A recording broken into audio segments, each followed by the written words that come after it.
All right, hello everyone, and peace of the Lord to all of you. Shalom and peace, and no peace for the wicked man, the Lord said. Today, as you know, I was going to speak about different topic actually, but I saw this video, and I mean, this kid, not only he don't dare, as you know, I went to his channel, even though he's just a kid. Not only he ran away and he told the admin to ban us, but you will notice he will not dare even to respond to me. But look what this guy he just said in this video. This is an African American. He claimed that he converted to Islam. I assume he converted to the Nation of Islam, which is not a Muslim religion. But anyway, so now this guy, he told the Abdul, Mohammed, he told him what you don't like about Christianity, that they have a white God. Listen carefully and listen what this Abdul will say to him as response. That God being a white man, because you see that, as you said, if you read the history, you know that the religion was enforced on the African people, right? I'm not. Guys, it's interesting, he said, that God is a white man. If we ask the Muslims, where in the Bible it says that God is a white man, where we can find that? Is it mentioned anywhere in the Bible that God is white, or black, or blue, or red? So it's interesting you said, but let us check the facts and see who is his God is white and who is the one who worship white people. You can go right now and you will see that the gospel is so clear. We have tons of reference speaking about everybody is equal. It doesn't matter if you are black or white, and you will never see the Christians in any book mentioning how Jesus looked like. Now, some fool will say to you, don't you see the pictures? Well, if you go and check the pictures, you will see that Jesus in African churches is black. In Filipinos, he's a Filipinos. In Europe, he's a white man. But all those pictures are imagination of an artist, have nothing to do with the Bible and how the Bible describes Jesus. And then you need to ask yourself, why, if the white color is so important, why the disciple of Jesus never mention the color of Jesus? I mean, if they are racist, shouldn't be the first thing to mention that his color is black, or let us say white, or he is Asian? But if you read the whole gospel, you will never see anywhere the Bible describing how Jesus even looked like, because it is not what Christianity is about. If Jesus is born between the Jews, so for sure he will look like, I mean, so imagine Jesus is born between the Jews, he look Indian. Or he is born in Finland, but he look African. Or he is born in Philippines, but he look German. I mean, people are so stupid and so silly. So he is born of a nation. So for, the normal thing is to resemble the nation. His mother is a Jew.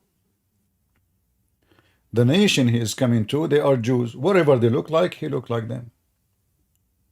But here, this Abdul, he got an opportunity to say that the God of the Christians is white, and the white people, they force the African to convert to Christianity. You said if you read the history, you know that the religion was enforced on the African people, right? I'm not African. If you read the history, but if we ask this scumbag, is it true that your prophet, he went to Ethiopia, the church of Ethiopia, and he begged for mercy and the protection from the king of Ethiopia? Was the Ethiopian conquered by the white man and he forced them to convert to Christianity? Do you see why I call them liars like their prophet? Do you see why I use the word scumbags? Do you see why I use the word filthy? Look how the white man, if you look at the history, he said, look at the history. So history for him is when the white man bring the black man to America. But he will not tell us who was selling the black man to the white man in Europe. The one who was capturing the black men in Africa, it was the North African Muslims. The white North African Muslims. Am I lying? Where the white man, he bought the slaves. Where is the market of slavery? It was the white man, he go in Africa and hunt the African, or it was the Arab who control all of North Africa, and this is the Islamic Caliphate. So do you see how they lie and fabricate? But let us go with this. Because you see that, as you said, if you read the history, you know that the religion was enforced on the African people, right? I'm North African, I'm Arab, I'm North African still, right? How the religion of Islam enforced on the Arab? I am an Arab. I don't know what potato this potato is from, but look at his face. Obviously, the religion of the Arab is the religion of the white people. I mean the black people. I am an Arab. Allah, he sent an Arab prophet. What was the color of the Arab prophet who is an Arab like this guy? And then the Arab guy who choose a prophet. How Allah he choose a prophet? Anyone knows?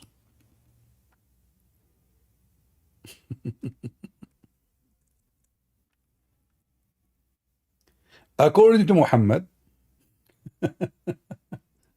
and I'm not joking, that a prophet, he have to have two things. He have a nice voice, and he is good looking as a white man.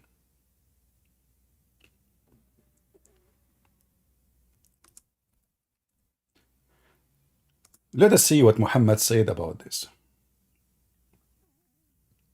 In fact, you know what?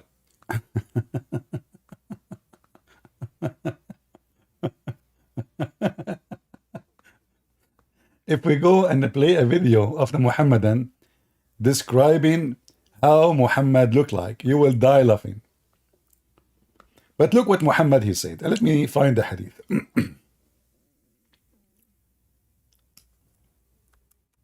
And now you might say, well, he meant not necessarily black one.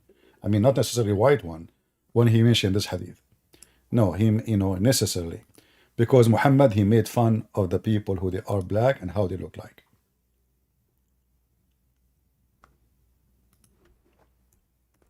Who is the prophet and how the prophet look like? I will not mention for you.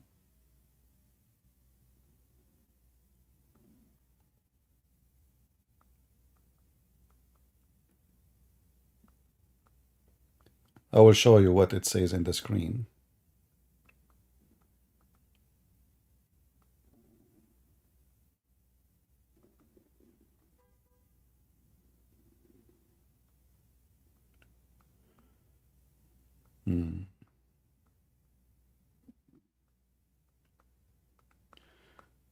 I can show you the first one, but the first one it says da'if, and you know the Muslim, they will say to you is da'if, right? Give me a second, because this is in a Tirmidhi and this is Sahih. But look here, what this is not in the Tirmidhi, so I'm trying to find a Tirmidhi.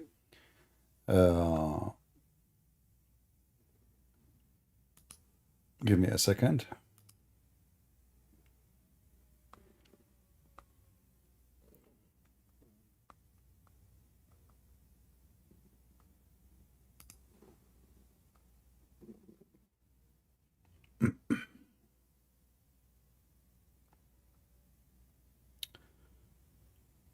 Yeah, anyway, I cannot find it in a Tirmidhi, but this is not a Tirmidhi anyway. But in a Tirmidhi, it says that Allah never sent a messenger unless he have a good-looking face and a nice voice. But who is the one who have good looking face according to Islam? Let us see.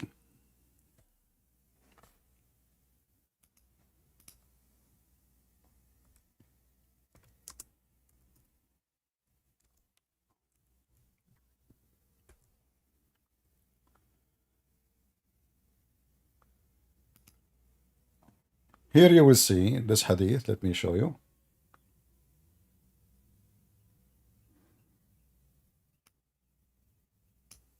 How Muhammad described shaitan. Sorry, commercial. How Allah he described shaitan. Aka Muhammad. According to Muhammad, the one who will destroy the Kaaba is a shaitan, and he's an African. Oh, well done.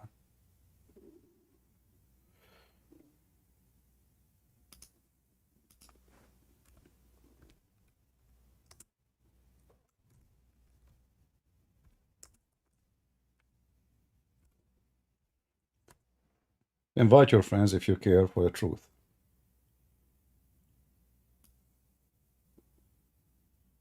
All right. Let us see this one.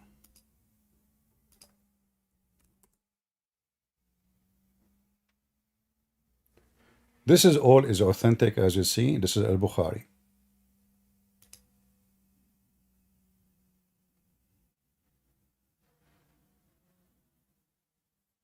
As if I were looking at him, a black person with thin legs blocking the stones of the Kaaba, one after another. So Allah, in Islam, all the angels are white. Muhammad is so white, and I will show you. The shaitan is black.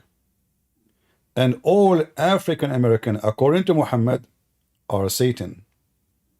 And they are children of Satan.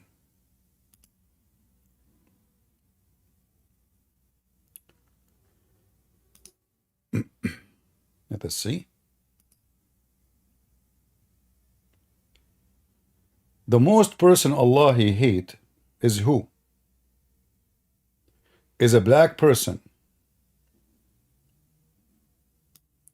The most hateful among the creation of Allah is the one who is a black man. And then the Muslim, they add this is Khawarij. It's not there. The hadith doesn't say that. And in Muhammad, he describe and he make fun of the look of this black man. His hands like the teeth of a goat or the nipple of a breast.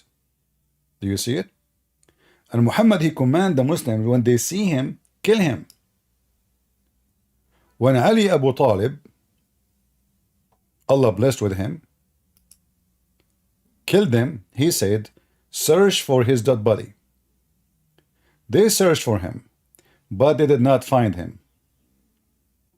They killed many people who they are black, and they could not find the dead body of this person. Because Muhammad, he described him with his special hands, as you see in the hadith. So he have a special description. And then here he says, a person narrated to me from Ibn Hanan that he said, I saw the black man. The one Muhammad he described. And this is Sahih Muslim. Let us continue. We did not even start yet. So who is the most person Allah he hate? And is that a Sahih hadith? Absolutely, this is a Sahih hadith. Authentic. Remember, I believe there's nothing authentic in the garbage of Muhammad, but Muslims, they give a grade for what they say. And by the way, here, there's a Muslims, they will say to you, do you know that Prophet Muhammad, he said there's no difference between black and white? This hadith is absolutely fabricated. It exists only in one place. And you cannot find it in any of the authentic books. None. However, let us see something else.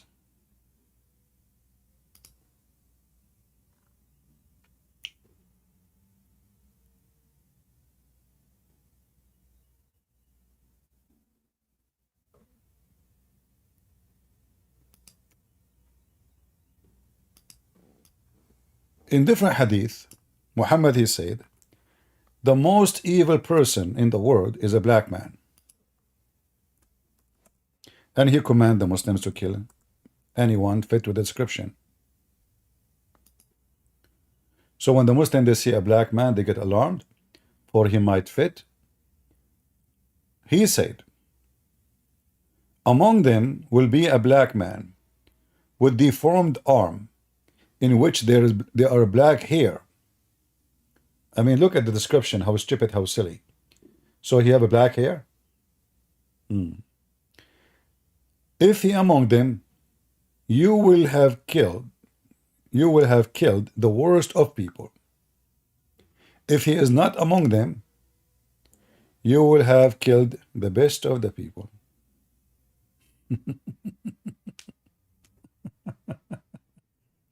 So how we know the bad from the good?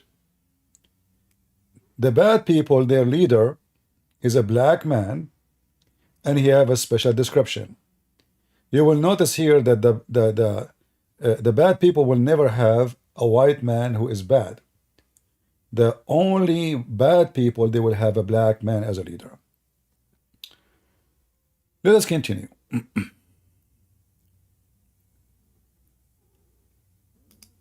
Muhammad in the hadith, he described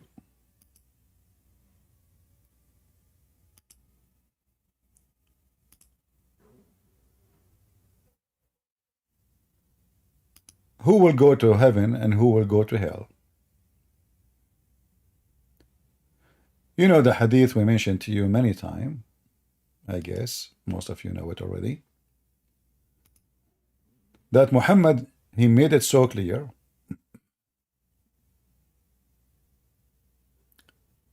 Here we go. I found the hadith which I told you. That one is the Muslim, they will say it is da'if. So let me show you this one. Even though it's in Arabic, but doesn't matter, we can use Google translation.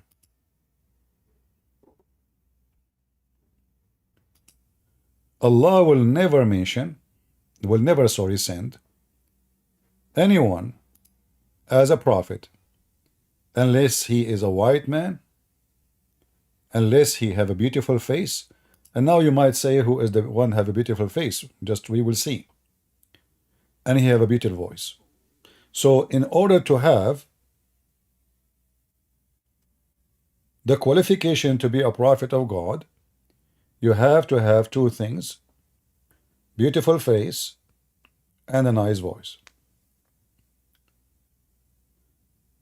Then how Muhammad looked like? So the one who looked like a prophet, or the one who fit with the description to be a prophet, is going to be taken from how Muhammad looked like.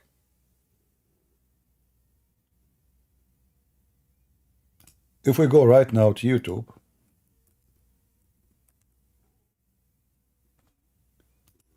and search the description of a Prophet Muhammad,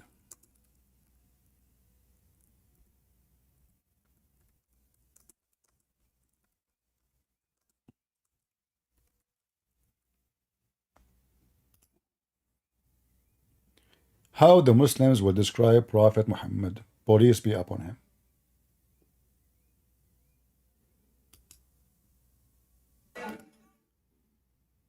You know, I will let you watch, and you will see they are praising who? Is it about a white man and how white he is? Isn't it all is about how white his face? Let us see. Maybe Christian Prince is lying. In its entirety. I'm not going to play the whole video, it's long. But the whole video is about how beautiful Prophet Muhammad is. وَإِنْ أَمَرَ تَبَادَرُوا إِلَىٰ أَمْرِهِ. When he commanded, they used to compete to fulfill the command. This is like what? If the Prophet, his eyes fall into a woman, her husband must divorce her so the Prophet, he can F her. So the Muslims, they rush to make it happen. So right away, they give their wife to Muhammad to if her. Muhammad Rasulullah. This is Muhammad Rasulullah. Yeah. Anas ibn Malik says, he says, I came out one night, it was the full moon night. Remember, it was a full moon. It was what? A full moon night. What happened?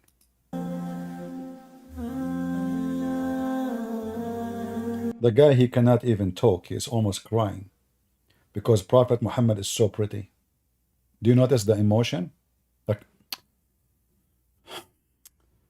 I cannot describe for you how pretty the gay prophet Muhammad. And I looked at the moon, and in the desert, understand, the moon is an awesome sight. It is smooth, it is radiant, it is clear, it is gentle compared to the scorching sun at which they are used to. So the moon was the epitome of beauty. So he says, so what is the moon? The epitome of a beauty. What is the qualification of the moon to make it the epitome of a beauty?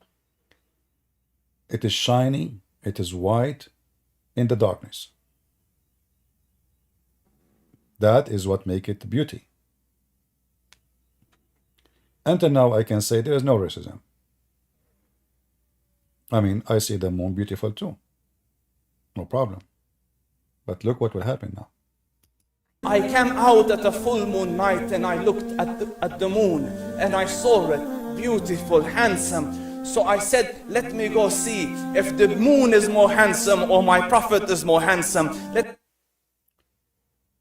Have you ever seen Christians talking about who is more handsome? Muslims, Abdul, Muhammadan.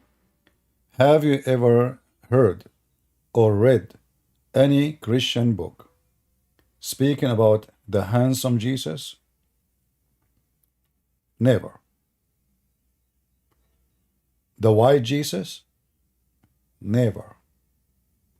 Listen now what Muslim they speak about the description of Muhammad. Let me see if that is more beautiful or the prophet is more beautiful. So I went and I saw him standing afar.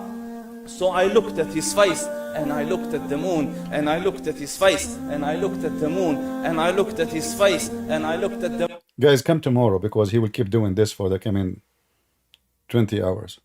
I look at the face, I look at the moon, I look at the face, I look at the moon, I look at the face. It's a competition. Who is going to win to be the queen of the universe? For sure, the ass of Muhammad is more whiter than the moon. I look at the moon, I look at the prophet, I look at the moon, I look at the moon, I look at the prophet, I look at the moon. The man, he cannot even, I mean, look, this is really touchy. Let me go see if the moon is more handsome or my prophet is more handsome. Let me see if that is more beautiful or the prophet is more beautiful. So I went and I saw him standing afar.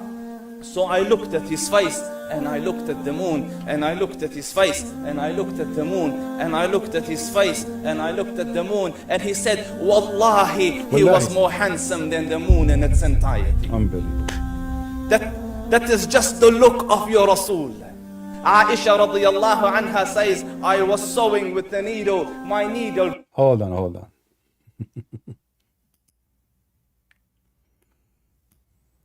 Let us go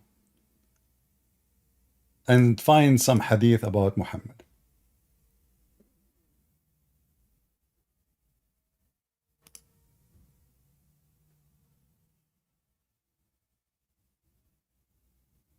Shall we?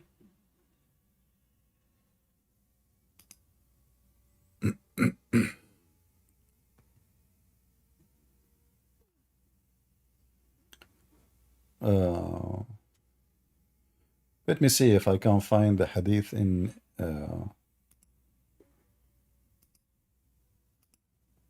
English. Dropped in.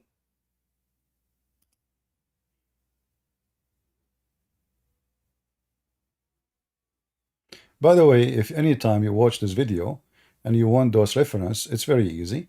Either you look at the hadith number shown you on the screen, or you can freeze the video and type exactly like unique words together, like here, thin, legs blocking the stones of the Kaaba.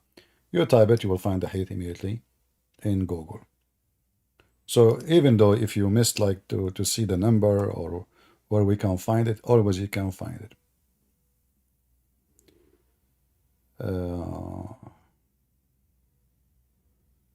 Let us see.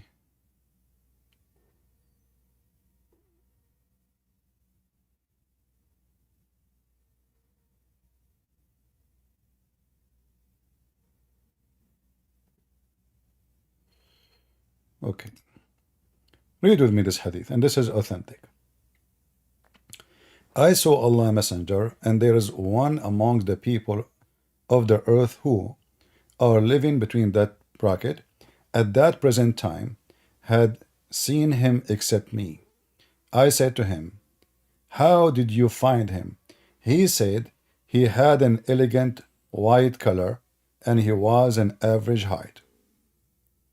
The translation here, by the way, is not accurate. They are talking about what the elegant white color. كان أبيضا مليحا.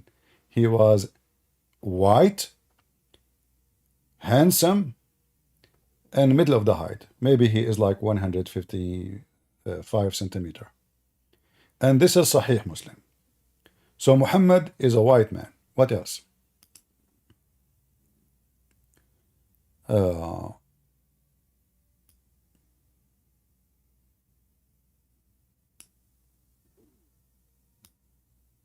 Let us see this one. And the more we see the description of the white man, the more you notice how important it is that he is a white man. And the more you don't see anywhere about Jesus that he is white or any color, you will notice that in Christianity, nobody care for the color of Jesus. Look, we did not find this one, but let me find it in Arabic. If we could not find it in English. All right.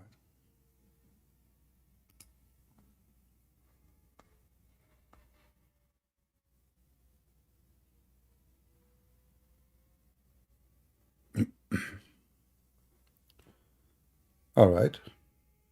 I don't know why I could not find it in this website because it is in al-Bukhari. But let me try again because it should be in al-Bukhari.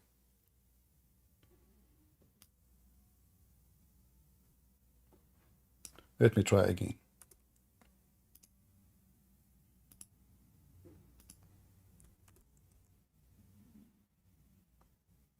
All right. This is the same hadith. All of those are authentic. All of them, they are saying one thing. White man. So if I type white in the search, all those hadith, they are saying Muhammad is a white man. And you will notice how many times they keep repeating about him being white. Do you see it? White. White.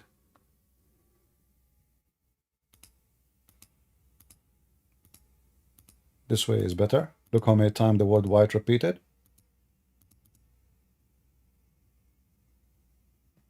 This one is not, shouldn't be included. Give me a second. Yeah, the rest is not really. But we go back.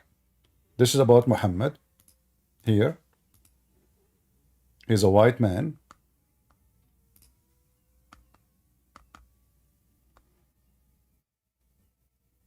Who is amongst you is Muhammad? At that time the Prophet was sitting among us, his companion leaning on his arm. We replied, this white man reclining on his arm. Do you see it? Now here you notice that even when the Muslim they describe Muhammad, in the video we saw the guy talking about how handsome Muhammad is, right? And how it's obvious that Muhammad, he will win the competition with any handsome boy in the world.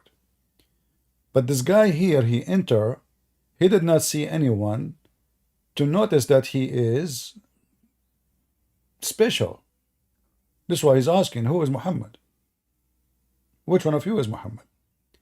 They said to him, the only difference, obviously, that he is a very white man. He's a very, because all of them, they are Arab, and supposedly all of them, they are white. So how he will know which one is the white man he's talking about? Obviously, he is whiter than them, according to the story. Otherwise, all of them, they are white. Let us continue. We are not done. And again, this hadith here is Sahih al-Bukhari, hadith number 63. 63. All right.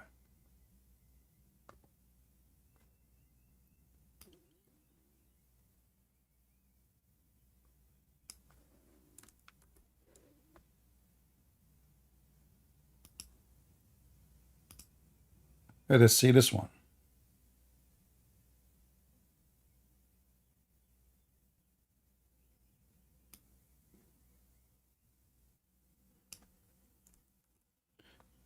I can mention for you endless numbers of hadith about how white Muhammad is.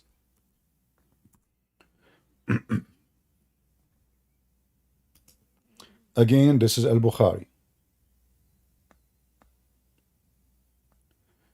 And they are describing how Muhammad looked like.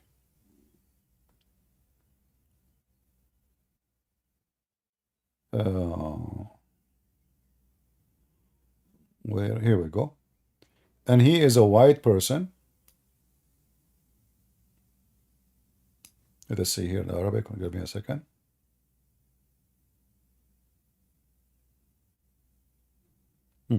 So they are describing the face of the Prophet. I was looking at the face of the Prophet, PBUH, while he was praying for rain. He did not get down till the rain water flowed profusely, and from every roof, gutter. And a white man who is requested to pray for the rain, who take care of the orphan and the guardian and the widows. So Muhammad is a white man who take care of all those things, and now he did miracle. The white man who prayed to the rain come. The white man. Look what is special about him. The white man. And this is the hadith in Arabic for those who read Arabic. And this is the hadith number, al-Bukhari, hadith number 1008, 1009. Let us continue. We are not done yet.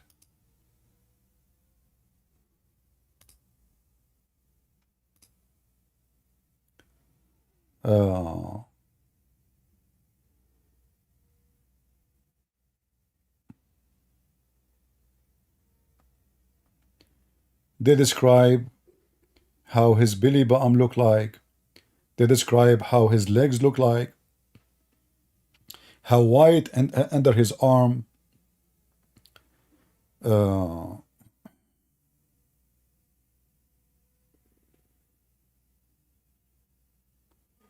Let us see.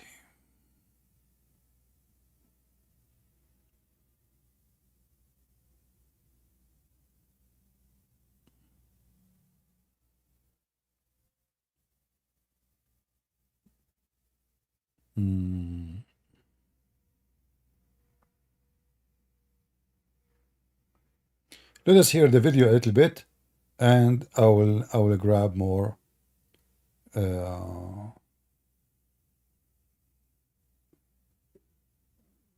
is that? In the dark, I couldn't find it. I said, Ya Rasul, I can't find it. He moved his face close, and I swear, out of the radiance of his face, I found my needle. And the Prophet ﷺ was mind-bogglingly handsome. But his handsomeness was covered with waqar and jalal and hayba. The Sahaba say, when we used to sit at his feet, two feelings conflicting would come on the heart. The first one, you wanted to look at him. You wanted to behold the majesty of his face. And when you wanted to look up, shyness used to overtake you, so you used to look down. Amr ibn al-As says, I sat with him many times, but if you ask me to describe his face, I can't describe it. I can't describe it.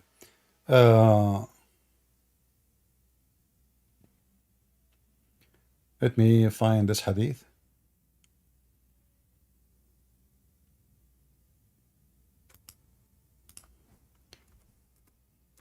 The reason I'm mentioning this to you, because when they say the Prophet of Allah must be handsome, we are trying to understand what handsome mean. What handsome present for Muslims.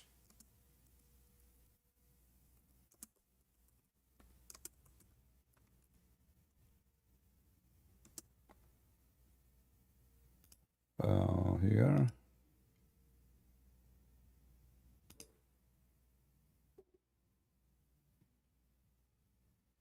Okay.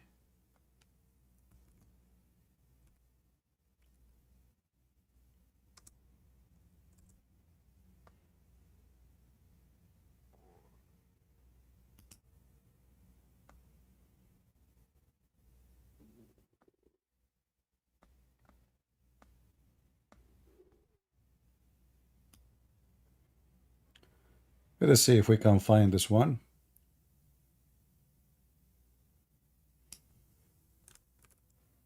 Maybe we can find you something about the blonde Muhammad, not just white.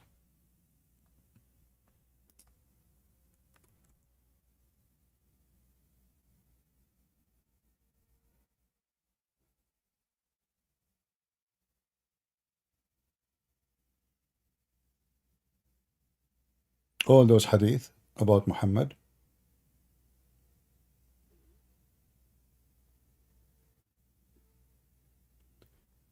all those words using the word abyad, which mean white.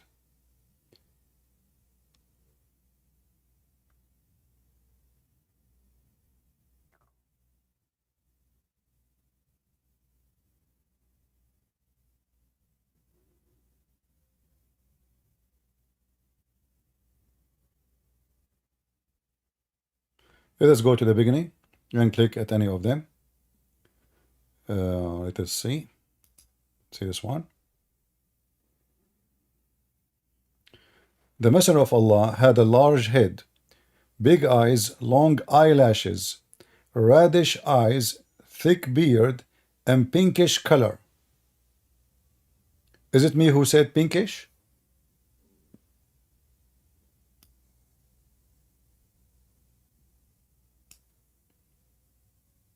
Muslims, is it a Christian prince who made it up? Your prophet is Mr. Pinkish.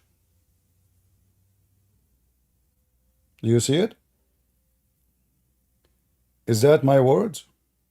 And what make it more astonishing that Muhammad he have a reddish eyes.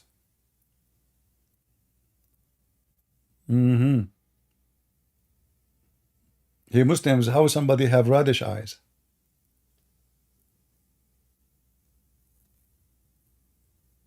What reddish? How he have reddish eyes?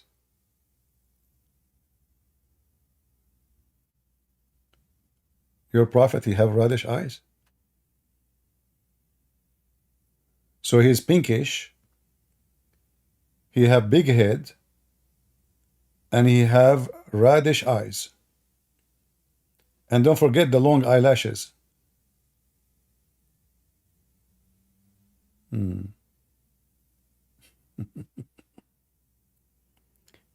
However,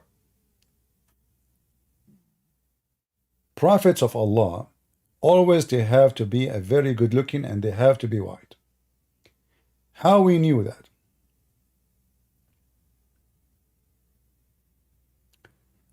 Let us check more. I can give you more reference about Muhammad, about his belly button, about his, I mean, it's endless. And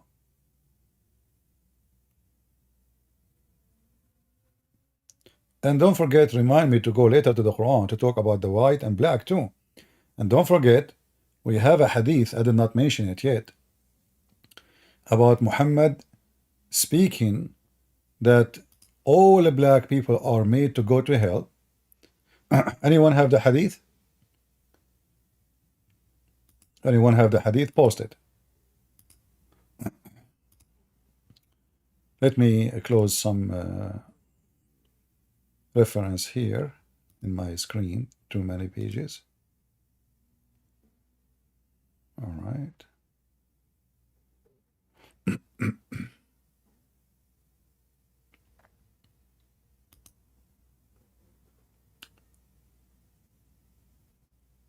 Let me show you. I will show you this hadith in Arabic and in English, just to show you the true color of Muhammad.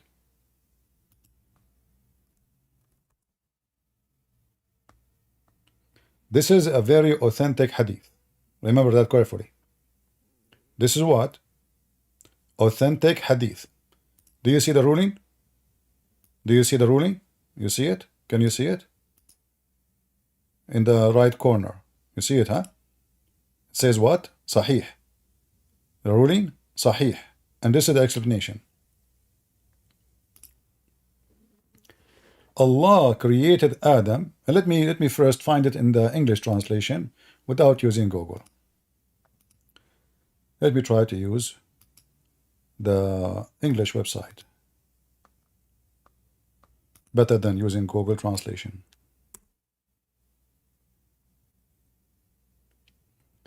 Here you notice, by the way, that this is a Sahih hadith. This is Sahih hadith.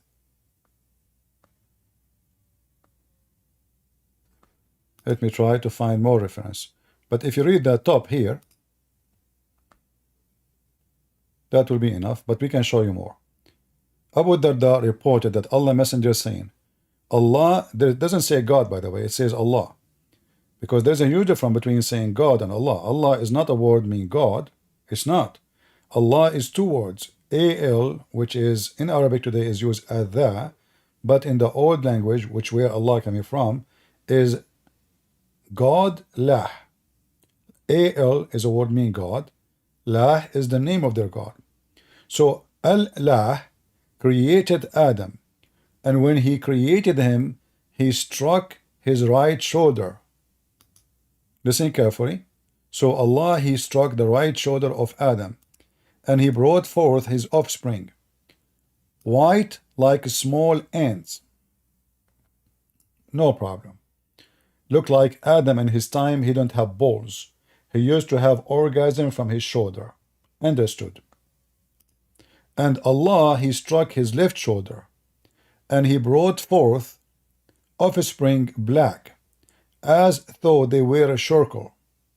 Then say it to the party from the right side, to paradise, and I don't care, and to the party from the left side, to hell, and I don't care. Here in English it says it's not Hassan. In fact, in Arabic it says Sahih.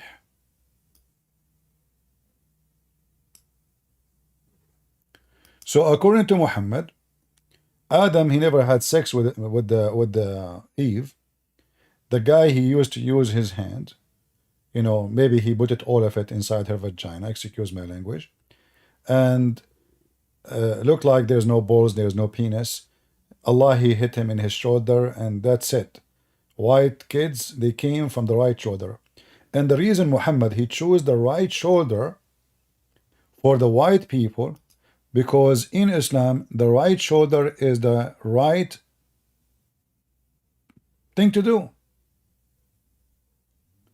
The left is the wrong thing to do. This is why Muhammad, he forbid the Muslims from eating with the left hand. If you eat with the left hand, Shaitan will eat with you. Shaitan will eat with you. And I can show the reference.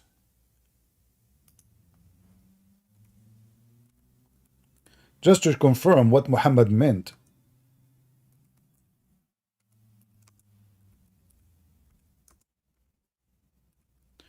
The left hand for Muslim, they can use it only for cleaning their ass, but they cannot eat with it. Because according to Muhammad, the left hand is the hand of Shaitan.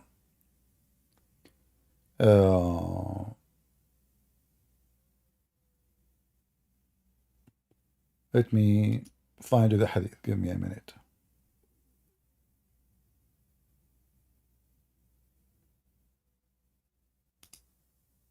You can use your hand, the left hand, to grab things, no problem. But you cannot use it to eat.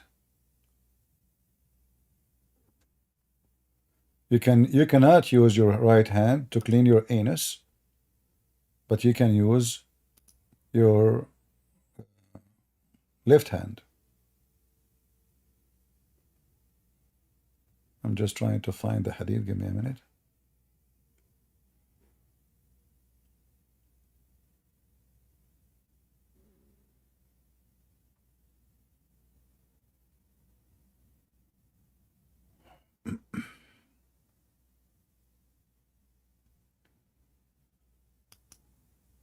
Where is the hadith?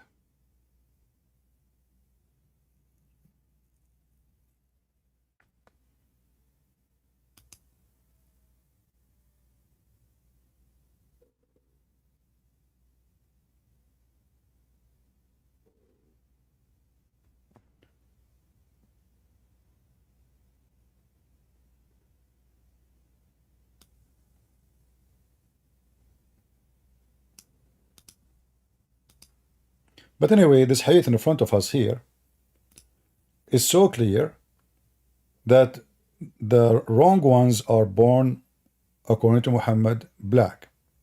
Here we go. I found the hadith. Give me a second. Yeah, you know, like, I don't like to mention something without showing reference. That's not what I do. So I mentioned to you the reason he say that about the left hand and the right hand. We need to prove it. So now we know, or you see, all those hadith are authentic. All those hadith are authentic. And they present for us who is shaitan. Shaitan is a person who he use his left hand. Let one of you eat with his right hand, and drink with his right hand, and take with his right hand, and give with his right hand. For Satan eats with his left hand, drink with his left hand, and give with his left hand, and take with his left hand. So now, do we understand why the scumbag Muhammad, he claimed that black people are created from the left arm of Adam? Are you with me? Do you understand why now he mentioned that the black are created from the left? But the connection? So the white people are created from the right shoulder, and therefore they will go to heaven. The black people are created from the left shoulder, which is the shoulder of Shaitan. Shaitan, everything he do it with his left hand. A Muslim, if he takes something, he take it with the right hand. If he gives something, he have to give it in the right hand. If he eat, he have to eat with the right hand. And here you ask yourself how stupid this religion is. So why God created two hands for us? I mean, this is very silly and very stupid, you know. But this is what Islam is about. It's about stupidity. But here we made the connection between being right and being wrong. So being black, according to Muhammad, is being wrong. And now we have to mention, we cannot stop here. According to Muhammad, Allah, he sent a stone. Like somebody might say, well, the Muslim, they kiss a black stone. How they are racist and they kiss the black stone? According to Muhammad, all the Kaaba, nothing valuable in it except the black stone and the Yemeni corner. All the Kaaba is just to contain the black stone and the Yemeni corner. And the black stone used to be whiter than milk.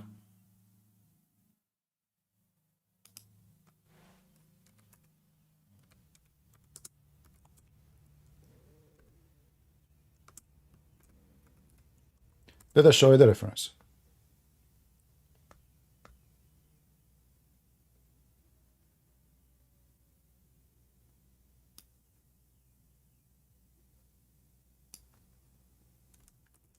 Remember, the black stone is the right hand of Allah.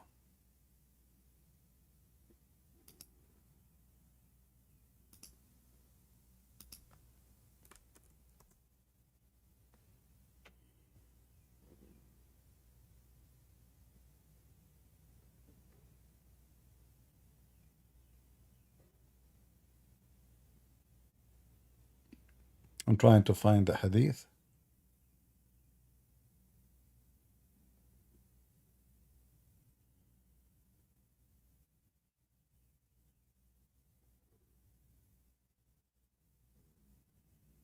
Where is the hadith about the black stone?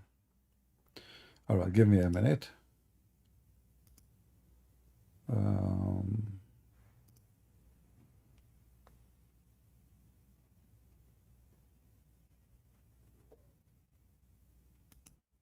There's many hadith about how white the black stone was, but we want to know why the black stone become black. What the connection between white and black in Islam? What is white and what is black? So when Allah He sent the black stone, as you see in the screen, and this is Sahih, authentic.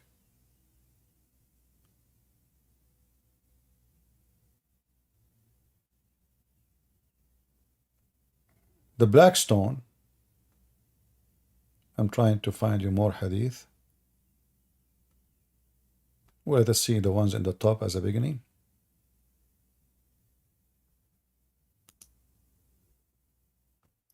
Allah Messenger said, the black stone descends from paradise, and it was more white than milk.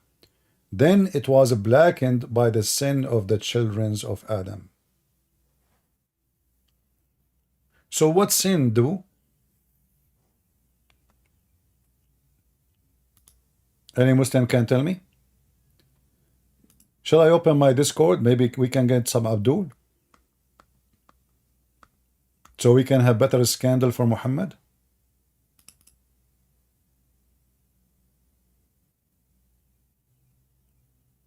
All right, I will open Discord. They are saying there's a Abdul.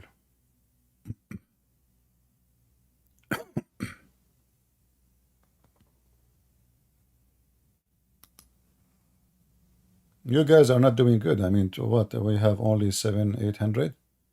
Where is everybody? And Rambo the same.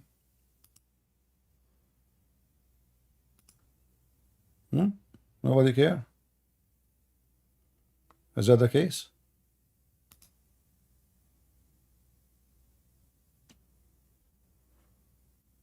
All right. What we can do? I do my part.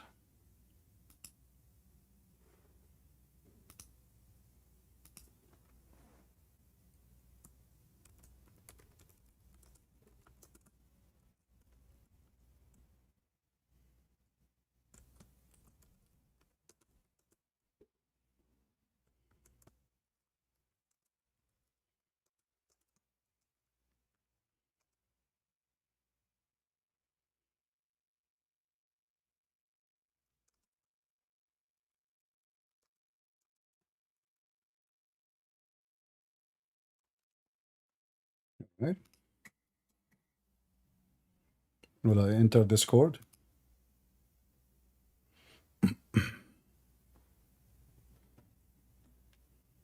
Let us see if we have a Muslim in Discord.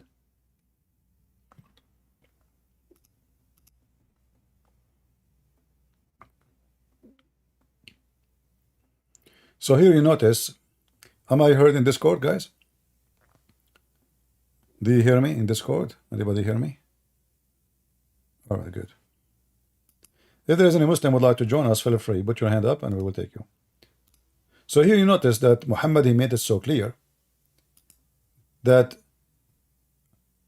whatever come from heaven is white. Whatever come from heaven is white. And then we will show you that whatever goes to heaven have to be white too. Only Muslims, please. Only if you are a Muslim, put your hand up to join us. If you aren't a Muslim, don't ask to join.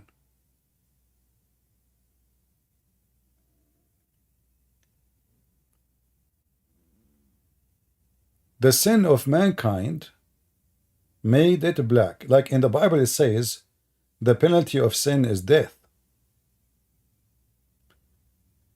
The penalty of sin is not being black. Correct? The penalty of sin is death. So now, Allah, He sent the black stone. No, He did not. He sent the white stone. Allah, no way He will send the black stone. It was white and whiter than milk. But the sin turned the stone black. Do you see how harmful and what the connection between color and sin in Islam?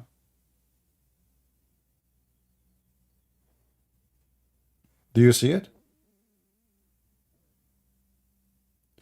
It's so obvious that Islam focuses on color, and if you are African, according to Muhammad, you are a shaitan. The most person Allah He hates is a black man. We show the reference. The one who will destroy the Kaaba is a black man. We showed you the reference. Even animals. Muhammad, he said, if you see a black animal, any black animal, you should kill that animal immediately.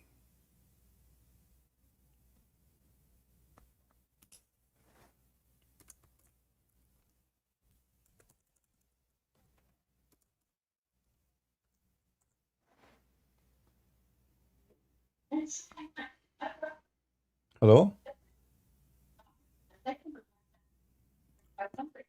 Your voice is cutting. I can't hear you really.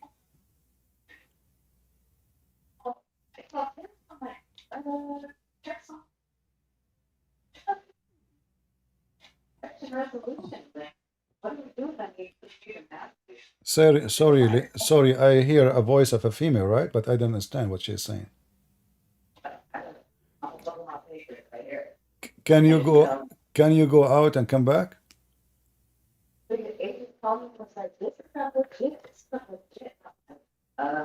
It's fully legit. It is fully executed.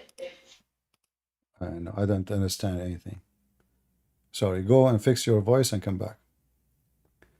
In the front of us, we have a hadith, but look, the Muslim did not translate. What is the difference between red and yellow and black? The Prophet, he said, the difference is the black is shaitan.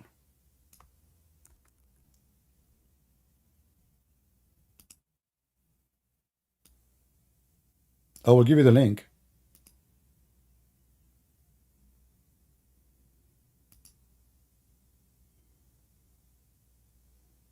He said, I said, what is the difference between black and red and yellow? He said, I asked the messenger of God, may God bless him and grant him peace, as you asked me, and he said, black is something. Tan. The translation is really not accurate.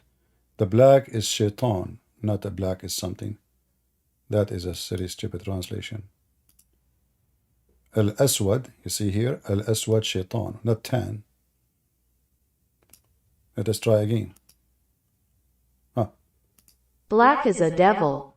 See it? Can you see my screen? Black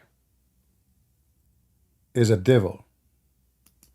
And let me give you the link so all of you can see Black is a devil. that we are not making things up.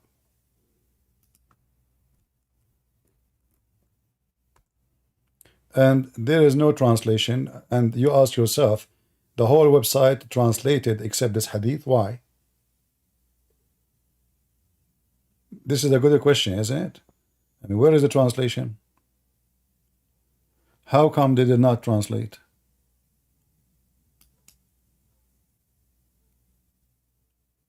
Let us continue.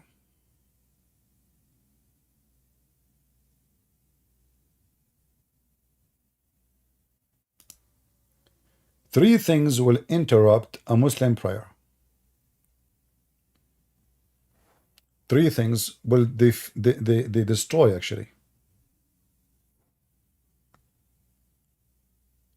All right, we have a Muslim. Go ahead, Amina. Hello?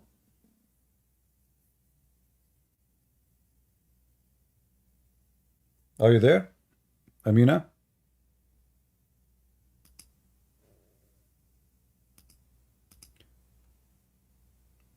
You need to push so you can talk. Anyway, until Amina figure out how to use the microphone, we continue. So three things will defile the Muslim prayer, which means his prayer will not be accepted no more. A black dog, a woman, and a donkey. And here you notice that Muhammadans, their mother is equal to donkey, and she is equal to a dog. This is how much Islam respects your mother. And this is how Islam respects you as a woman. So three things will defile the Muslim prayer: black dog, a woman, and a donkey. It was said, O Abu Dhar, what is the problem with the black dog, rather than the red or the white one? Like how Muhammad did not say the red dog.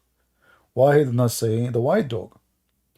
He said, oh my nephew, I ask Allah Messenger just as you have asked me, which means, what is the difference between black dog, white dog, yellow dog? He said, the black dog is shaitan. Do you see it?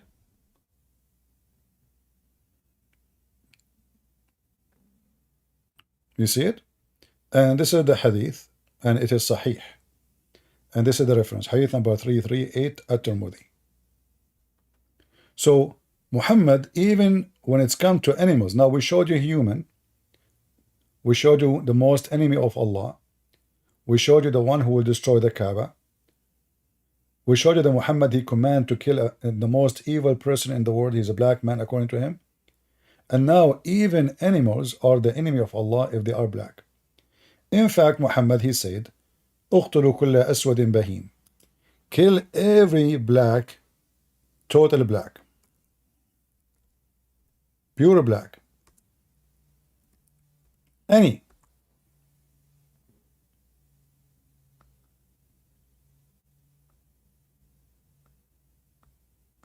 You see it? All of those.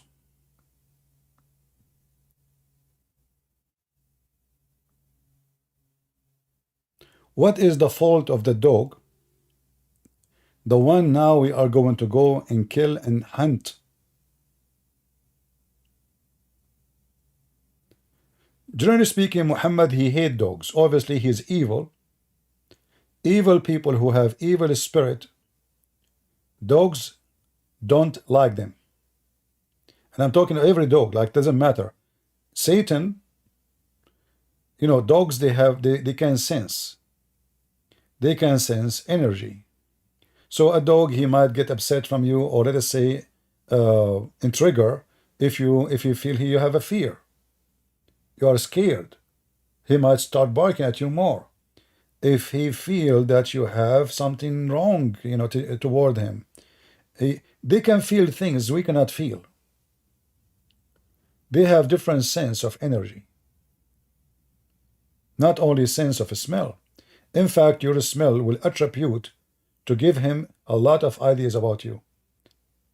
Human being, every creature, when they are happy, they smell different from when they are sad. Even your tears, there's salty tears. There's a, you know. So when you are sad, your tears taste different, and the construction of it is different from your tears when you're happy.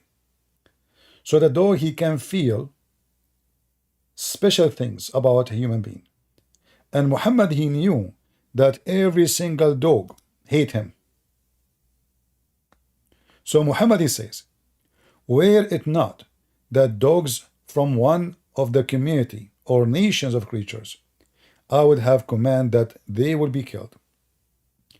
But kill those who they are all black. Do you see it? So now we showed you the shaitan, the enemy of Allah, etc. What about the Quran? What the Quran says, about white and black.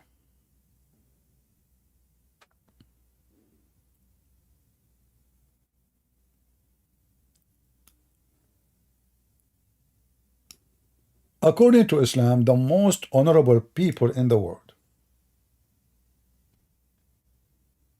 is the tribe of Muhammad and the family of Abraham. And all of them, they are white.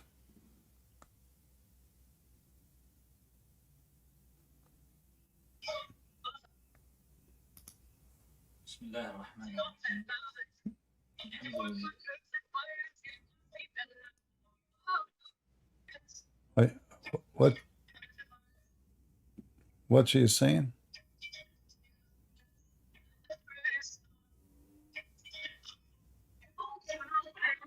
Is she playing a recording or something?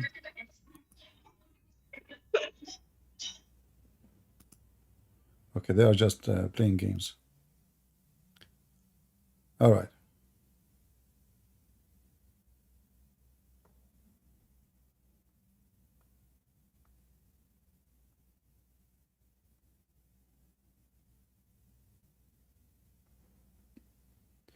There is a verse in the Quran.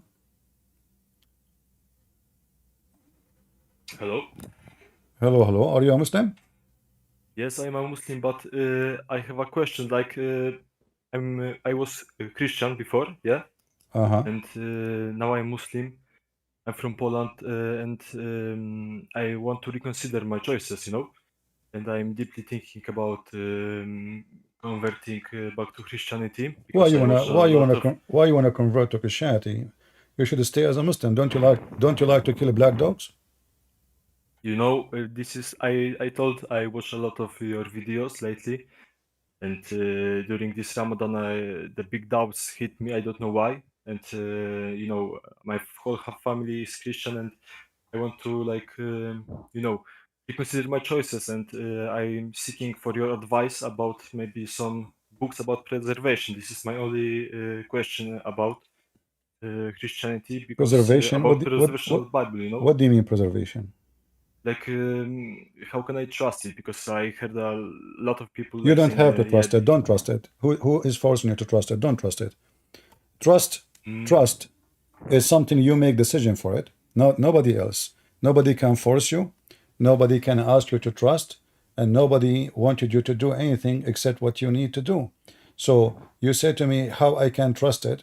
Well, maybe I should send you back in the time of Christ, and then we bring a Christ in front of you, and then he will make the speeches, and then you read word by word, and then you compare what Jesus said, and then you give it signature and you approve it. So what you are saying is very funny and weird, because when I say how I can trust it, well, why I will not trust it? The disciple of Jesus, they paid their life for the book which you are questioning if we can trust it or not.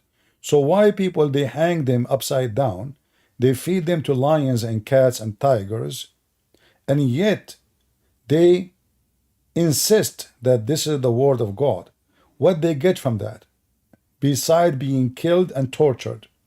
So why people who they die and pay their life for the word of God will do so if this book is fake? Do you have an explanation? I mean, didn't the companions of the Prophet Muhammad died too like this? No, Like, they die to go to war to get the booty, not because they want to protect the book. You know, he so this promised. is like, They have share, my friend. They have shares.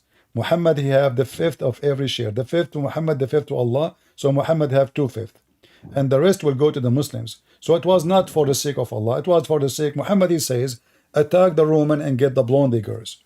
Did Jesus says, attack the Roman and get the blonde girls?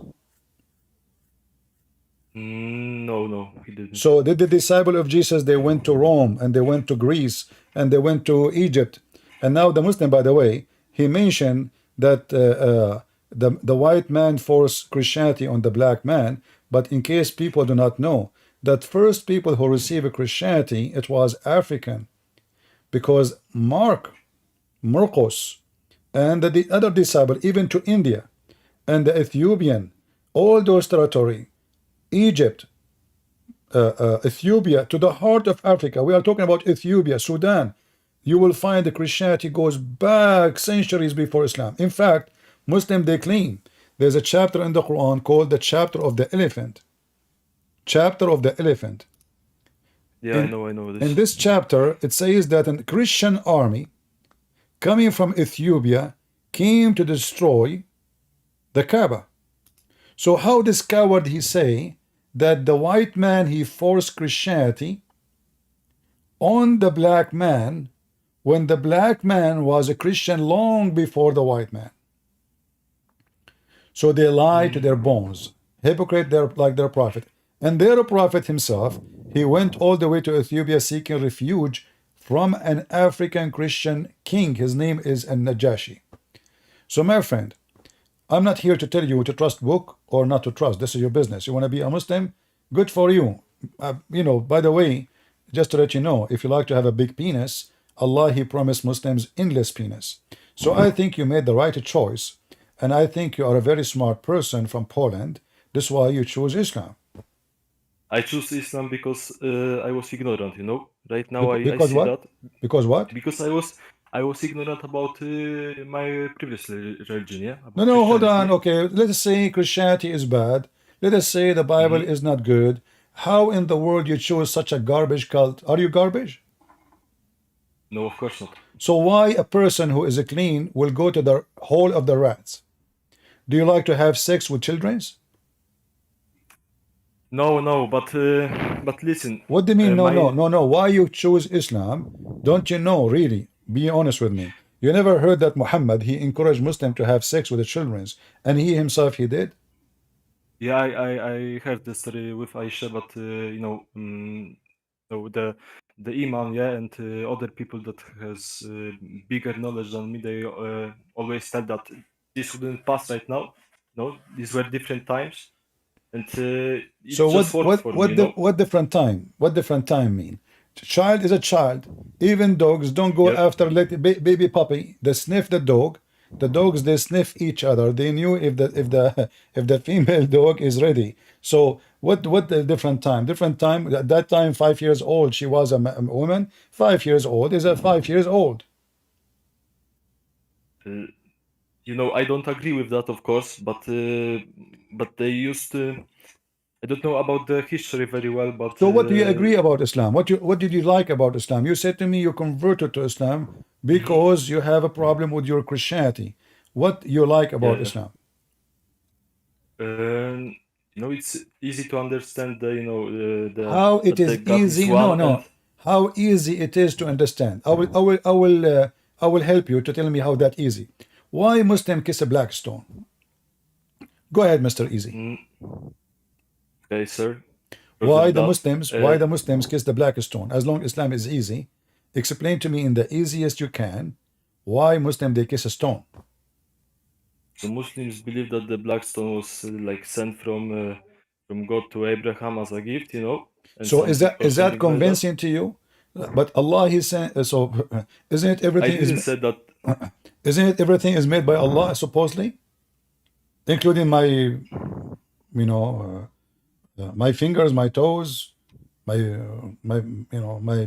penis, my balls. So should Muslim kiss them too? No, but this is not the point. You asked me first what was convincing You for know, me, this is yeah? the point. You said it's easy, but this is not easy. This is stupid religion. This is easy teasy. So No, I I'm said asking you a very easy- simple. Okay, This, what, Mr. Easy? Listen, what is easy Okay. to understand about who is Allah? First of all, is it easy to understand who's Allah? yeah, he's like God, the ruler of the worlds, you know. No, the one who's who Allah? created Who's us. Allah? And Every religion they have God and they claim whatever they Yeah. claim. Who is Allah? yeah, like I said, in Muslim belief is God. I'm not But asking you let me- if and let we, me we explain my to you friend, something. Mr. Easy. Okay. We know that He is God for them, but who is Allah? You don't tell me my dad is doctor. I'm saying who is your dad? You don't tell me he's a doctor. I'm not asking you about his job. I'm asking who is Allah. Go ahead. how can I different explain that than that's So, what I but you said. said to me Islam is easy, but you know nothing about this No, God. I said I didn't finish my sentence. I said easy is like the oneness of God and difference between Tawheed. I mean not Tawheed Let but us focus Trinity, in oneness of God. If Yeah, Allah yeah. is 1 or 20, are you the one who tell God how he can be? Or like, are you designing God? Like you like God as 1, you don't like God as 4, as an example? Like, are you doing shopping? Is it you who decide what is better?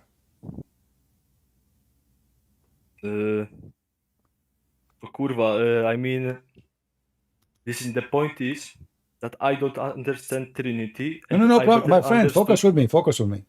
Okay, let's If go. if we go to do shopping in the mall, and let us say in the mall there's like many stores they are selling God. Which one you like more, to buy the 1 God or 2 gods, or the store who sells 7 gods? So what is convincing to you about 1 God versus 7 gods? Why it's more convincing? I think that 7 gods couldn't like rule between one another like in peace. Why? You know what I'm saying? Okay, hold on. If there is, are you like, okay, 1 God he can rule better? I think yes. Okay, 1 God he can rule better than 7 gods. Well, if the word God mean perfection, that means now we have 7 perfect versus 1 perfect. So how 7 perfect is going to do less than 1 perfect? You tell me, you're Christian, yeah? No, I'm talking to you, Mr. Easy. So Yes. if God mean perfection, then it doesn't matter if he's 1 or 2 or 3 or 4. Perfection will do perfection. Correct? Yeah, I see your point. So the word, but, so word 1 doesn't make any difference, because I don't tell God if he should be 1 or 2 or 3. If God say to me I'm 10, well, he's 10. If he says 1, he's 1. I don't discuss this. Do I have a choice to say no, I like you to be 2? What if somebody like God to be 2? He don't like 1. Is God going to change now how he is? Because there is somebody. So when we say God is 1 or 2, Christianity, we believe in 1 God anyway. But this is not the reason to believe in God or not. Because anyone can claim his God. Well, the Hindus, they have 35 million gods. And at the end, they believe that there's only 1 God in the top. But we did not reject them because they have many gods, but because the ideology is so silly and stupid. Same for Islam. So now, you said you Christianity believe in the Trinity, correct? yeah. Islam believe in Tawheed. Do you know what Tawheed mean? Like oneness of God, yeah? No, God is one. no. Tawheed mean unification of God. Unification. So how Allah is 1 and his religion of unification? Tawheed, if you type right now the word Tawheed in Arabic in Google, you will see Tawheed come as unification. Doesn't come as oneness. So if Allah is 1, you are going to unify whom? Plus, you said you did you read the Quran? Yeah. All I right. read it. The God of the Quran keeps saying we. Correct? Yeah, it's I heard that it's about the old Arabic was like it's due to respect or something, like to make him like higher about, All right. you know. So Allah is going to be higher if he is using we, correct? I guess in Arabic. But this is just contradict what you said to me when I said to you we go to the store to do shopping for 7 gods or 1 God. Which one is better for you? You said 1.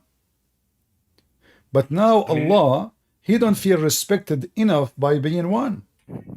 But isn't that like a religious thing, like in Arabic, Like- you know? like- So are you saying to me that Allah using Arabic to be respected in a false way? Because either he is 1 or he is many. So if I use fake we, well, obviously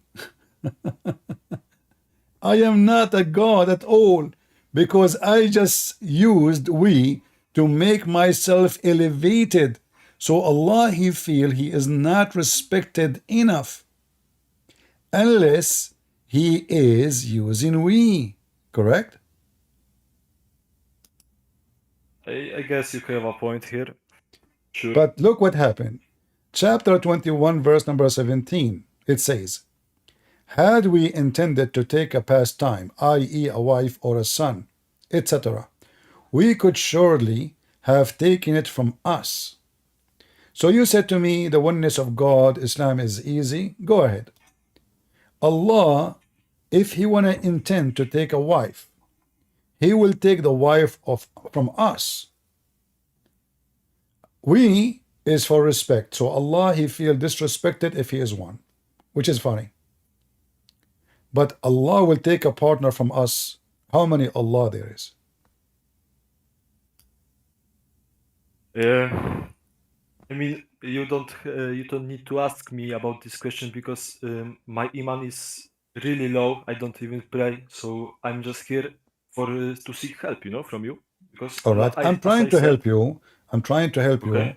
you, so you can understand that what they taught you about Islam and the oneness of God is a joke. As you see, this God, he is so serious. Like imagine I keep saying to people, I am one, I'm one, I'm one. But then when I speak about myself, I say we. I mean, how stupid is that? Either you are one or we. If you are we, then tell us who you are as we. If you are using fake we, well, obviously you are a fake God. And if there is somebody he think by using we, he elevate himself, that is self-confidence issue. It is. Because if you are not believer in the Trinity, like if the God of the Christians says we, well, Christianity teach God the Father, the Son, the Holy Spirit. Wonderful. But the God of Islam, he used we for what? Is Allah three and one in the same time? No. So the we of Allah is a fake statement from a fake God. The Bible says the father of all lies is Satan. Allah, he just lied about who is he.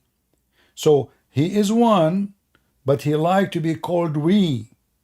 He is one, but he feel he is not enough elevated by using the word I. So he used the word we. So if God cannot be respected by being one, so how a silly language can make God respected?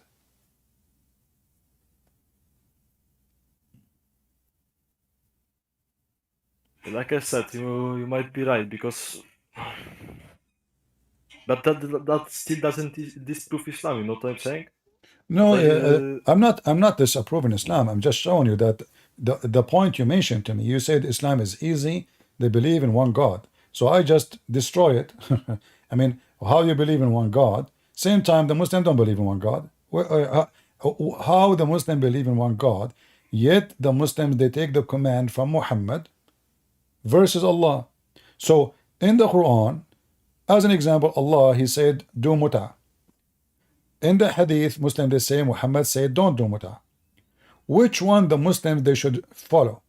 The command of Allah or the command of Muhammad? of course, command of Allah. Yeah. No, the command of Muhammad. You go right now and check, is the muta forbidden? They will say to you, yes. Who forbid the muta? Muhammad, not Allah. Chapter 4, verse 24 in the Quran says clearly that this is allowed. So the Muslim, they follow Muhammad versus following Allah. Muhammad, he win. How they believe in one God, yet they receive their command not from God, but from Muhammad. If the Muslim want to say to us that Allah told Muhammad to forbid the muta, okay, no problem. Show us the verse Allah he gave to Muhammad to forbid the muta. Did Muhammad receive a command from Allah? If he received it, show us. So Islam is not worshipping any God except Muhammad. Muhammad is their God. If you insult Allah, if you say the F word to Allah, you can repent. But if you say the F word or insult Muhammad, even if you repent, you must die. If a person, he said the Prophet was black, he must be killed immediately. Man qala anna Rasul aswad uqtuluh. Whoever says the Prophet is black, kill him. Why? Because you are just insulted their God and you made him equal to a black person. We are talking about racism, and I want to take your opinion in this verse in the Quran. Can you see my screen? Hold on. Yeah, I can see it. All right. Do you like it if we say white for white in the case of murder, black for a black, women for women? If I like again, can you repeat? What do you think if we make law in Poland says if a Yeah. white man killed a white man will be killed, if a white man killed a black man, he shall not be killed? It's not just, of course, Why? because life is life is like equal, yeah, to Okay. God and But this is what Islam, the easy teasy religion you told me, teach. yeah. So if a white Arab man, this is chapter 2, verse 178. If a white Arab man, he killed a white Arab man, the white Arab man will be killed. But if a white Arab man, he killed a black man, a slave man, he will not be killed. How you explain to me such a justice? What kind of God this God is?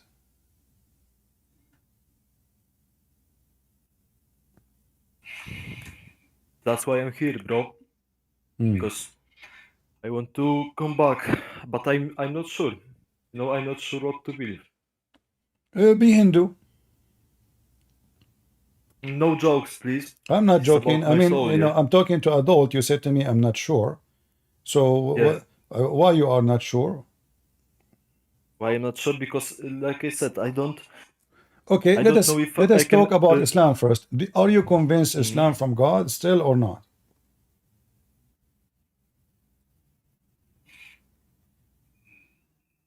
I don't know right now. I don't know. So what I'm doing right now, so everything I showed you, I'm showing you on the screen. The Quran says in the case of murder, free white man for a free white man. And a black You see, man will not be killed for a free white man. So that is not convincing for you. So what is no, convincing? it's not. What is convincing for you? How I can convince you Islam is false? Like what make Islam false or Islam true for you? Like proving that Christianity is true. Of course. Proving what? Trinity? No. Christianity, like I No, said. no. What the That you Christianity have said. to do with Islam first? What if Christianity does not exist? Forget about Christianity No. for now. So what make Islam true?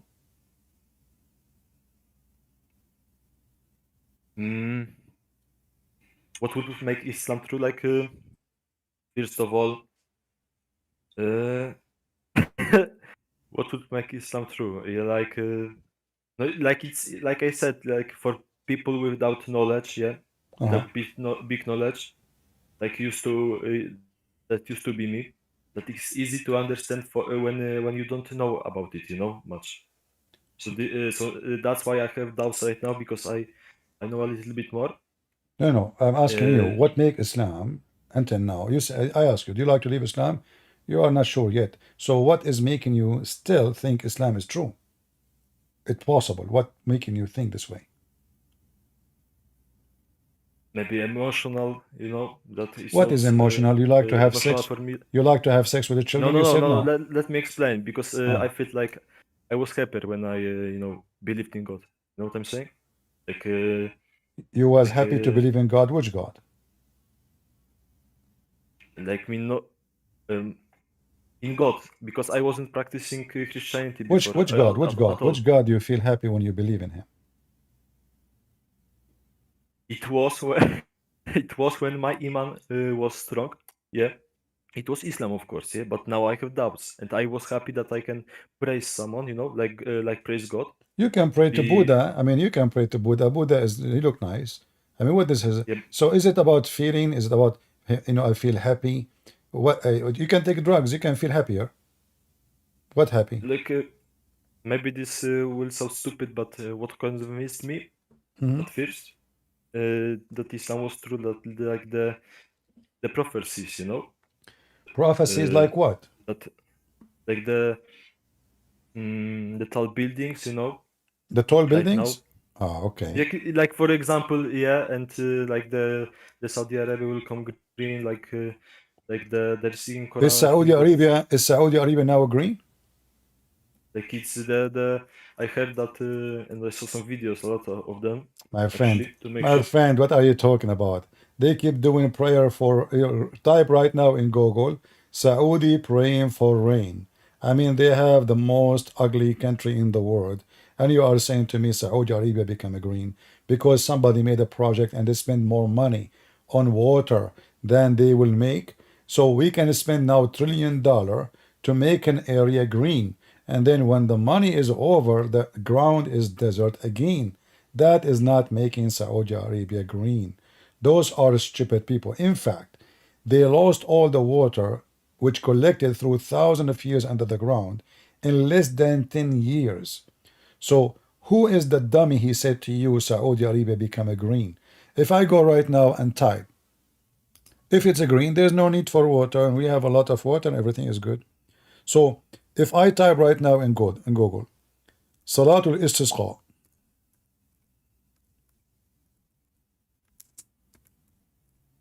Come again? and I will show you. What is today? 26 All right. of April, yeah. All right. You see my screen again? Yeah, I see it. Oh, hold on. Give me a second.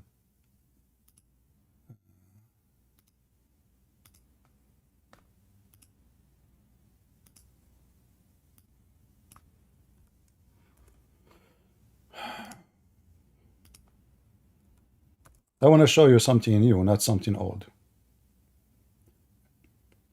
I will use Google Translation. What is the date for this? Do you see the date? Let me zoom in. The 13 in the first. January 2024. Let us use I don't Google know around. Translation. Saudi Arabia become a green. All right. All right. Try to type it in YouTube, you know? You Okay. probably will find the sources. The royal court, ask the nation to pray in the mosque and to call for rain of a prayer. Why? Because they are struggling with severe drought. When was that? This is January. I just typed that in the YouTube, in Google. January 30, 4:50 a.m. Correct? Yeah. All right. So Saudi Arabia become a green, but the country is struggling with rain. There's no rain. Maybe become a green because of Pepsi Cola. Maybe the Saudi, they are doing urine more these days. So seek forgiveness from Allah and ask for rain, the king said. We ask Allah, the Almighty, to have mercy in country and the people, and to answer the prayers of His servants, and to make what sent down the mercy to them and the provision for a while. Here, sorry, this is a prayer. So Saudi Arabia became a green. Now we go to the hadith you mentioned. You mentioned that the hadith says that the Arab, they will have high buildings, right? Yeah. And that in Did the you Quran read? is, Did you read the whole prophecy or just read one? just one hadith. I know, but did you read the hadith? Yeah, it's short. It is short. Are you sure? Yeah. What I know, it's long. So Maybe so what they did, they showed you only little part of it, not the whole story. So here you will see, this is the hadith, and this is Sahih al-Bukhari. According to Muhammad, all those things have to happen. Number 1, number 2, number 3, number 4, number 5, number 6, 7, 8, 9. All right? Okay. So what is the one should happen before the Arab have high buildings?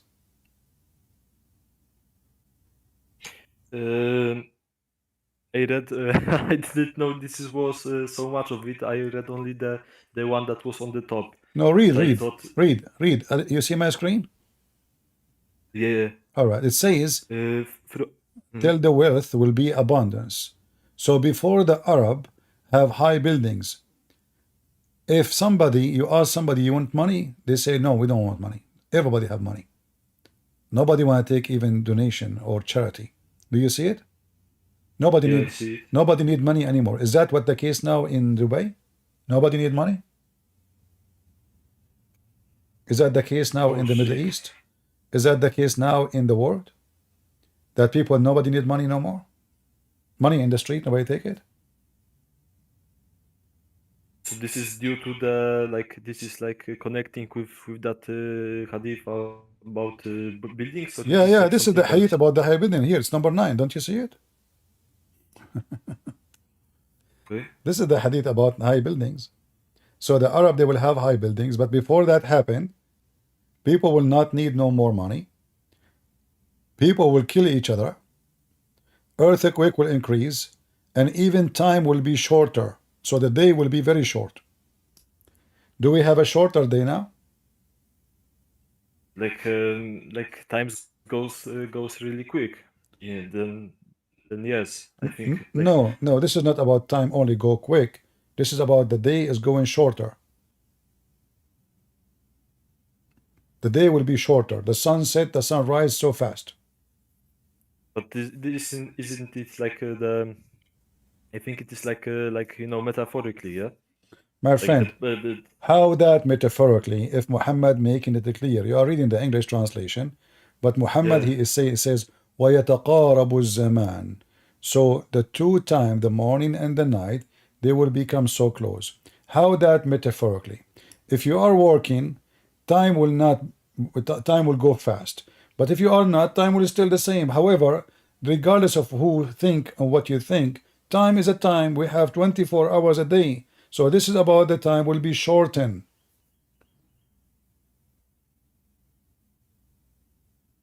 Number 3, the religious knowledge will be taken away. Do you believe that there is no Muslim no more have knowledge in Islam?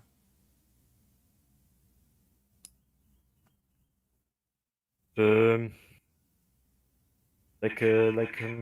yeah, I heard that it's about the sheikhs and other scholars that will say what is good for them, not about. I don't understand the word of what you are saying. Do you think no Muslim believe and have knowledge of Islam now? Nobody, zero.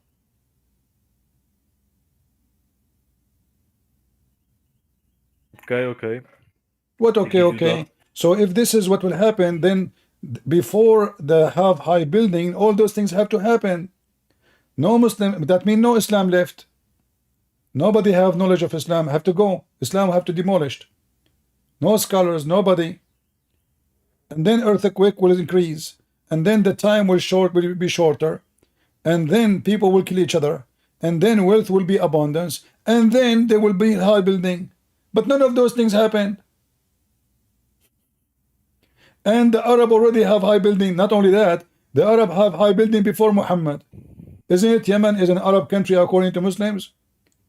And Yemen, they have many floor buildings since thousands of years ago. What is the prophecy about that? Same time, if somebody says to you a prophecy, that means he is sent by God. What if I said now a lie and tomorrow become true? So Muhammad, he lied. His prophecy did not come true. According to Muhammad, the sun will rise from the west. So okay, so now people, they build high building, and then after that the sun will rise from the west.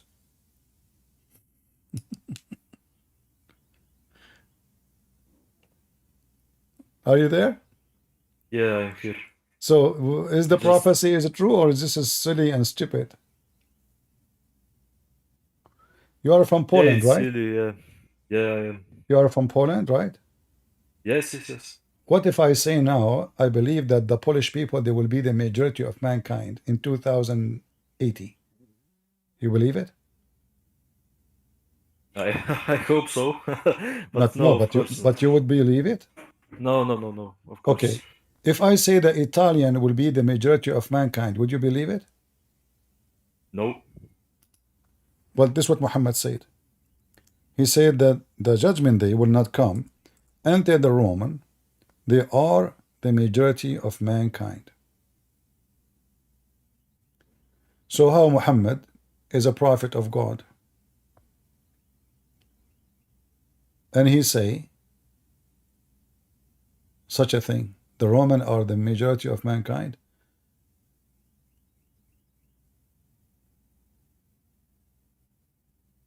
Look at those prophecies.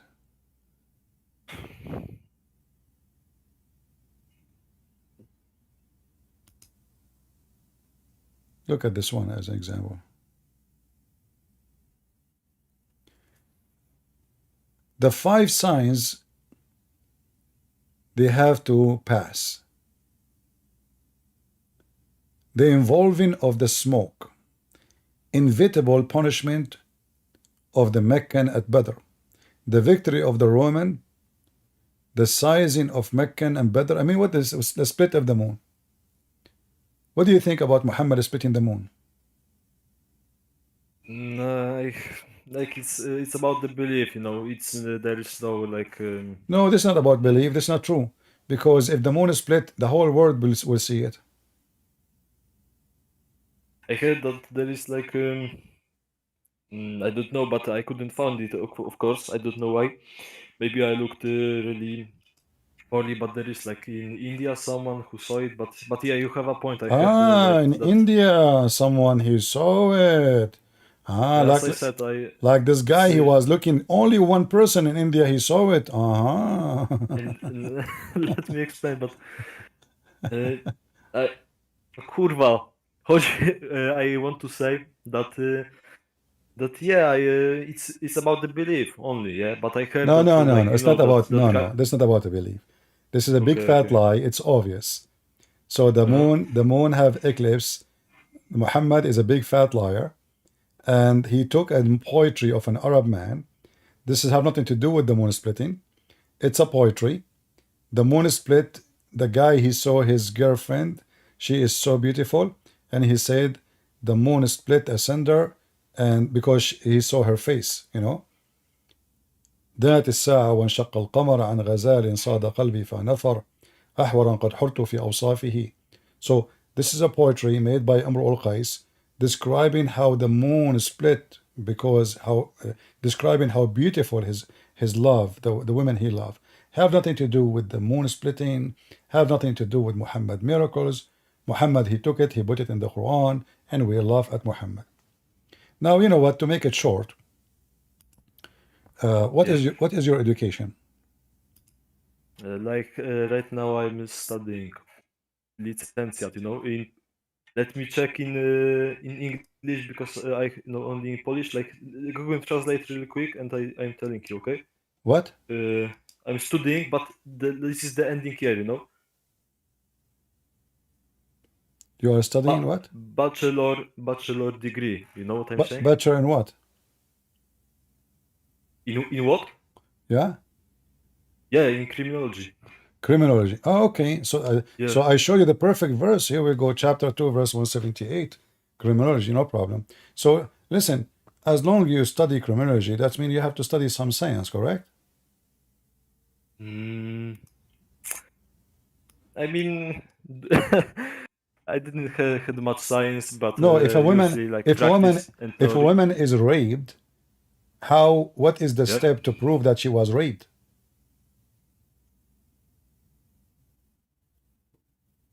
What is the proof? Yeah? You said you study criminology. Yes, but we Okay. didn't had like medical. All right, my friend. that stuff. I have degree in law, so I will explain to you. The first thing, there is two parts of the case. There is witnesses and there is evidence. Physical evidence is proving DNA. So the women have to do immediate examination within few hours of the claim, that to prove that she have a DNA from the one she claimed he raped her. And then they match the DNA.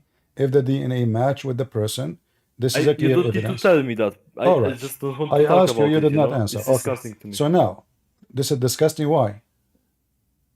Yeah. Why, Again? why disgusting? Because it's about rape, you know what I'm saying? I know the So what? purpose. Rape I is just exist. don't- So what disgusting? Are you a kid? No, I'm not, but Okay, like so what disgusting? We have, so is rape is real, is real. Is thieves is real, is real. Is a criminal is real. So we are adult, we are not kids. So don't tell me this is disgusting, Mr. Sensitive. So now, Like, but you want to go into Islam and about it, yeah? yes, no, we are talking about Islam. That's why I don't want to, because why? I already believe you with when what you say. You don't need to give me any more proof. This is the point. All right. So according to Muhammad, the baby is created in a certain way. There is a sperm, and then the sperm became a dead blood. Did you study anywhere in Poland that sperm transform and become a dead blood, and that will become a baby? No, I didn't. Are you sure you did not find it anywhere? In science website or something? No, I didn't look for it. All right. So is that convincing to you that Muhammad is a true prophet because he discovered something nobody knows, that a sperm become dead blood and dead blood become a baby?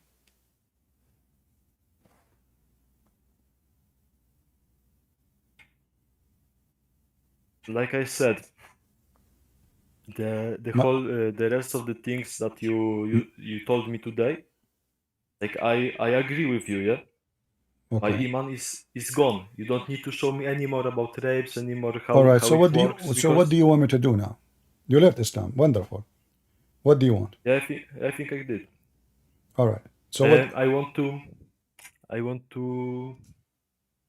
to be certain, yeah, that Christianity is true, and I just seeking seeking for the guidance. You know what I'm saying? All right. Like I want to Certainty, read the, certainty about anything in life is a personal experience. So to be certain or not to be certain, that is your choice. When we talk about God, is not someone I can bring him to you and show you and say, this is God, and now you are certain. Because some people, they are the same as, the disciple of Jesus. They said to him, show us the Father, and that's it. He said to them, I am with you all this time, and you do not know me. Whoever saw me, he saw the Father. So there is people like to see in order to be certain, and there is people who believe without seeing. And you as a person, you will not believe unless you see. So I say to you, good luck. When you see, no, I didn't that. I don't know I what didn't you say want, because you are seeking certainty, and how you can find certainty in the way you are looking for it, because you are trying to use logic, but you convert to Islam, which is illogical. So I found your logic is awkward. Either I'm logical all the time, or logic is not really my priority. So as an example, it is not logical that Jesus is born of a virgin, because this is against science, right? Science does I not can believe say, that. yeah, Okay. but science does not say a woman, she can have a child without a man, correct? Come again? Science does not agree that women, she can have a child without a man, correct? Yeah, sure. Okay, so how I can prove that to you? It's impossible. But we Christian, we believe in it.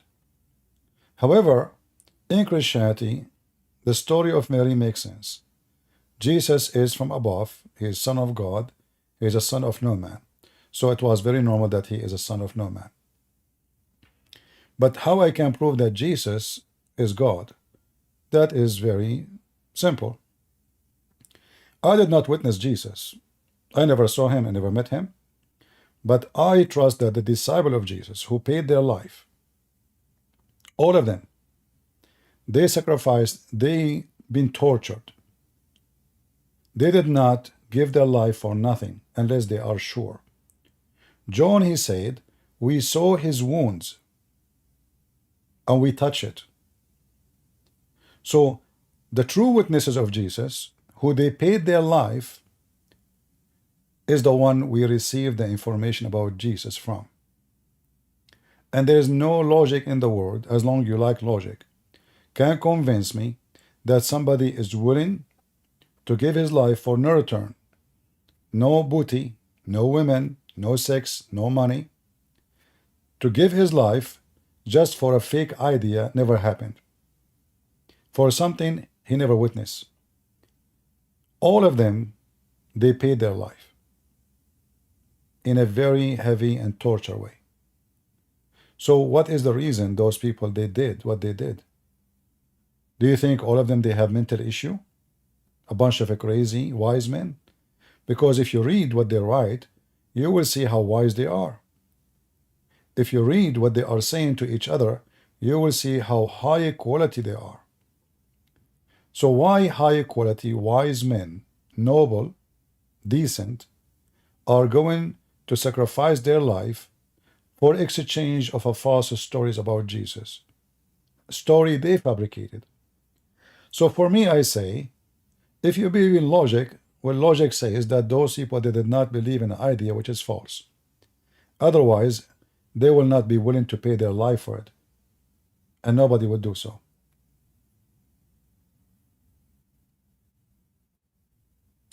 Yeah, you have a. This is a strong argument, not gonna lie, but you know, the Muslim, claim like a lot like that the Quran is well preserved and everything. I know there is like force and they have like differences, My friend, But also, who care Yeah. about preserve, not preserve? The shaitan can preserve his book too. I have my books in Amazon. I challenge anyone to change them. Does that mean I'm God? This is a very silly idea. Secondly, if Allah, he sent the Bible and he could not preserve the Bible, but he could preserve the Quran, that make Allah is more silly. For it is his book anyway. So if he can preserve one book, but he cannot preserve the other book, that make Allah a joke.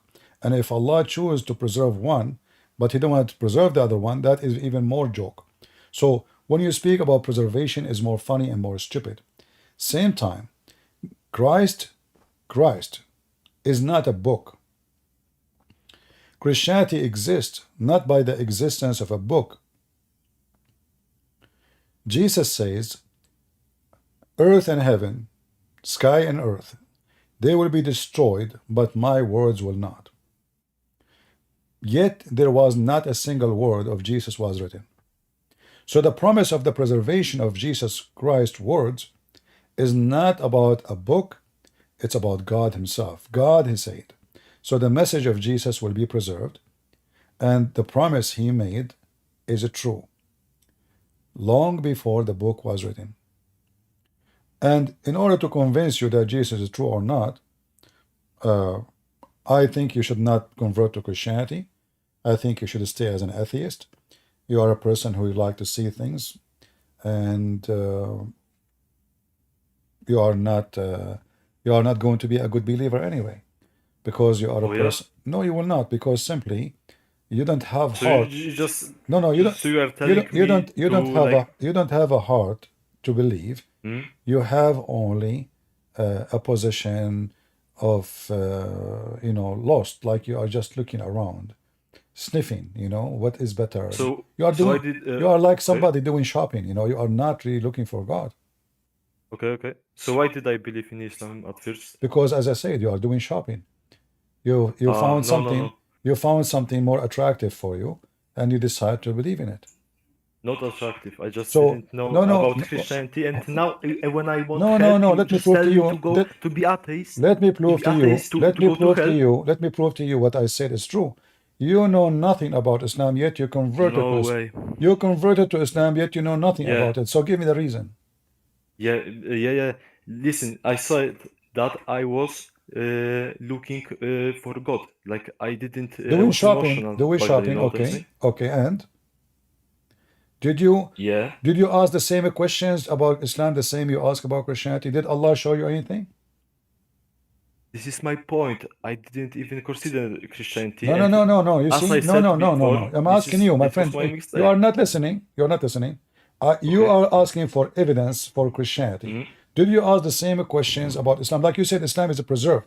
Did you check if the Quran really is preserved? Do you have evidence Quran is preserved? Do you have even the Quran? Yes, I have, but back then, No, you I don't. just No, you don't. Not a I single have Muslim. Quran.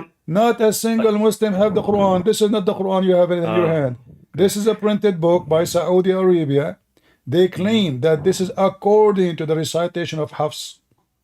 But nobody have the book of Hafs. Nobody have the book of Uthman. Muslims have many Quran. They are different from each other. You did not check it out. Yeah, So how come you confirm that I this is the did. Quran? Month ago I did, like not month ago, but few weeks back. That's why I have doubts about it, and No, that's why no. I'm here. How But come you you are did telling not? me to go atheist. Why you did not before you convert to Islam? Are you a foolish man? So you jump in the murky water without knowing what underneath? Shouldn't you do?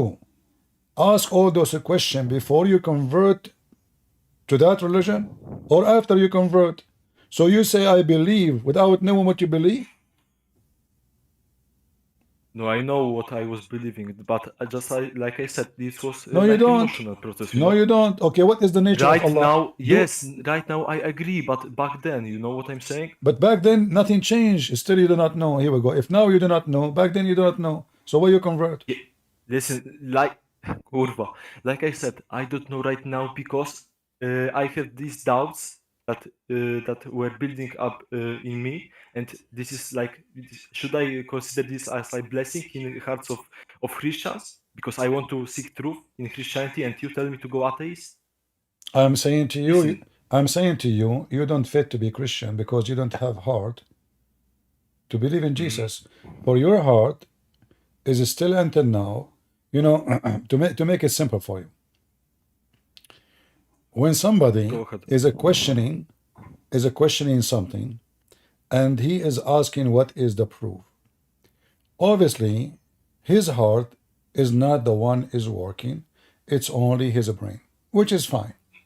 But then when I show you that we have evidence, we have tens of thousands of manuscripts, we have the disciple who paid their life, we have the story spread around the world, and you should know better that Christianity spread in India, Ethiopia, Sudan, Egypt, Syria, before even the European.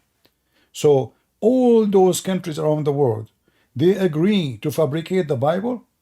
All the people from multicolor, multi-ethnic group, many of them, they are coming from pagan, not only the there's Jews, there's pagan, there's all of them, they agree to fabricate the Bible. So isn't it silly that I am a believer and now I want to fabricate my book? Do you think really that somebody he believe in something, he believed from his heart, and then he is willing to change the book of the God he believe in? How silly you are to believe in such a thing to happen. Why the Christian want to do that? Can you tell, if you go right now to your church and tell them, hey guys, I decided, and I hope you agree with me, to take John chapter 7 of the Bible. Do you think they will agree with you? Of course not. So why they will agree in the before?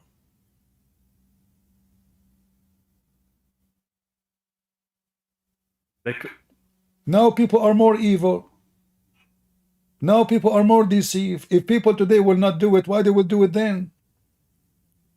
Why those people who paid their life for Christ, they will do it? Christians today, they are, we cannot compare them to the Christians in the time of Jesus. They used to be hunted literally. In order to pray, they have to pray under the ground. If somebody says a Christian, they throw him to the tiger. So we cannot compare between Christianity then and Christianity now. Still, they did not leave Jesus. So you are sitting in your comfort, in the freedom of Poland, in Europe, who you have all the protection for your opinion and you believe, and you are questioning if Jesus is true or not. Well, ask the disciple of Jesus, they will laugh at you. Because you are a person who is sitting in his comfort zone, still you are wondering what they did, if it's true or not. For me, you see, this is... I believe is true. And I am, because the wise God, he gave me little wisdom. And this wisdom is telling me that there is no way a human being will pay his life. And he got no return. Nothing. No booty, no sex, no money, no position, nothing. People spit at them. People treat them like dogs. They are not welcome. Jews treat them bad. Roman treat them bad. Arab treat them bad. Everybody treat them bad. Why in the world anyone wanna do this to get what? Nothing except death and torture. And this is the most clear evidence that the ones who witness Jesus, they witness to the true God, the Messiah, our Lord and Savior.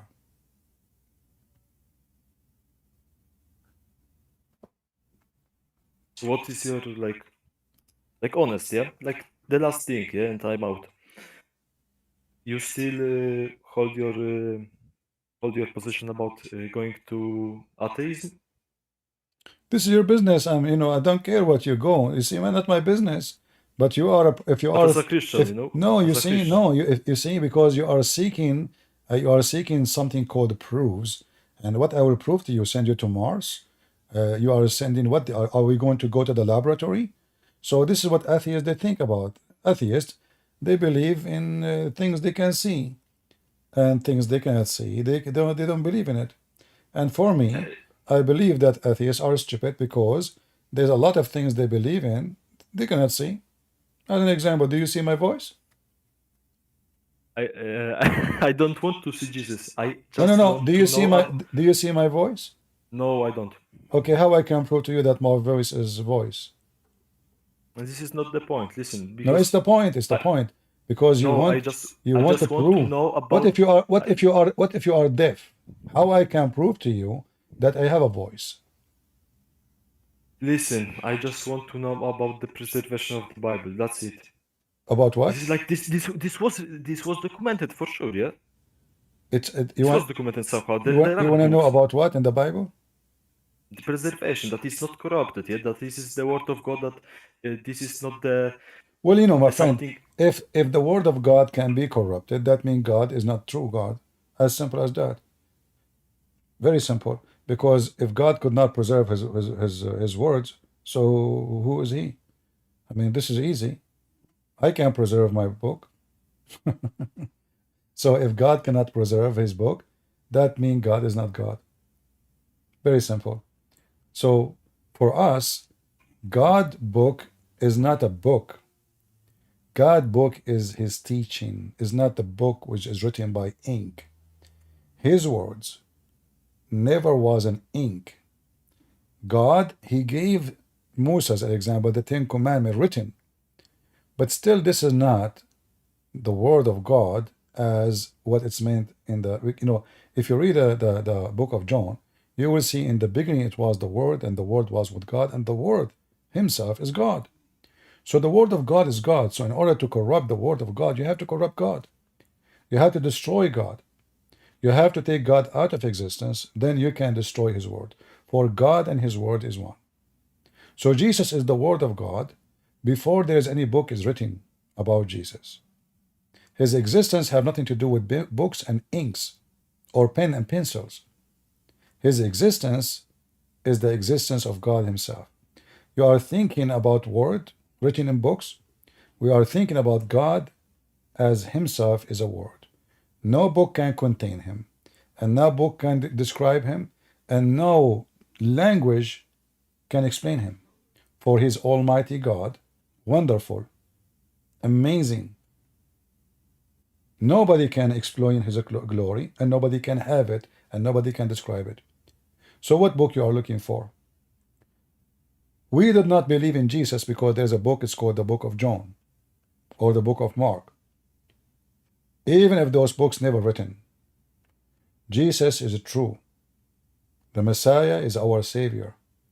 We did not believe in Jesus because there is a book speaking about him. What if nobody wrote a book about Jesus? When the people believe in Abraham, it was a long time before anyone have a book about Abraham.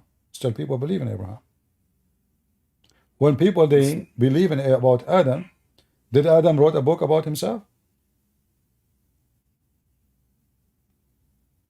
I'm going to read the Bible with open mind. And Yeah, but if you want to God read, willing, if you want to read to know if Jesus is true or not, you need to read it from your heart, not only your eyes.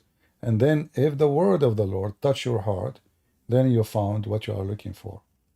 And this is why I say to you, you are doing shopping. You are not using your heart. You are just doing shopping. How you can prove to me? For me, when I read any chapter of Jesus, I will see God speaking, even though I never saw Jesus. Go and find me any person wrote a book. He's wise and beautiful and amazing in what he say as the word of God. Go ahead. listen, So it really hurts me that you said that about that atheism, but I really looking for the truth and I want to come back to Christ. And I believe there is a God, and I'm closer to Christianity than Islam. that is your choice, you know. Yeah. Your salvation is in your hand. For me, it's very easy to find who is the Messiah. As I said, like when the Messiah says, love your enemy, that the extreme of wisdom which nobody can come with. How in the world I will love my enemy? So Jesus, when he taught us, he was fighting our illness. When a human being, he live in hate, his hate will kill him before he killed the enemy. In fact, he might never be able to kill the enemy. He live in hate. His hate will make him strive and suffer every day. He cannot even eat without thinking about his enemy. Like the Muslims today, they cannot even pray without cursing their enemy. They cannot even do anything. The enmity is about everything in their life. So their life already destroyed. So the wise Lord, when he said to us, love your enemy, he's not teaching us to love an enemy only. He is teaching us not to be stupid and not to let enmity destroy us and hatred. Live as God lived. God, he forgave. If God decide to be enemy to us, we will be destroyed in 2 seconds. God, he forgive us. We pray, we repent. Your sin is forgiven. If God, he hate us, God, he can destroy us, not like us. We cannot destroy God and we cannot destroy each other unless we have the capability of doing it. So if you live with hate inside you, this hate is going to be like a poison, will kill you slowly, will turn your life upside down. So if you live the wisdom of Jesus, you will see that your life will change. The way you treat your wife, your family, your mother, your children will change. The way you treat everybody around you, you change. A person he convert to Islam right away, he have to hate. He have even to hate his parents. So with Jesus, you live as a new person. That's why in Christianity we believe that when somebody is a believer, he is born again. So if you ask me about proof of God, I say to you, being born again with Jesus, which means you can be a criminal, you convert to Christianity, you will become a monk. You will become a decent man. You will become a loving. You never harm anyone. Christ, he will change your life.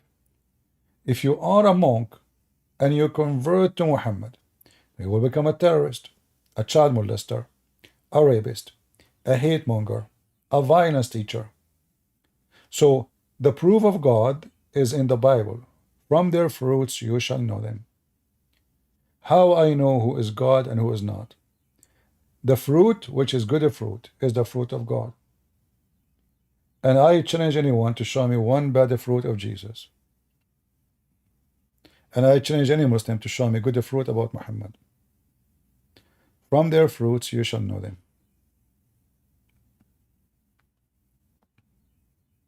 All right? Yeah. Okay. You're going to read, I don't know, just the New Testament or start with the Old? What do you recommend for me? How to start it? The Do you have journey. a Bible next to you? I have it downstairs. But Well, go downstairs and you can come back and tell us in the chat. And I want you to be honest. I want you to open the Bible and tell me which page you open. Just tell me which page, which chapter you are.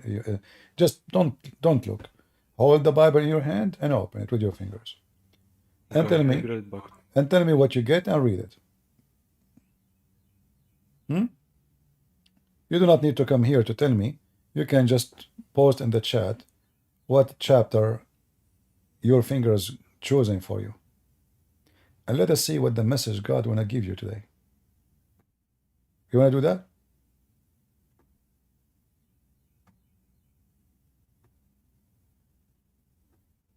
I guess he went downstairs to get the Bible, maybe.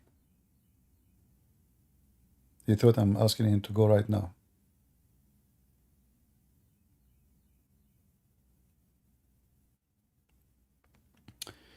People interested in my race? I'm black, blonde, African American from Japan. Who care? And I am single. Go ahead. Okay. Did you get the Bible in your hand? Yeah. Okay. Did you open anything or not yet? Yeah. Right now it's Mark.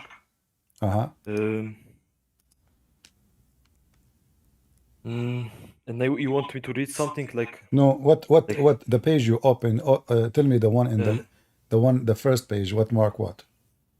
From the top. It's second. All right. What Mark 2 is speaking about? About the healing of someone. All right. It's in Polish, so give me a second. Let me play the sound.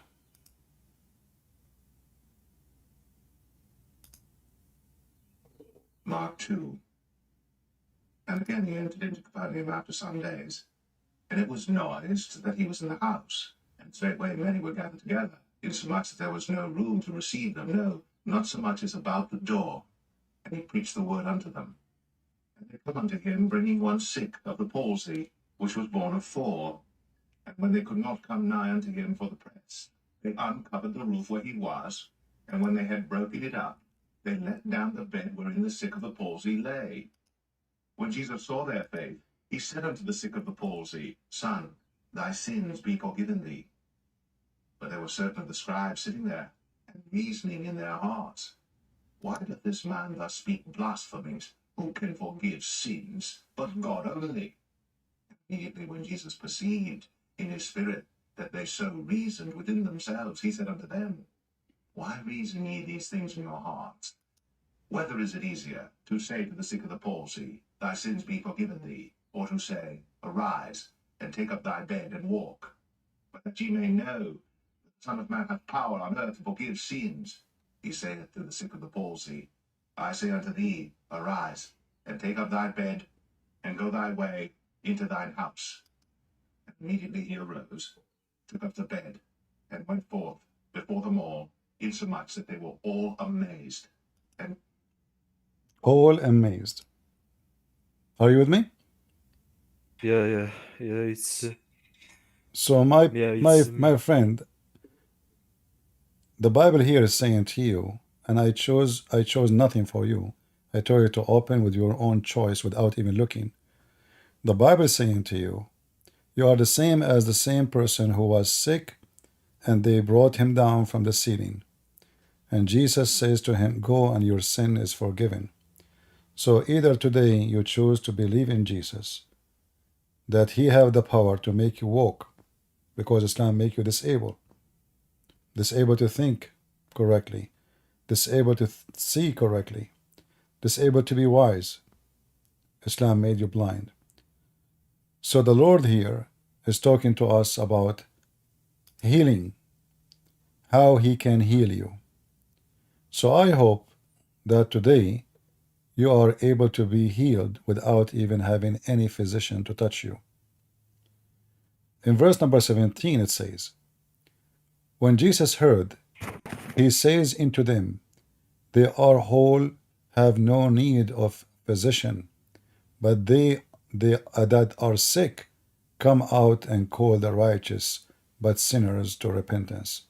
So I say to my friend, you better repent today and accept the Messiah as your Savior, so he can say to you that the sin you did against me by converting to Islam is forgiven.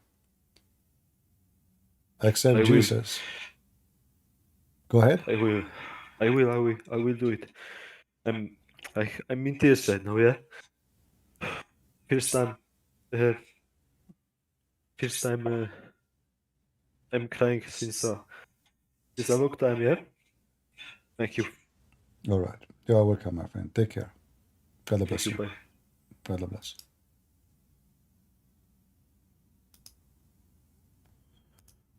All right. Amina. Go ahead, Amina. I hope you fix your microphone. We are happy that he left Islam and became a Christian. Are you there, Amina?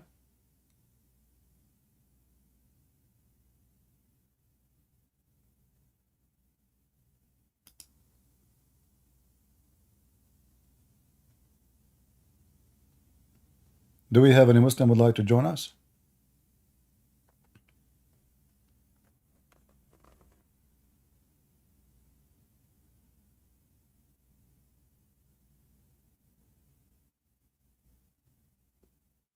Anyone?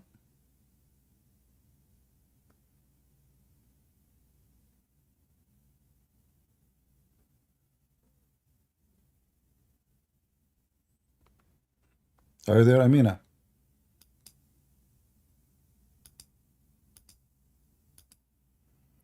All right. Amina, she came to the stage many times, but her voice was always bad. So let us see what's going on with them. Maybe they are just playing games.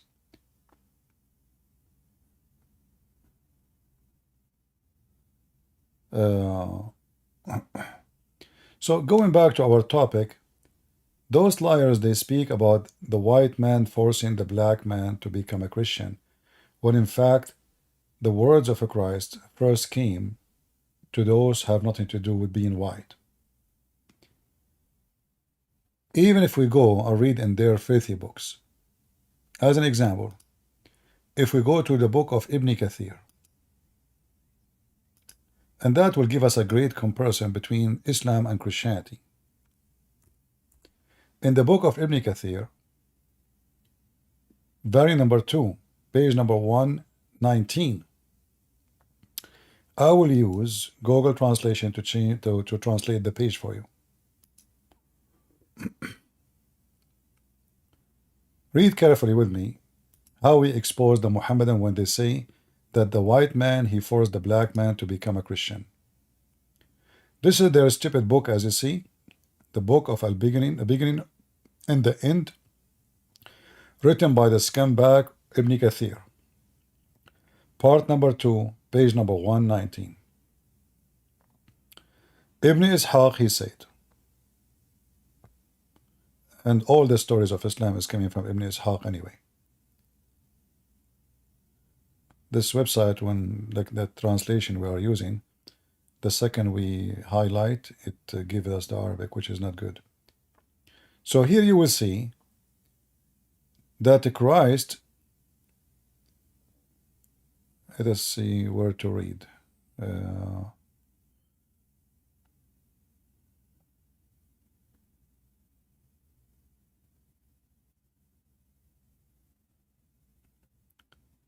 Where to read?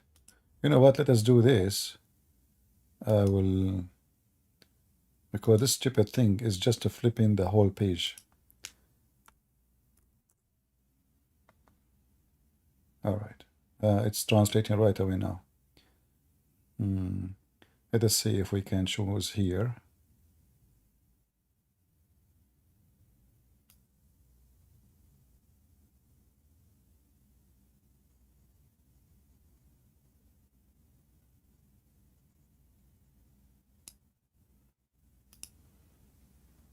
Let us read together. on the authority of Muhammad ben Ishaq, before Jesus, peace be upon him, was exalted, he instructed the disciples to call people to worship God alone, with no partner, and appointed each one of them to a group of people in one of the regions of the Levant, the East, and the West. They mentioned that every person among them began to speak a language to whom Christ sent him. More than one person mentioned that the gospel was transmitted from him by 4 people, Luke, Matthew, Mark, and John. So, where Jesus he sent his disciple? The territory of Syria, to the east, and to the west, and to the, when we say, by the way, the west, in Arabic, when they use the word Maghrib, they mean Africa, Morocco. This is what Morocco means actually in Arabic. Maghrib. In case you do not know, in Arabic, when we say Maghrib, we mean Morocco. Maghrib means west. So, the Messiah disciples were sent to the east, that means the Asian, to the west, whoever in the west, including Africa, and to the territory of Syria. But here you will notice that the disciple of Jesus, they woke up in the morning and they found that each one of them speak different language. That is the power of Jesus. Allah, he sent his apostle to speak to you in Urdu. He cannot. Did Allah send Muhammad with ability to speak to you in any language except Arabic? He cannot. So if a Christianity is a racist, then it should be only about one culture, one language, and one ethnic group. But this is their book, and this is Ibn Kathir. And let me send you the link so you can save it. So in the future, if you need it, you will not ask me for it. All right?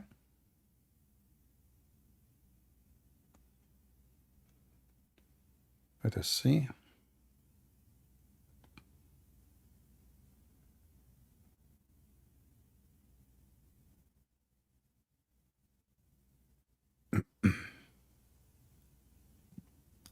Well, we need to shorten this link, so I will post it in Discord, and I will ask the admins, and in Ramble, because YouTube don't accept to post a link like this, and in Ramble too. And you guys, you shorten it and give it to people in YouTube, please. I just posted the link in Ramble and in Discord. So here we notice that in Christianity, God, he understand all languages. God, he speak all languages.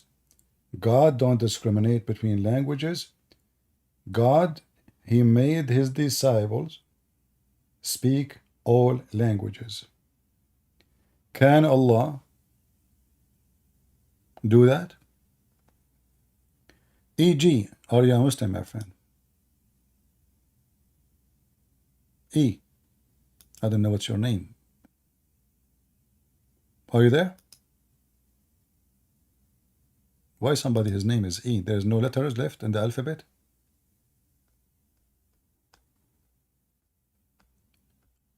Are you there, E? Do they charge in Discord, like, you know, when you make your name, like they charge you by letter?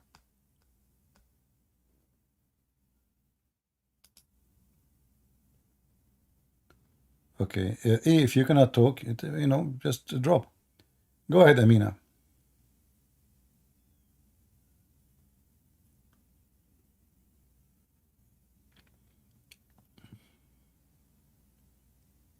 What's wrong with the Muslims? Each one I call him to say something, he don't, you know. They just come to the stage, they say nothing. Are you protesting Free Palestine?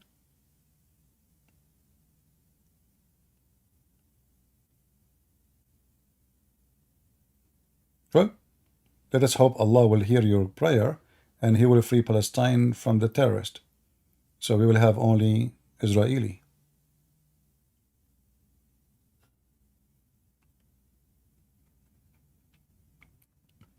Any Mohammedan would like to join us?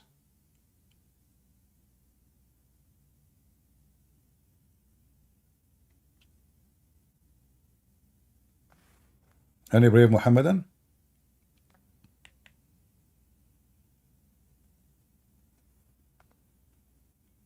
Nobody? Let us go now to the Quran and talk about white and black. We continue. We are not done yet. According to the filthy Quran, you cannot enter heaven. Oh, look at this guy here. Potato. I was going to play this video, by the way, but it's okay. I mean, it's not worth it. According to the stupid Quran, all believers must be white before they can enter heaven. Who is a Muslim want to prove me to be a liar? And he want to get me busted and say this is not true.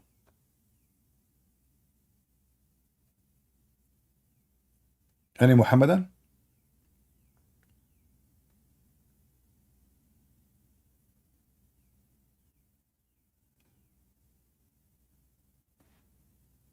If there is any Muhammadan would like to prove me wrong and false, I say the Quran say that only white people they can enter heaven. And this time we are saying Quran, we are not saying Hadith.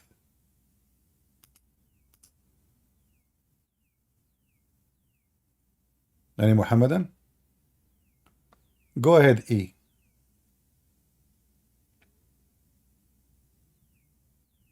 Do you think, guys, there is something wrong with Discord, or those guys are playing games just to waste our time?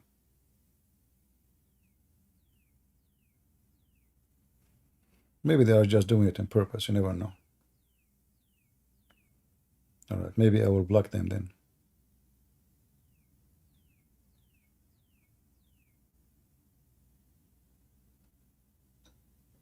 Hi, Christian Prince. Can you hear me? I do hear you. Go ahead. Hi, brother. Sorry, I'm one of the mods here. Amina, we're trying to fix her mic. Her mic is working when we take her into VC, but for some reason it's not working here.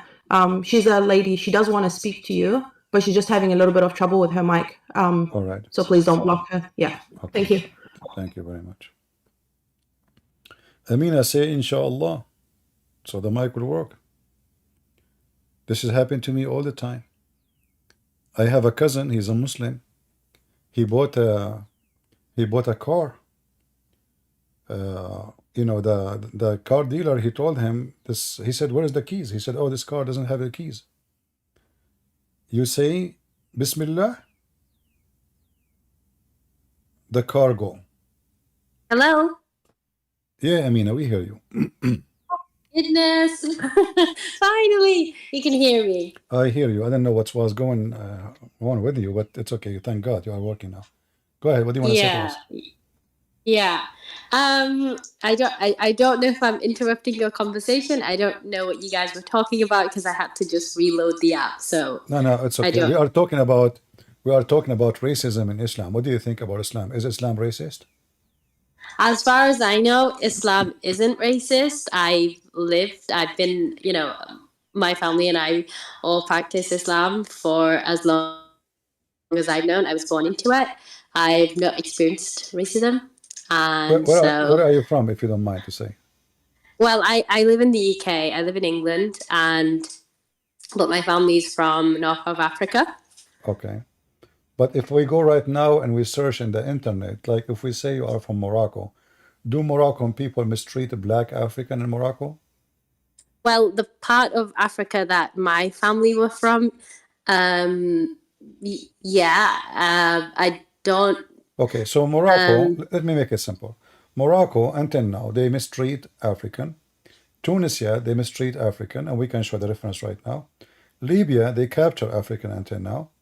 And all North Africa. In fact, Morocco was the biggest market for slavery in the world.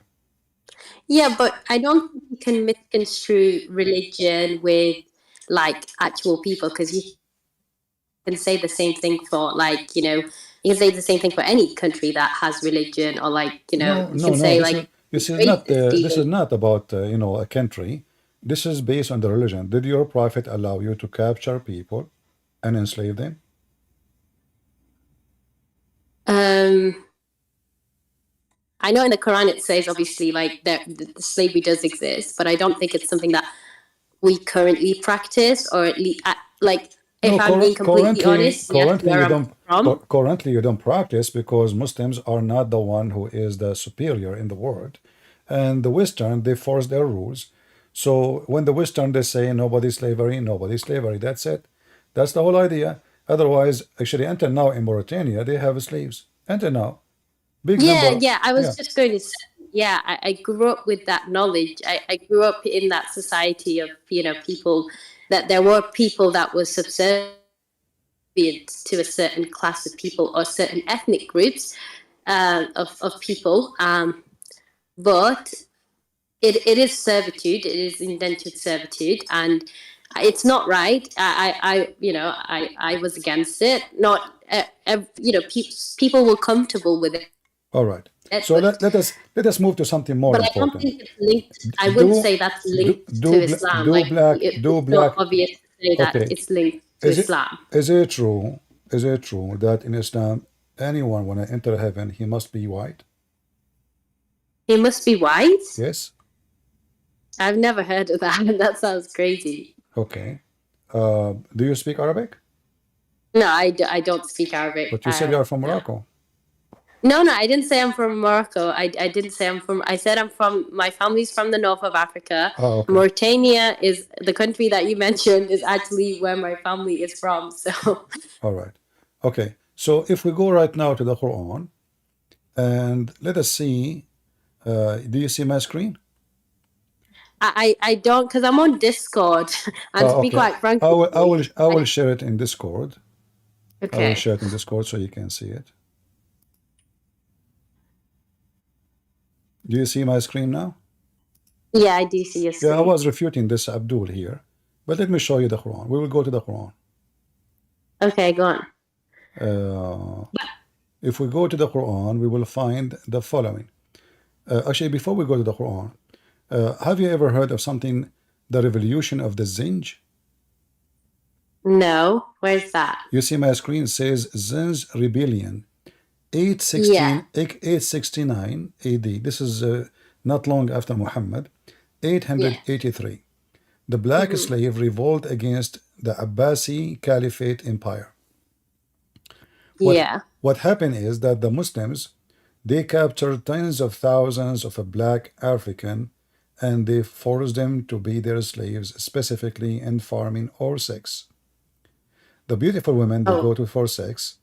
The one who don't look good or old or men, they go for farming. So in that territory, in Iraq, where the caliphate located, they have tens of thousands of a black, to the point that the whole population in the area of Al-Basra become black. And we are talking about the farming area. So those people, they revolt for their freedom when they noticed that they became big in number. They said to themselves, we can be free from the white man who control us, who slave us. And the war started, and the Arab, they slaughter every single black one of them. So you never heard of this before, right? No, it's not something that I've heard of or anyone talks about. Anyone can search what you see in the screen. Search for the Zinj rebellion, and you will find it. Now let us go to the Quran. Yeah, I was gonna say, like, historical events don't necessarily. No, but those historical events, they are coming from the Quran. They are coming from the. Because you can say, like, did your prophet own black slaves? I don't know if he owned. If Sure, he did, it's not something. Bilal is very famous. Bilal, Muhammad, he died. I've heard of Bilal. Yeah, I've heard of Bilal. Bilal, he was a slave of Muhammad, and Muhammad died, and Bilal still is a slave. But let us see, But I thought Bilal was highly regarded because he got to call the adhan and everything. He was So commanded. It's not because he was respected, but because he's a poor black slave. The, yeah, but the you know, white like man, all the white man. Why Muhammad did not command Abu Bakr to shout? He commanded the black, the slave. The white people don't maybe wake up. because I heard that he eradicated slavery and that Well, what from okay, Islam. Muhammad he died and he owned slaves. Is that correct? I don't know that if Muhammad Okay, we will go for that owns part. specific Let us slave. read the Quran here, and we will go to that part about Muhammad, what he did with the slavery. Muhammad he encouraged the slavery, and one of his title is Ba'i'ul Abid, which means the slave sellers. Can you read for me, please, what the Quran is saying? On the day of resurrection, when some of the faces will become white, and some faces will become black. As for those faces will become black, to them will be said, did you reject faith after accepting? Then taste the torment of hell. Taste the torment in hell for rejecting the faith. Continue. And for those faces who will become white, they will be in Allah's mercy, paradise. Therein they shall dwell forever. You said, when I said to you that in Islam only white people are welcome, you said Yeah, that but would be funny. But do you not think that that could just be said for like their faces are turning black because not racially, it's not like a racial thing, it's more so like because they're evil, and like I think everyone kind So of understands. why if somebody evil, his face will turn black? So if Well, I'm evil, so if I am like, can't I be evil and I'm white? No, of course you can, but then your face could still turn black because that might just be the connotation for evil, you know? Okay, why? You know, But like why how he did red not is say that? associated with sex, and No, like black could be what? associated with Okay, I will evil. go with you. But why Allah he chose to say that the one who is evil will be black? Why he did not say the one who will be evil will be white? Well, maybe it's just what people understood back then, much like, how Christ uses the fig tree, even though we don't have fig trees in current day. Like we do, but like, in England, I don't walk around seeing fig trees. He Oh, uses you have a lot of fig tree. parables. No, you have a lot of fig tree in England. If you go right now, No, but you I've can never seen a fig tree. no I've never walked you out can and seen a search. fig It's tree. called the brown turkey. So there you have a lot of fig tree in England. Same time, here it's physical. If we go right now, have you ever heard of the Quran tafsir? Yeah, of course, yeah. All right. So in the Quran, there's a chapter, the chapter of the ants. Have you ever heard of it? No. Chapter Maybe of the if you chapter of the ant, verse number the 82. ant. Oh, okay, ants, right? Ants, yeah, Yes. ants, yeah. So chapter 27, verse number 82, it says that there is a beast will come from the ground. Do you know what this beast will do? No, I don't know what it will do, but I'm guessing it might eat people. I don't No, know. this beast is a Muslim beast, and he is going to teach you how to behave, Oh, okay. and he That will sounds make you white or black. all right. So if we go, let us go here. But don't you think it's people see black cats, like people see black cats and they like they associate that with like black cats are evil. It's like that kind of same no, thing. this is okay, but this is cannot be from God. But this is what your God said. Your prophet, he said, the black dog is the devil. Is that godly or this is stupid thing? But do you not think that? Is it stupid? Do you agree with me to associate the color of a black cat with evil cat? Yeah, obviously I do think Okay. that's silly when people say that, because this I is have what a cat that's also black and this is white. what your prophet said. Your prophet says the black dog is the devil, and I will show it to you. But let us see here what the Quran is saying, because you are saying that this is maybe metaphorically, not physically correct about being a black face. Yeah. I think it. Read with me here. I would interpret it as that, because I cannot take. All If right. I was to take This it is the literally, story. I would then. This is the story according to your prophet and his companions, the beast will come out from the ground. You see my screen? Yeah, I do see your All right, screen. so It this is is quite small for me, but yes, I can see it. so this is, I can post the link for you so you can open it if you want. I will post the link here. No, it's okay. I'll go with you. It's all right. You don't have to. So do here that. there is a beast is going to come from the ground, and this Yeah. beast is going to have, let me show you, is going to have the ring and Yeah. staff, the ring of Solomon, magical ring, and the staff of Moses. Let us see together. Okay. Read with me. Can you read for me what you see? on the screen? It is a little bit small for me because I'm on my phone and my screen isn't Okay. enlarged. A beast will emerge from the earth, and with it will be the staff of Moses and the ring of Suleiman. Suleiman means Solomon. Peace be upon both.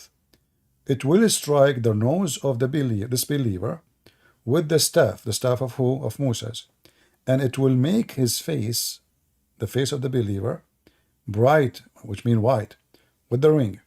Until when the disbelievers, they meet, they see each other by color. What do you think about this? Is that metaphorical now or physical? I don't really. I guess that provides a bit of context, but Let us continue reading. Maybe that will give us more. It will strike the nose. It will strike the nose of the disbelievers with the ring, and will make his face, the face of the believers, bright with the staff. Until when the people they gather for a meal, they will say to one another, "O believer, O disbeliever." Why? Because now there is only black and white. Correct? Yeah. So how now Muslim they recognize who is a believer? He is very white. And how they recognize someone is not a believer? He is very black. And then it says here, and then this is the description of the beast. And let us continue. If you read with me here, it says, so, and there will be no disbeliever left without making black spot in his face, which will spread until his face is black as a result. Do you see it? Okay. And then before it says, we skip that by mistake, there will be no believer left without making a white spot in his face, which will spread until his face shining white as a result. Is that metaphorical now, or this is physical? Well, yeah, that's obviously like literal. That's a bit more. All right. That's So all non-believers, the penalty for them is being black. All the believers are going to be white. So if Islam is not racist, what is behind this? I'm not really sure, but like I'm not really sure. I don't know, but I cannot believe that God would be racist. Yeah, I don't believe that that our Creator is racist. I believe the explanation that I was told for us being different is so that we can learn to accept one another. So I cannot believe how I was made. It was to rape comes from racism, because that just cannot be true. Like I can accept that, I can read that, and I can hear it, and I'll be like, okay, cool. But I've learned that it's not racist. So I can see and hear that. I just don't. I think we are, as human beings, are flawed, and maybe that's why we have racism. Yeah, but this is God that's talking now. This is not a human being. This is not me and you. This is God. This is Quran. Yeah. So how? Okay, when Allah He created the white people and the black people, did He create the black people to go to hell from the beginning? Well, obviously not. Obviously not. Why? No, I don't think so. How come? Because He created us all equally. It's not about the color of our skin. It's about what's in our heart. It's about what we follow. It's about the way we treat each other when we're alive. Can you read for me? Can you read for me what is in the screen? Sure, go on. Um. Okay. Is it Abu? Is it? I don't know how to. I don't know how to pronounce the Don't first worry name. about the name. Who care? Okay. Reported God's messenger as saying, God created Adam when he created him and struck his right shoulder and brought forth his offspring white like small ants, and struck his left shoulder and brought forth his offspring black as though they were charcoal. Then he said to the party on his right side, to paradise, and I do not care. And he said to the party on his left shoulder, to hell, and I do not care. So who is Yeah. the one going to go to heaven and who is the one who is going to go to hell? Based on your prophet's statement. Well, from this, like reading it, obviously says the white offspring, white ants, and then the black ants are going to hell. So the black people will go to hell, the white people will go to heaven, correct? Yeah. Well, the ants, but yeah, I'm guessing they are human. They're like meant to be metaphors for human. Is that what it is? Yeah, no, he is describing them how, because there is in the desert, there's white ants and there is black ants, you know? So he's describing them as the color, like how black, how white they are. So the white, the offspring which is born from the right hand, the right hand in Islam present the hand of God. Because God have two hands, your God have two hands, and both of them they are in the right side of Allah, correct? Yeah. So the reason Allah he chose the white to be born of the white right hand, for those are the righteous people. The white people are righteous. And the reason that Allah he chose in the left hand to make the black offspring coming from, because Islam teach that black people are not righteous. This is not metaphorical no more. This is a clear evidence that from the beginning Islam believe that all black are evil, all white are good. Okay. So what do you think? I mean that's pretty damning. But race for me, like race isn't all. Like I can't just be like, okay, yeah, obviously if God's racist, that's a problem. But like,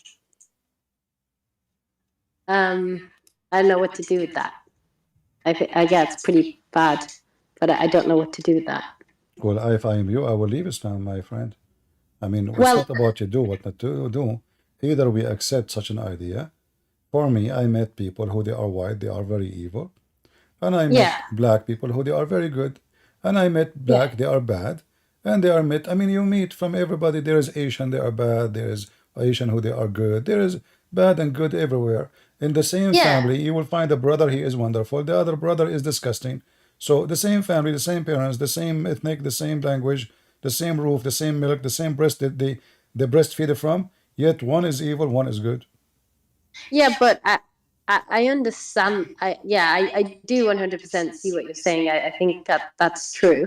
I think that there is a point. There is some goodness in Islam, and there is obviously some things that give me one good thing about Islam. Go ahead.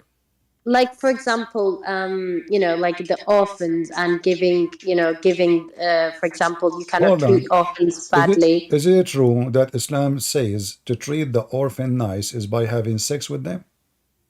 I haven't seen that. So Surah An-Nisa, which talks about the orphans and like treating them rightly and splitting their giving them the right of heritage. We will see how the Quran speak about how to treat the orphan nicely. If you fear that you shall not hold on, just wait.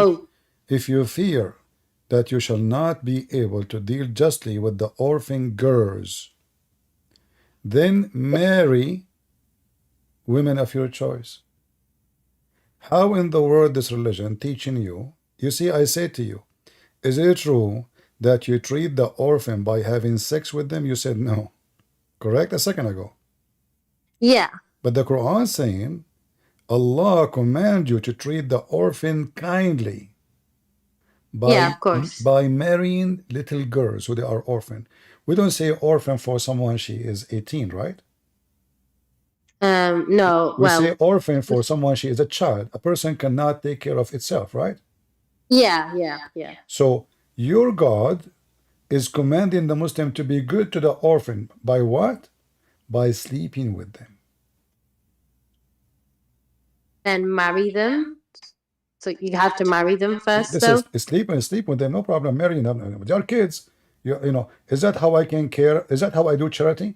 So I see an orphan, I say, okay, girl, go to my bed. I will feed you. I will give you milk, but take off your panty. Is that how? Excuse my language. Is that how I can treat an orphan girl?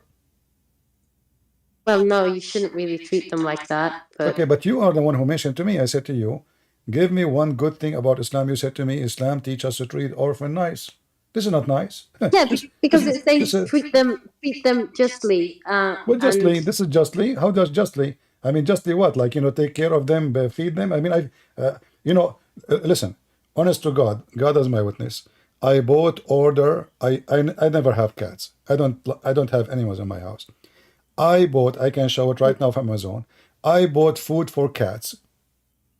There's a bunch of little cats around my house, and I bought food for them.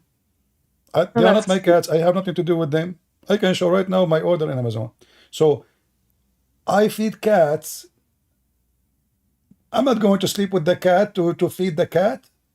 So well, yeah, if the obviously, because they have. if the little kitten, in order for me to take care of that kitten, let us say this orphan is a kitten, little tiny child. So what kind of a good person I am, in order to take care of someone, this person have to sleep with me. And Yeah, even though but it is a child. But I don't think good, decent people would do that. I'm not, if I was raising So are a you saying boy decent in my people? house. So are you saying, my dear sister, are you saying decent people should not follow the Quran? No, I'm just saying, obviously, the whole idea of treating them justly and nicely means to feed them, bathe them, clothe them, No, but you are put them in marrying them. Okay, education. can't you feed them without taking them to bed? Well, This- obviously you does, can. does it say in the front of your eyes? Is that my translation? Am I faking things? This is the Quran. This is your No. Islamic website. Does it say marry other if you cannot do that? So okay. So now, is that how we can treat justly an orphan, a child? So we take advantage of their needs. Well, no, obviously that would be really bad if they were a child. So this is not decency then. And This is, even if they weren't a child, you cannot do that. You shouldn't do but that this to is them. but this because is they not wouldn't- but this is not decency then, correct?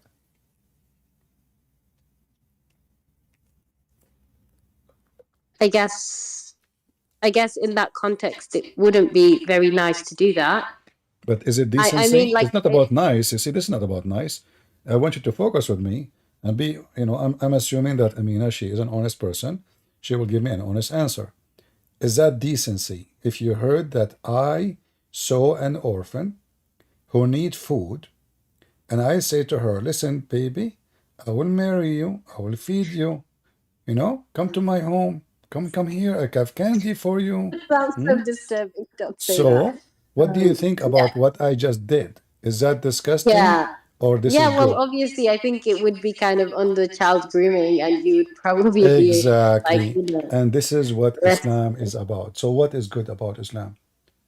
So, we just showed you your I mean, prophet like, saying for black example, people. like, I'm not gonna lie to you. Like, having grown up in it, I feel that, like, okay, for the most part, I have seen goodness. You cannot, like, okay, I'm like exploring the Bible, really, really lovely stuff. It touches my heart, and I'm like, that's amazing. But then I look at the way I grew up and the way that the people and the culture and the society that I was a part of, and I just think this cannot be, these people are Muslim. We're all Muslim. We live our normal lives, and we do good things, and because we want to please Allah. I don't know. You fail to So, give like, me anything good you do. Give me a good thing you do. Lying. Okay. like, Okay. Let we us go. pray When you say fast we Muslims, when you in say you Ramadan. Muslims, no, hold on. So what Ramadan? I mean, you eat more in Ramadan. People get more fat in Ramadan. You don't lose Yeah, weight. that is okay. I mean, yeah, that's, there is some evidence to So, suggest so that it's your kind of fasting is not a true fasting. You just switch the day to night and the night to day, and that's all. And you eat more, and actually, food got and more we do give expensive. zakat, you give charity, Okay, even your zakat, send you don't give it because you're a good person. You give it because you promised. If you give, Allah will forgive you. So you bribe God, you give money.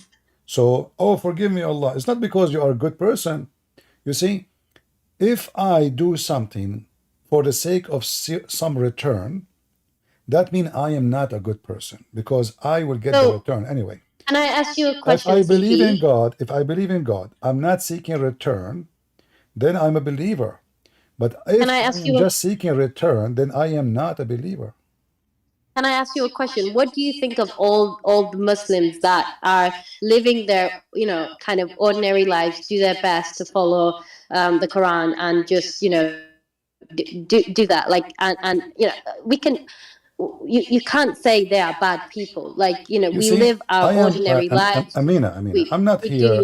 I'm not here to talk about bad people, because I am sure your Yeah, parents but are. No, you hold do on. seem to Let me answer. Let me answer. So Okay, sorry, go on. I'm sure that you are coming from a good family, but how that prove I Islam do. to be okay? So how that prove Islam to be good? Let us say I'm good. I'm coming from a bad family, but how that prove Christianity to be bad? So you are mixing things up. You coming from a good family doesn't make you coming from good religion. You're coming from good family Yeah, because your parents. Okay, but the did religion your is mom our did your mom teach you that you can like your husband? no of I Why? no Why I your mom never. she will not? Why your mom she will not teach you that? I mean, she hasn't really taught me what to No, but say I mean, or why? Okay, let's say in the future you have a child. Do you yeah, encourage your child, your daughter? Let's say you have a daughter, God is yeah. willing, and you told your daughter, "Hey, daughter, you should like your husband." Is that a good teaching? Well, obviously not. That's morally corrupting But your isn't soul because every lie exactly? that But isn't this what your prophet said? The man he can lie I to his husband. The man can lie to his yeah. wife, and the wife can lie to her husband. But I don't know that many. I don't know that many people take that seriously. Like I So are don't you think. saying to me that the good Muslim is the one who don't take Islam seriously? Because if you take Islam seriously, you follow it, you become corrupt. I think okay, no. Well, Amina, for Amina, example, you just said you are corrupting your kid. You said that to me when I yeah, asked you about. obviously Okay, so lying. you agreed that Muhammad is corrupting your kids. Well, yeah, obviously. Well, I'm not saying Mohammed is correcting our No, kids. no, I'm you just said saying the that. No, whole you said principle that. of I lying. said to you, listen, Amina, listen. You know, you're really funny. I'm not No, making I'm fun of not. you, by I'm the just way, trying to but you tell are the you. one who used the word corrupt. And I'm listening Yeah. carefully. You know, I listen to the heart of people and to their words and voice. So Okay. you said, and everybody heard you, if I do that, I am obviously corrupting my kid. Yes, that's So morally corrupting your if you child. listen to the teaching of Muhammad, you will end with what? Corrupting your kid. But yeah, yeah. I mean, if I teach my child to lie, then I am teaching them to corrupt their souls, and I don't want to do that. So why you don't follow Muhammad Um, then? Obviously you don't like Muhammad teaching. but I do think Muhammad has other teachings that are maybe better. Okay, I don't hold the view that Muhammad was this perfect human being that didn't make any mistakes because obviously his Is marriage. that about Muhammad being perfect, or is about God teaching? So are you saying to me Muhammad was giving false teaching, not from his God? I think some of his teachings surely cannot. I don't know. I just think some of his teachings are questionable. As a person that is living in this world right now, I cannot encourage my child to lie. I wouldn't encourage them to lie. I wouldn't encourage the man that I marry in the future to have four wives or up to four wives because I've seen it happen in my own family and it's horrible. It's not good for anybody. I always tell that to everybody that kind of glamorizes the four wives thing, and I say no, it's horrible. Everybody's miserable, including the children. The children don't have an identity. Don't do that. It's not okay. Stop glamorizing it, because it's a load of nonsense. But I can understand that the Quran says that. I can see that the Quran says that, but I don't know that everything that when you do something in practice and it doesn't work, but that doesn't mean to say that Question. Amina, did you hear the video of Ali Dawah, and he is from England, about having secret wife?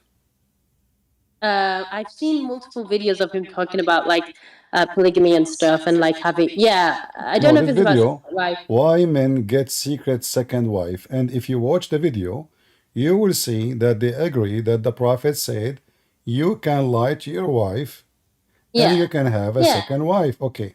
Do you like I want you to be honest with me. Do you agree with the teaching of Islam that your husband, he marry you, he said to you in the morning, I love you, and afternoon he said that to other secret wife, and by night he said to the third secret wife, and by the other morning he said to the fourth secret wife? What kind of religion, this religion we are talking about? Go ahead. I wouldn't, obviously. If I was seeking out a husband, I wouldn't want that at all. And and if he was doing that, I'd feel betrayed, and that's not the kind of life that I want to live in. At the very least, you could do is be honest with people and tell them what you're going to do. But I don't agree that you should have a secret second, third wife or whatever. That's not right. You shouldn't do that. Let us hear me and you for a little bit what Ali Dawah he said and Mimi Hijab, and give me your comment. I think that take on another wife and all the responsibilities that come with another wife. Good. How many men will agree to that? For example, if one says, I sense that you've got a second wife, can he say, no, I don't? Yes, you can. You can say that. You can say that. Yes, I personally believe this is.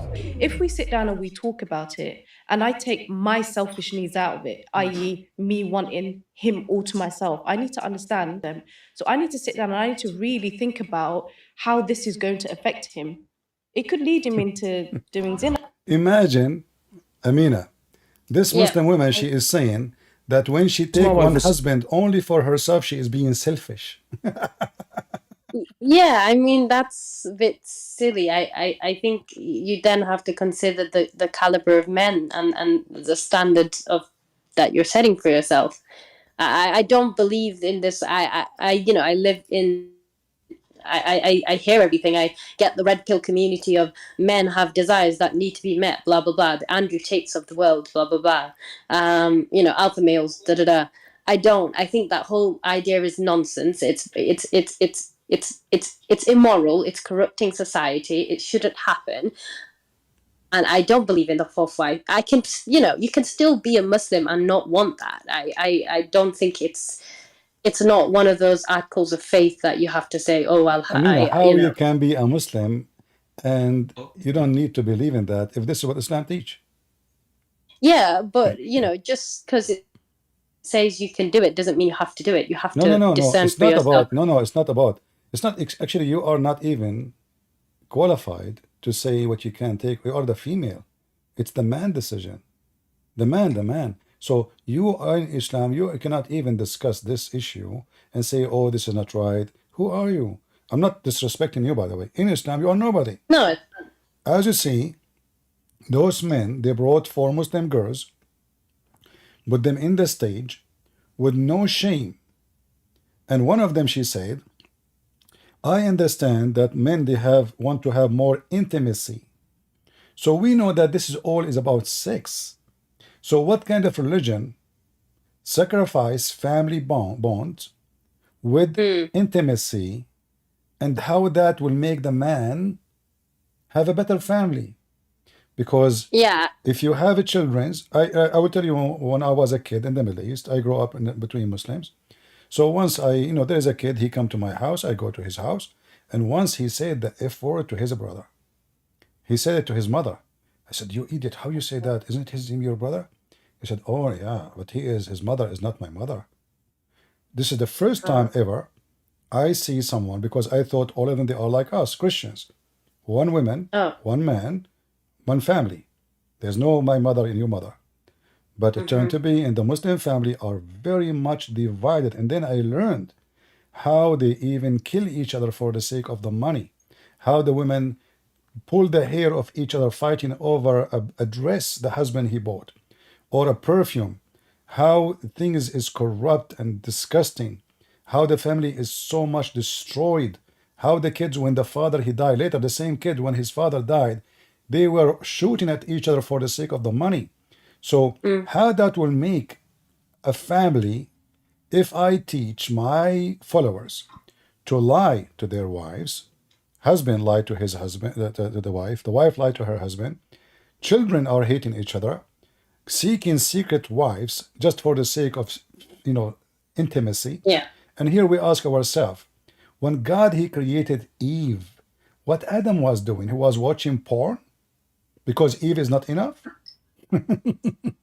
Well, I don't think porn existed in heaven. So you see the idea, all the excuses they are giving is false, is stupid, is satanic, and a man, this in the Bible says, the Bible describe actually the women the same as the church, and the man he gave himself the same as the Messiah. He's using voice changer. This guy, he don't dare even to use his voice. Anyway, so in the Bible, it's a man, he give himself to the women, and the women with the man will be united. Echad. That is very beautiful. So yeah, why in Christianity we can have one, and they are talking about if you don't have a one woman, then you are going to cheat. Well, okay, Muhammad, when Khadija she was alive, he have only one wife. Did he cheat? I hope not. He did. Muhammad, He he did. went. Yeah, according to the stories, this is supposedly after Muhammad. He went to the house of his own son after Khadija's death, and he flirted with her with his wife. Oh, Zainab. Zainab, exactly. So now we know what kind of a prophet you have, and what kind of religion you are born to, Amina. So I ask you, you sound like a decent lady, and your family, they are a good family, and obviously Islam does not fit with you, and you don't fit with Islam. So why you don't leave? I think I respect my family. I love them, and like I mentioned to you, I come from a family with multiple wives. Multiple, it's very messy. I wouldn't if there's anybody out there, please don't do it. Your kids will grow up confused. And so that's the only thing I have to say. But I think the reason why I don't is because I hold to the idea that, obviously my family is, my whole lineage, my tribe spread Islam, across what helped spread Islam. They fought for it, and I don't know what else is. I like I said, I've been reading about Christianity and stuff. I do think has some very beautiful elements. The Old Testament's less so. New Testament really, really touches the heart. But I think I look around me, and I was with my cousins today, and I look at them and I see them and I see how decent they are. I see how decent everybody around me is, and I do, because I've been watching your videos, and I think, and I hear what you're saying, and I hear what you say to the people that debate you, and I just think surely that it's not the truth, because if it is, then then everybody around me, we're all decent, we're all good people, we've all been brought up with the foundations of Islam, so how can that be, Well, about If this, Islam about is corrupt, Amina, then about decency, I don't agree with you. I say, and I'm not trying to insult you, I came to the Middle East, I never saw decency. The grocery store, they cheat. The butcher, he cheat. The judge, he cheat. The police is a cheater. The governor is a thief.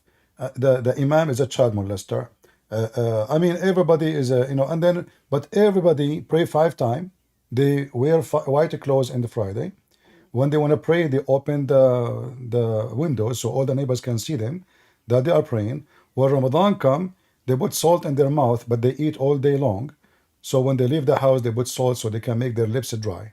So what I learned about Muslim, that decency is the last thing. I'm not talking about your family. I don't know you. I'm not trying to insult you. But my experience with decency, that This also Islam can be is said about zero Christians. decency. Yeah, I have a few questions to ask because nobody has ever answered me this question right, and I'm gonna mention it. I hope that nobody gets offended. But have you ever heard about? This is not to derail the topic. It's just a question that I have to help me understand. Because if it is, then I don't know what to do.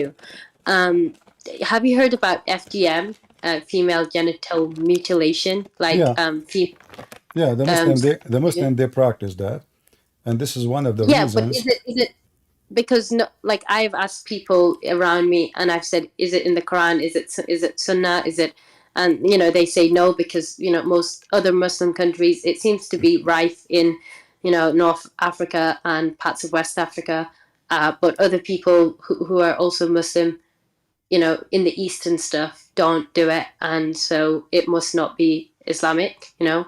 So I'm just wondering from your knowledge and from your Yeah, but I haven't. okay, but I want to ask you It's not in the Quran. if this is not Islamic, so where the Muslim get this from? Culture. I don't know. Why does I don't it have know. to be Islamic, by the way?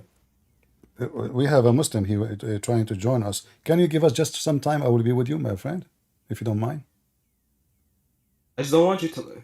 Yeah, I'm being muted. Hello. Just wait a little bit. A little bit. I will be with you. So and Amina will join Can I us. engage in the conversation? Is that possible? Yeah, you can, but just a second. All right. Okay. Yeah. Just one thing. I'll just say two things. And Amina, I don't know why you're asking a Christian a Muslim question.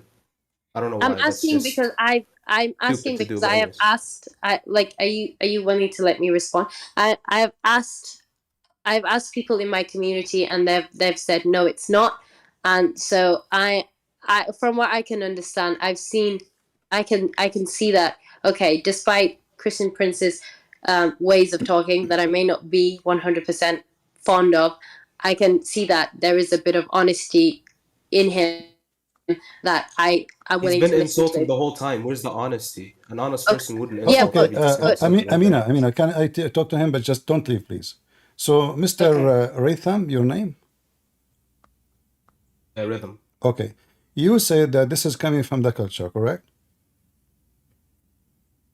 No, I didn't say it's coming from culture. I said, why does it have to come from Islam? It can come from culture, no? Necessity, it comes from... No, so where it's coming from? Women and men circumcision. It's coming from where?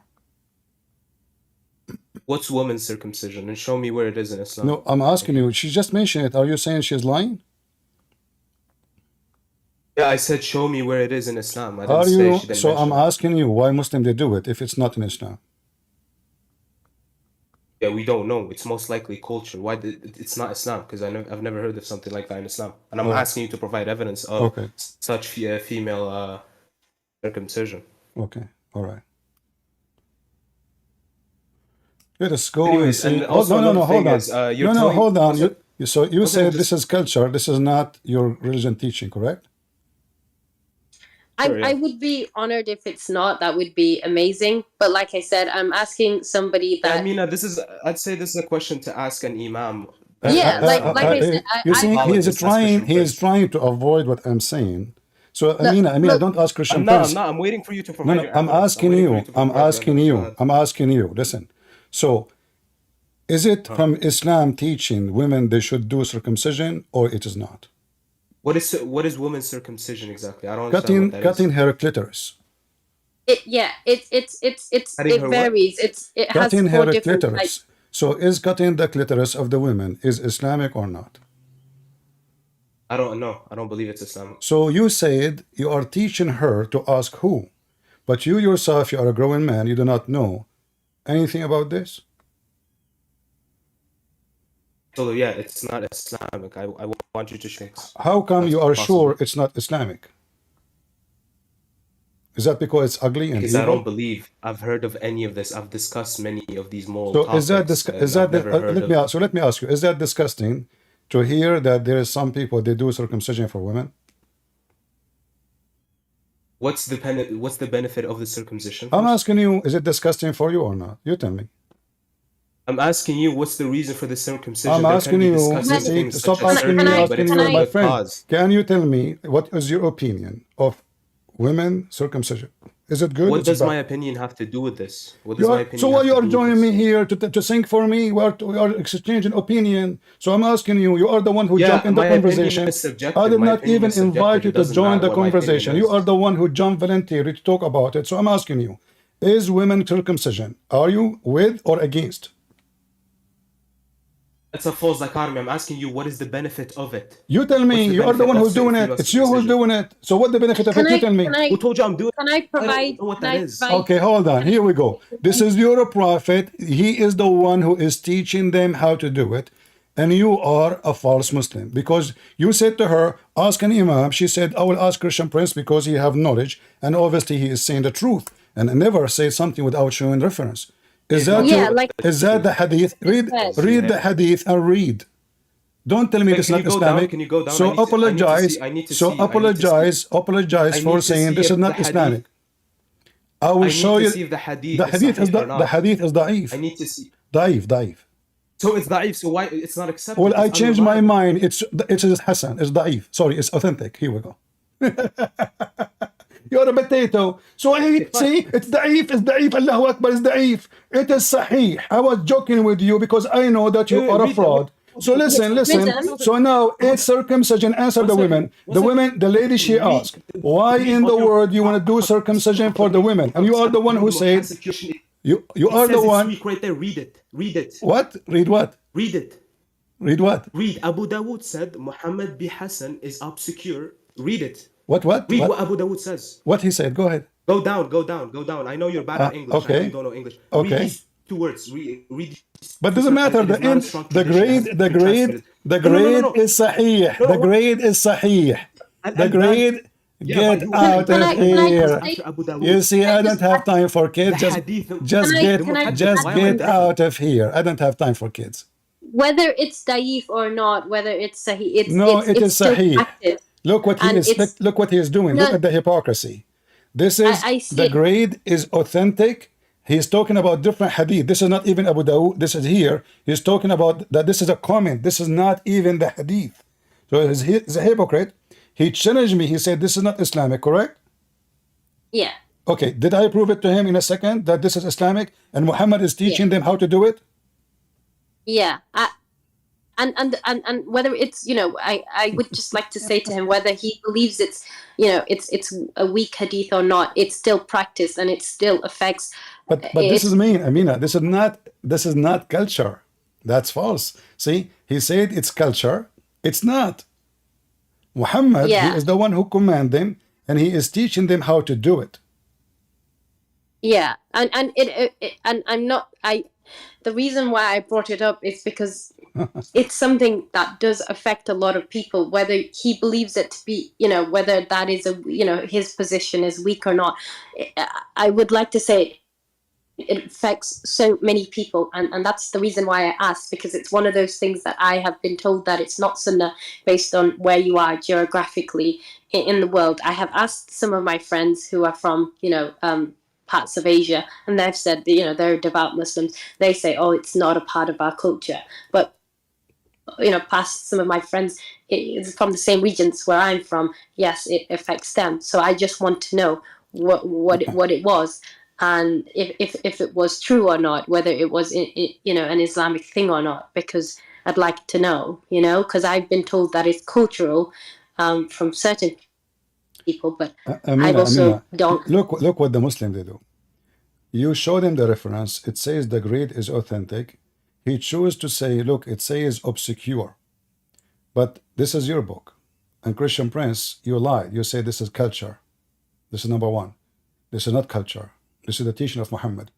And for hadith to be written, translated, published in many Islamic books, and you say to me it's obscure, then you Muslims are a bunch of corrupt people who accept false stories about your prophet. And then not only that, at the end they say it is authentic. So when I said to him it is da'if, he jumped, he was happy. I said it is authentic. No, look, it says it's secure. But we know that this is a practice that never come from nowhere, you know? And I can show you tons of website fatwas explaining why it's good, why it is nice, why it is like, I mean, if I read for you in Arabic what Muslim website they say, you will feel so disgusted how they treat the women. So the reason they don't want women to have their clitoris, because they don't want women to have a desire, only the man. The woman, she is there to serve the man. This is why Muhammad himself, when a woman, she came to him, and obviously she is not circumcised yet, she said that she saw a dream, and she obviously was masturbating, excuse me, and she said, the wife of Muhammad, she and the women, she have this charge. So the wife of Muhammad, and this is his wife, she said, and do women have this charge? Do women get this charge? The wife of Muhammad, she never had orgasm. Never. Have you ever heard of a woman, she is a growing woman, and she is telling her husband, Mr. Muhammad, hey, what are you talking about? Do women really have this charge? So why she never heard of it? Because simply they do circumcision for those women. So they have no desire, they have no feeling, they killed their feeling as a woman, as a female. But did they do it before Muhammad's time or Well, after? I have to say Muhammad is a pagan man with degrees, which mean everything in Islam is taken from somebody else. So as an example, cutting hands for the thief for an egg, it was pre-Islamic.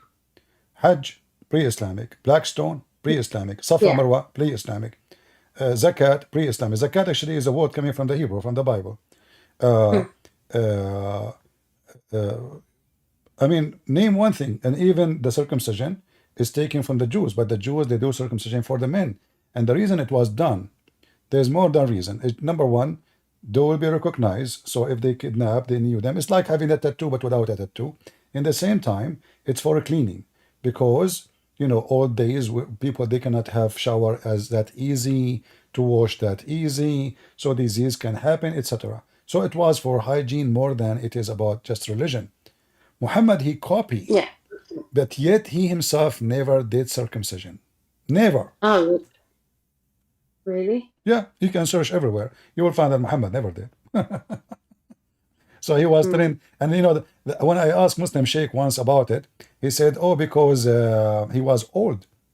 I said, how old he was? I mean, Muhammad, when he died, was like 62, 63. According to Muhammad, Abraham, he did circumcision by cutting his penis by an adze. And he was 80 years old. So what old? Abraham was way older when he did it. And he was 80 years old, as you see here in Al-Bukhari.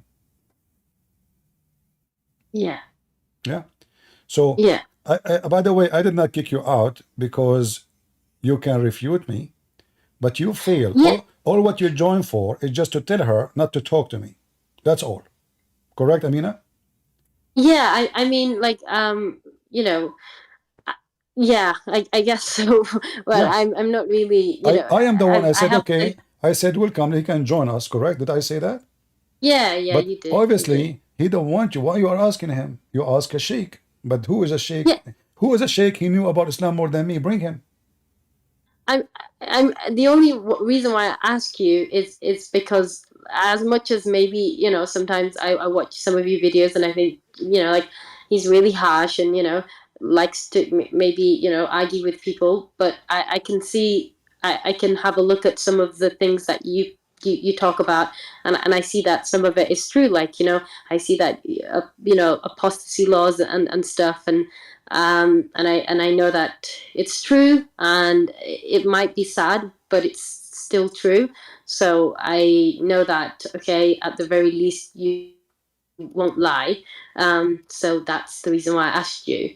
I'm not really interested in asking if, even if it was somebody that wasn't in my family or wasn't an imam, I would still ask them. Even if they told me the truth, I can take that, as long as they told me the truth. That's just what I care about. That's just what I want to You know. know, I mean, I'm here, and people, they are listening, and I show my screen. I don't even show myself, right? So it's very easy to go and search what this guy he showed us and check it out if he's lying or not. I mean, you can right away, you know, prove somebody to be lying or not. So, but my experience with Muslims, you see, you are the one who told me. I live with people around me. I see how decent. I say, where are They they? are Where are so they? decent. I don't see the decent Muslim around me. I Well, I don't know show where you them. live. I'm not talking about you. I'm showing. I mean, there is exception always, but Yes, of I course. show them the reference. I show them the evidence. I show them the interpretation, and yet they argue and say it doesn't say that, CP. And this guy, he clearly said, "Oh, this is culture." He didn't say in the beginning. He did not say, "Oh, this is maybe a week." No, no. This is not Islamic. This is culture. And when I ask him, are you with or against it? Let us say it's culture. He refused to answer. He said, what is it for you? So they are deceivers. I'm talking about those Muslim men. They don't want to share the truth because the truth will set them free. And those, they Do choose to be slaves of Allah. you not think it's more so like, okay, I have watched some of your videos now for a few months, and I can say, okay, some of the things you say are true. Okay, most of the things, or majority of the things, like the references you provide, are true. And it's very evident that you are very knowledgeable in what you do, which is good. But we want to defend the things that are like you have meaning to us, and we don't want to let those things go, and we don't want anyone to insult those things. I think But it's more but so that than it Amina, is. if you allow me, you said some or many of things I said is true.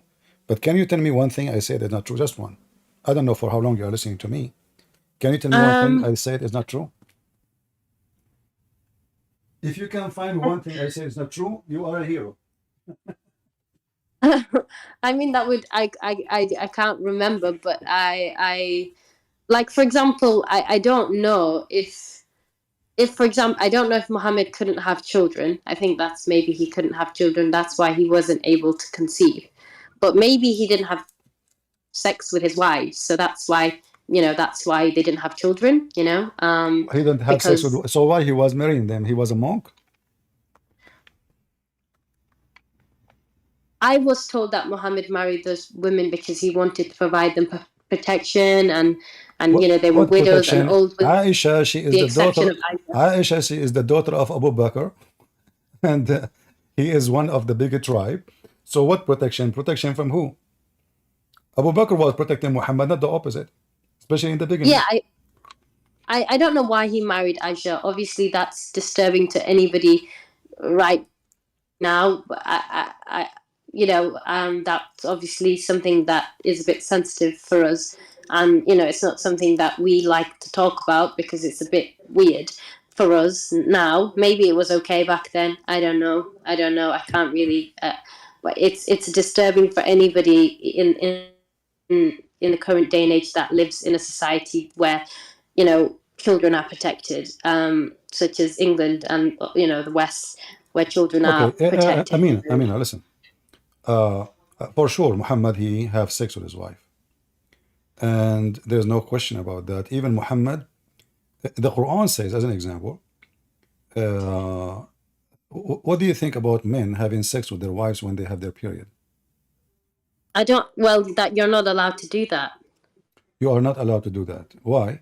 No, because that's what it says. I've been told. Well, I've read about it as well. So yeah, you're not allowed to do that. Chapter 2, you are right. Chapter 2, verse number 222, it says that stay away from women when they have their period. But look how Muhammad, he changed his mind. So he said, نساءكم حرث لكم فآتوا حرثكم أن شئتم. So Muhammad, he learned that the Jews, they say you should stay away from women when they have their period. Yeah. In the same chapter, the same verses, look at this. Muhammad, he changed his mind.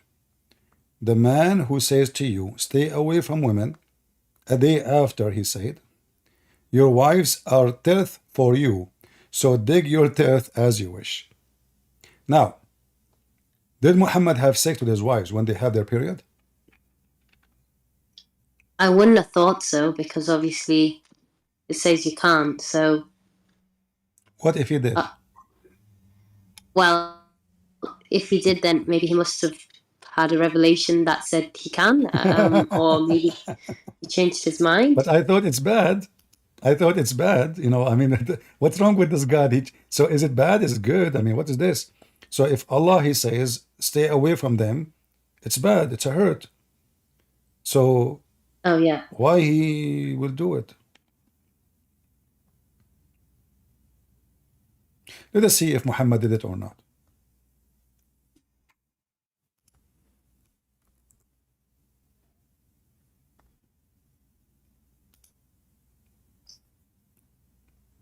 Can you read it for us? Yeah, I and the messenger of Allah used to lie in one cloth at night while I was menstruating. If anything from me smeared him, he washed the same place that was smeared, and did not wash beyond it. If anything from him smeared his cloth, All right. Or his, So, yeah. so here now they are sleeping together, right? Yes. Okay, he but washed it the same doesn't. But place it doesn't say that she is having sex yet. No. Yeah. Okay. Let us see something else because we need to show you more. All right. Let us see what Muhammad he do with his wives.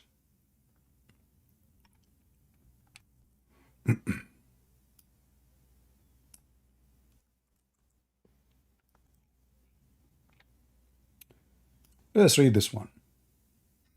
It didn't come up yet, but yeah, I think it's... All right.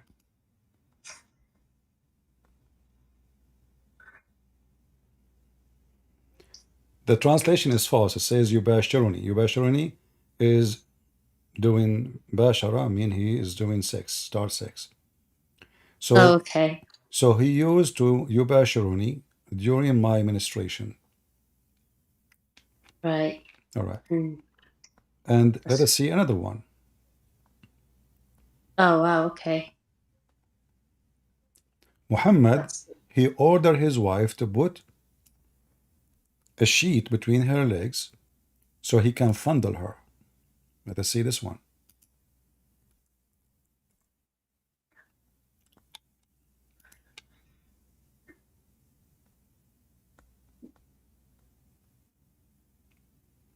Do you see it? Yeah.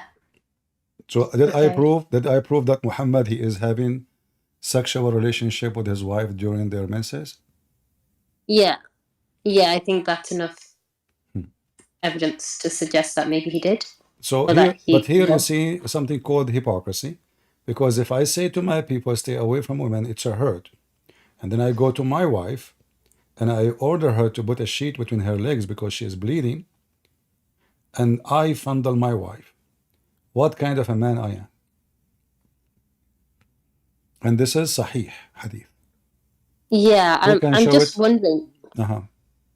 I'm just wondering, is it because he's like, you know, like a human being like the rest of us, so he just sinned? Well, isn't it Allah, he said his command to the human being? Shouldn't he follow? Is he a Muslim or not? Yeah, of course, but maybe the Muslim, they claim Muhammad is the best of us. Well, the best of you cannot hold his private part. I mean, he have many wives, go to different wife. This woman, she have her period. You go to different one if you are so horny. I mean, this is animal thing, you know?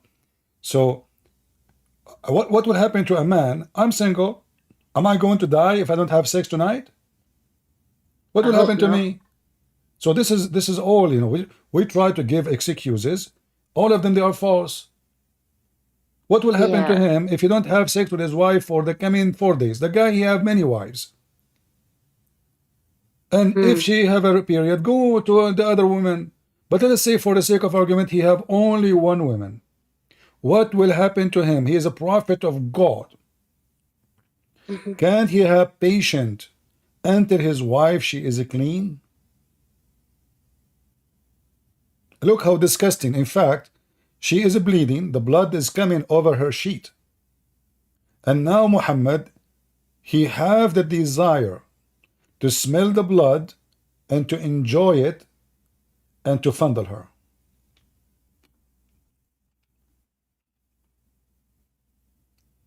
How that is godly man.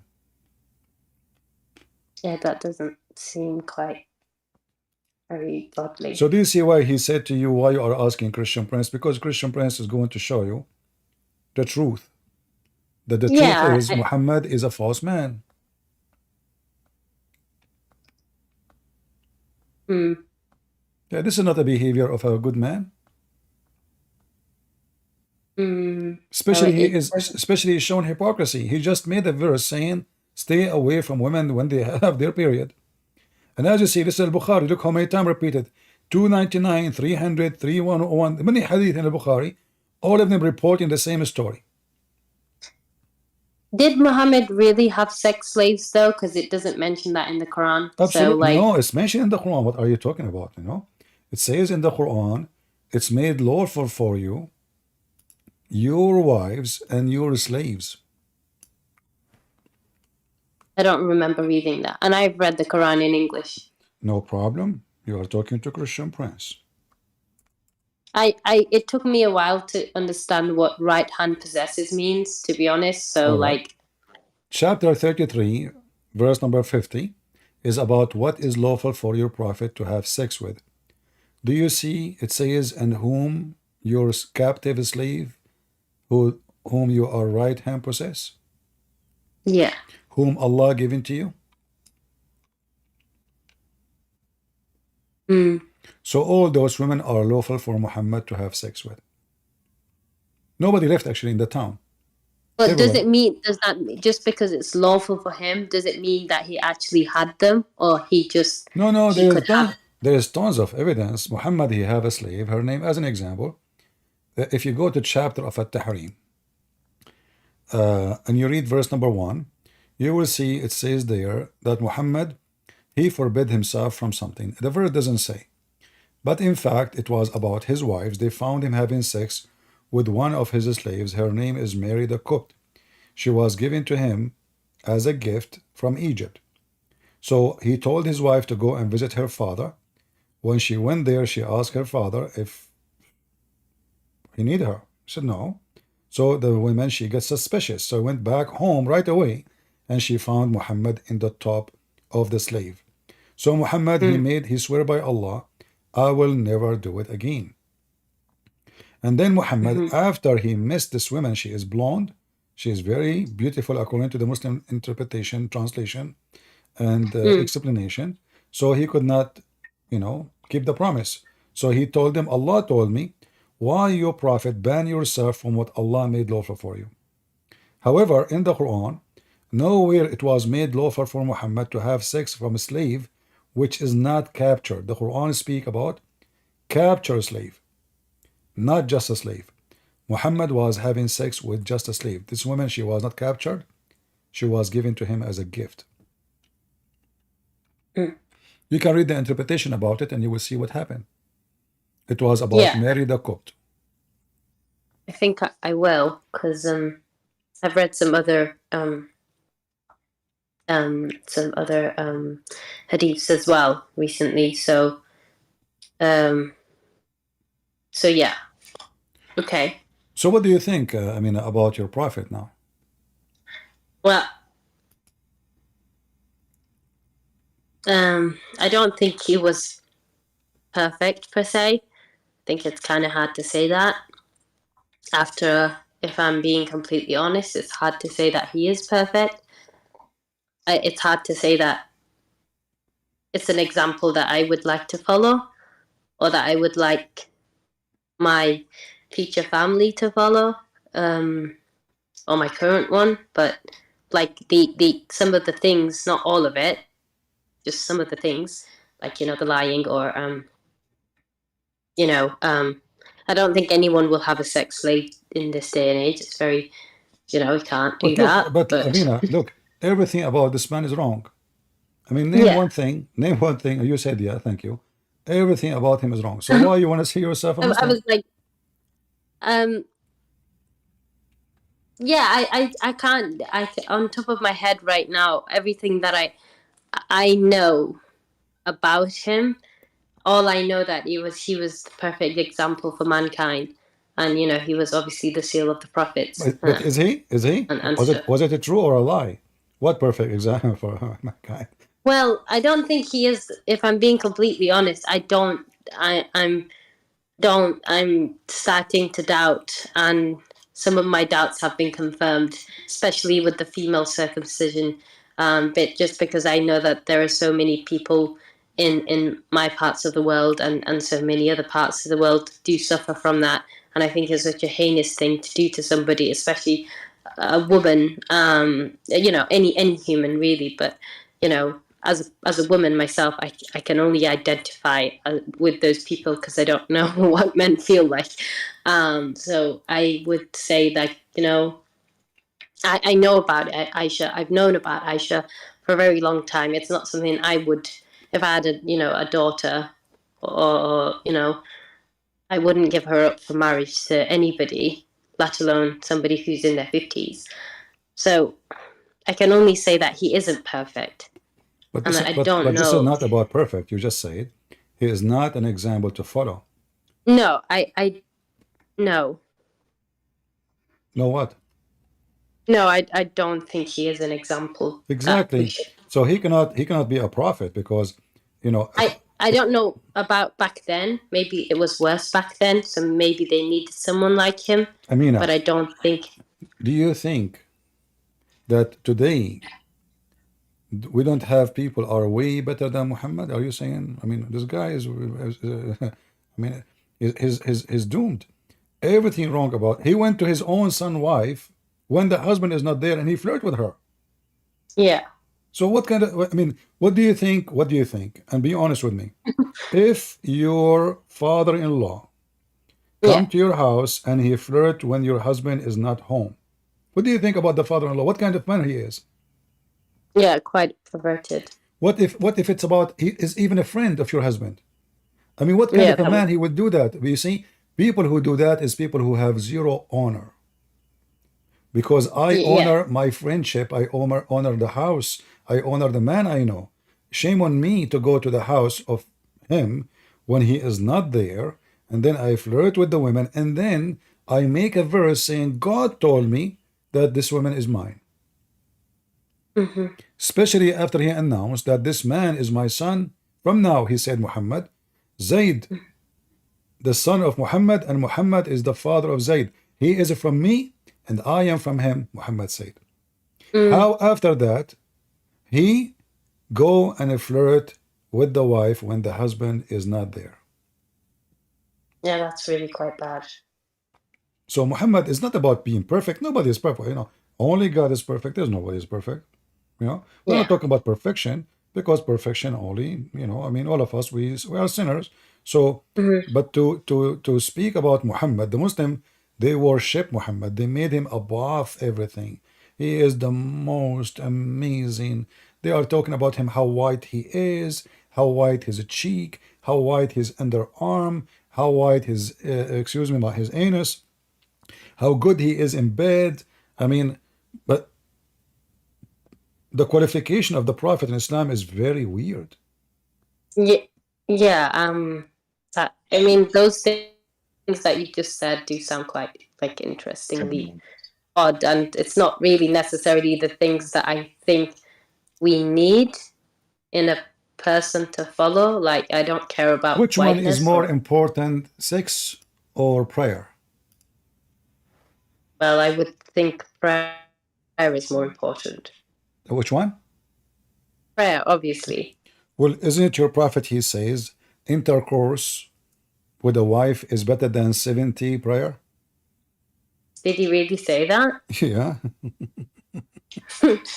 Well, sounds like I don't know. I don't know.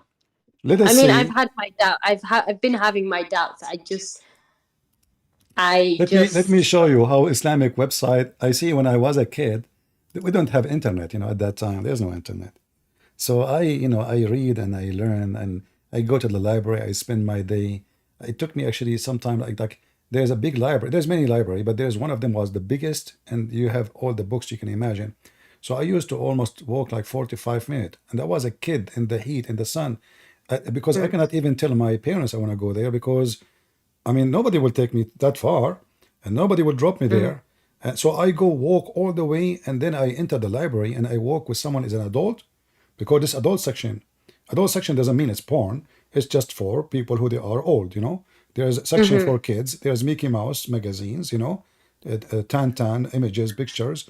But I don't like those books. I go with the adult. So I wait for somebody when I enter from the door.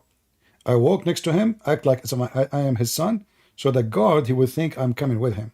I go, and then I read any book I find in the table. And each time I read an Islamic books, I mean, I cannot believe how stupid this cult is. Do you see my screen? Yeah. Amina, watch now. Amina, watch him run now. Watch him run from me, because he's a liar. Okay, this is ultimate fault. This guy, he don't believe in hadith, he don't believe in tafsir, he don't believe in anything. He's God by himself, he's a prophet. So read with me. And by the way, I run from you. Yeah, the guy, he keeps saying the F word to me every time he called me. Wow. And he said to my mother too. Very filthy, very trashy. So if we translate this page, and this is Islam question and answer. I don't know why it's not working. Let's try again. Translate. I know why it's not working. Let's see again. All right, let's try here. Click in the middle. It's not working. Let me highlight. I will highlight and do. Look, I will highlight and do translation like step by step. Can you see on the screen? It says. Yes. Is intercourse with one's wife equivalent to 70 voluntary prayers? What? Is intercourse with one's wife equivalent to 70 voluntary prayers? The answer, yes.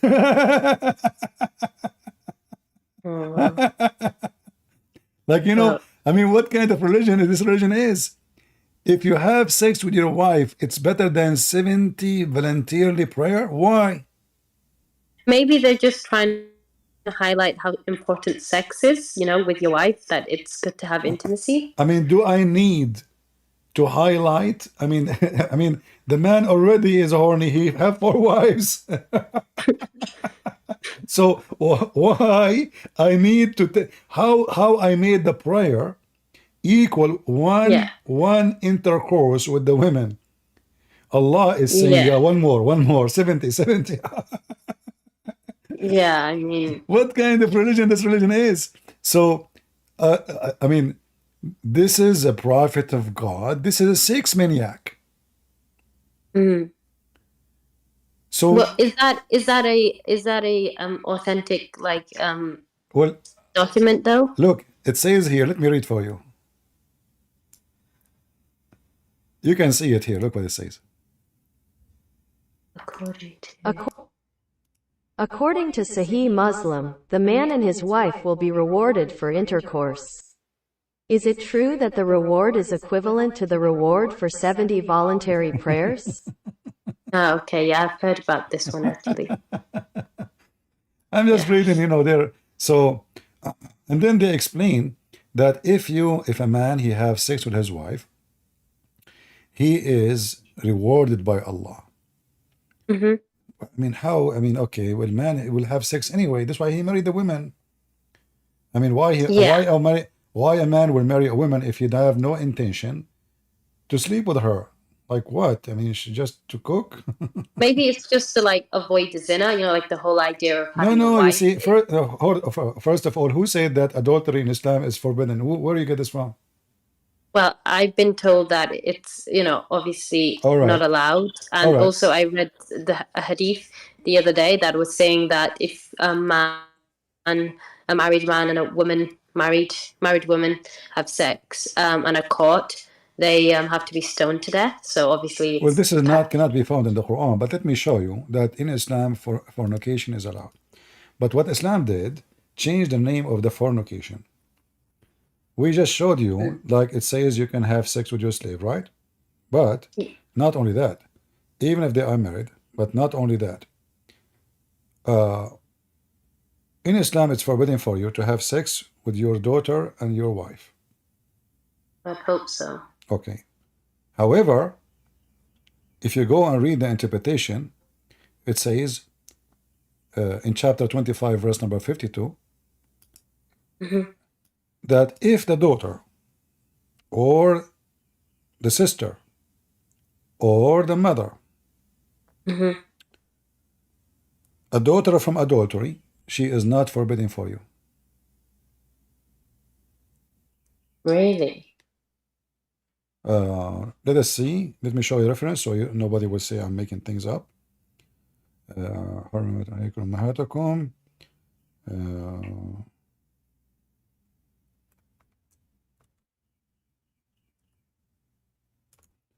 All right, this is Al-Qurtubi.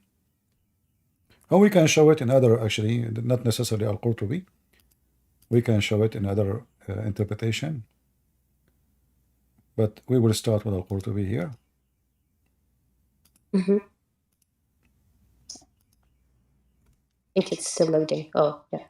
Yeah, I'm just posting the link. I will post the link for you in case you want to save it, and you can use Google Translation from your side. In case maybe Christian Prince is lying. Maybe. It doesn't say that, CP. So chapter 25, verse number 54. And this is the interpretation of Al-Qurtubi, and this is the official government website of the Kingdom of Jordan. Sorry, of Saudi Arabia. Okay. If we go down here, it says,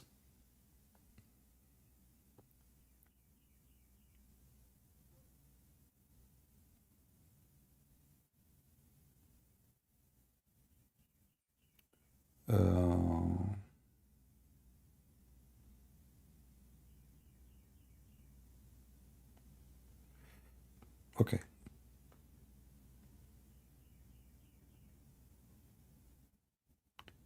Let us see where we need to start reading.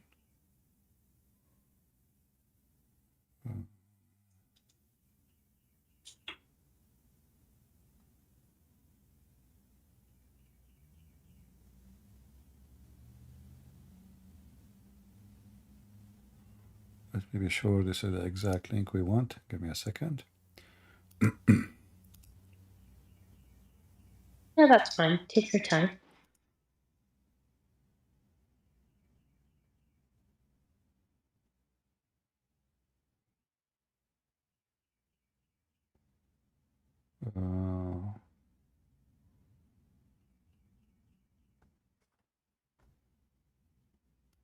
All right. Yep. ندخل تحت قوله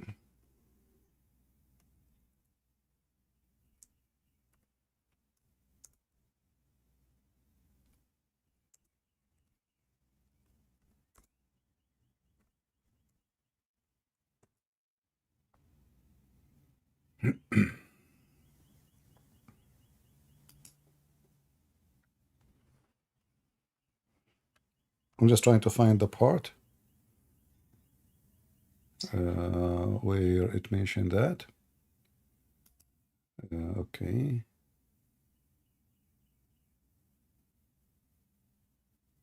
Have you ever seen anybody be executed in Islam for in your where you were from in the Middle East for leaving Islam? Have you ever seen that? Because I know that. I did not witness by eye, but I know many people who get killed. I have one of my admins was killed from Saudi Arabia. For leaving Islam? Yeah, he was an admin in my chat room, and then later they found out his name, his address, and he was executed. He used to be called Like as in lawfully, like the government killed him or his family? Yes, no, the government. Yeah, his name, you can search his name, Saudi Christian. This is the name he used. It's quite disturbing.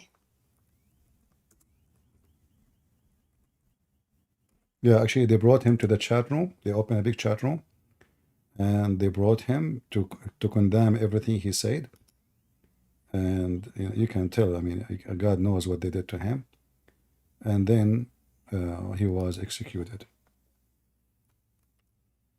Because you cannot repent for insulting Muhammad, but he can repent for insulting Allah. And he insulted Muhammad a lot of time. Here, let us see. This is, let me post the link here for you. This is the correct link. And I will use Google Translation. You remind me of this good man.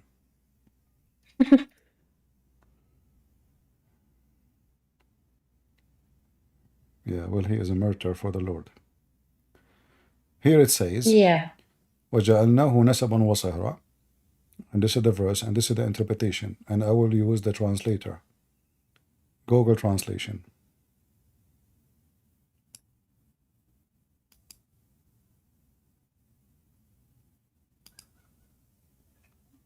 Okay. Ibn al-Arabi said, lineage means the mixing of water between male and female according to Islamic law. If it is due to sin, it is an absolute creation and not a confirmed lineage, and therefore it is not included under his saying, your mothers and your daughters have forbidden to you his daughter due to adultery.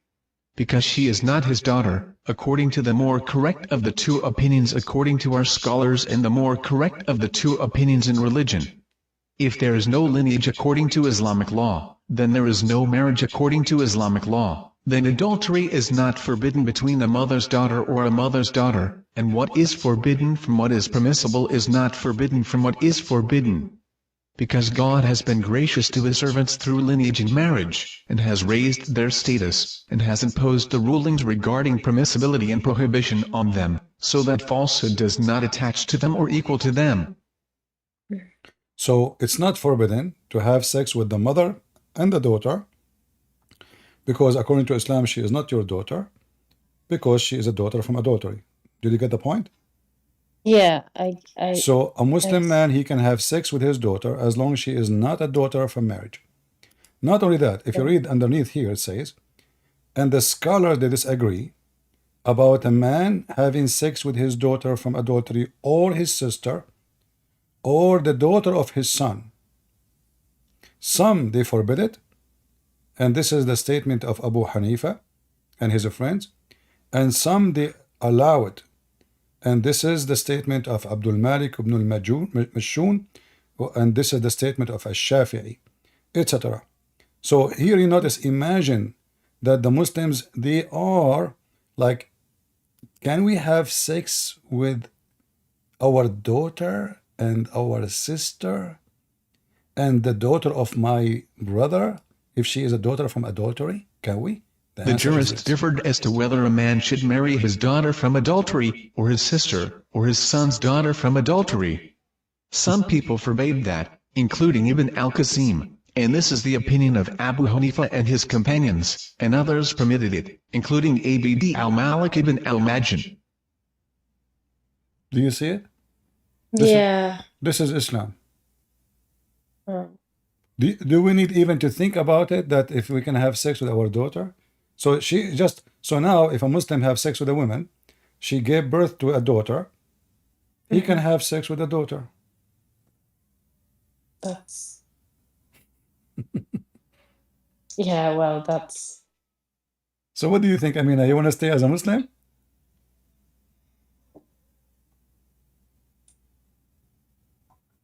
I don't, if being a Muslim means I condone or support some of the things we discussed today, then that's not the Islam that I want to follow.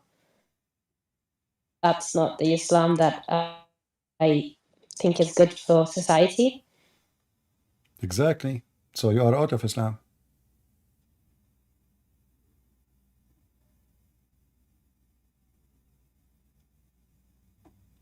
We are happy for you, Amina. Well, I think I just need to process what we discussed today, because it's a lot, and I believe it to be true, because obviously if I didn't believe you to be truthful, I wouldn't have wanted to speak with you. But I never show you anything without what in the screen, right? No. I you haven't, and that's why I said I wanted to speak with you, because I don't believe you've ever shown us anything that is false, because we can verify it ourselves. But it's just, I want to know the truth. I don't really care about certain things. I just want to know the truth. As long as I know the truth, then I am I'm okay. I don't care what the truth is. I just want to know. Okay, I can see Mohammed married a 6-year-old girl, got engaged to her. Didn't marry her. Married her at 9 years old. That's okay. No. That's not true. He married her at the age of 5, actually, not 6. 6 in the Islamic calendar is 5 in our calendar. This is number 1. Number 2, she was sent to his house when she was 6, not when she was 9. In fact, the mother of Aisha, she had to force Aisha to eat a cucumber and date so she can get fatter, so she can be sent to Muhammad, because she is so small.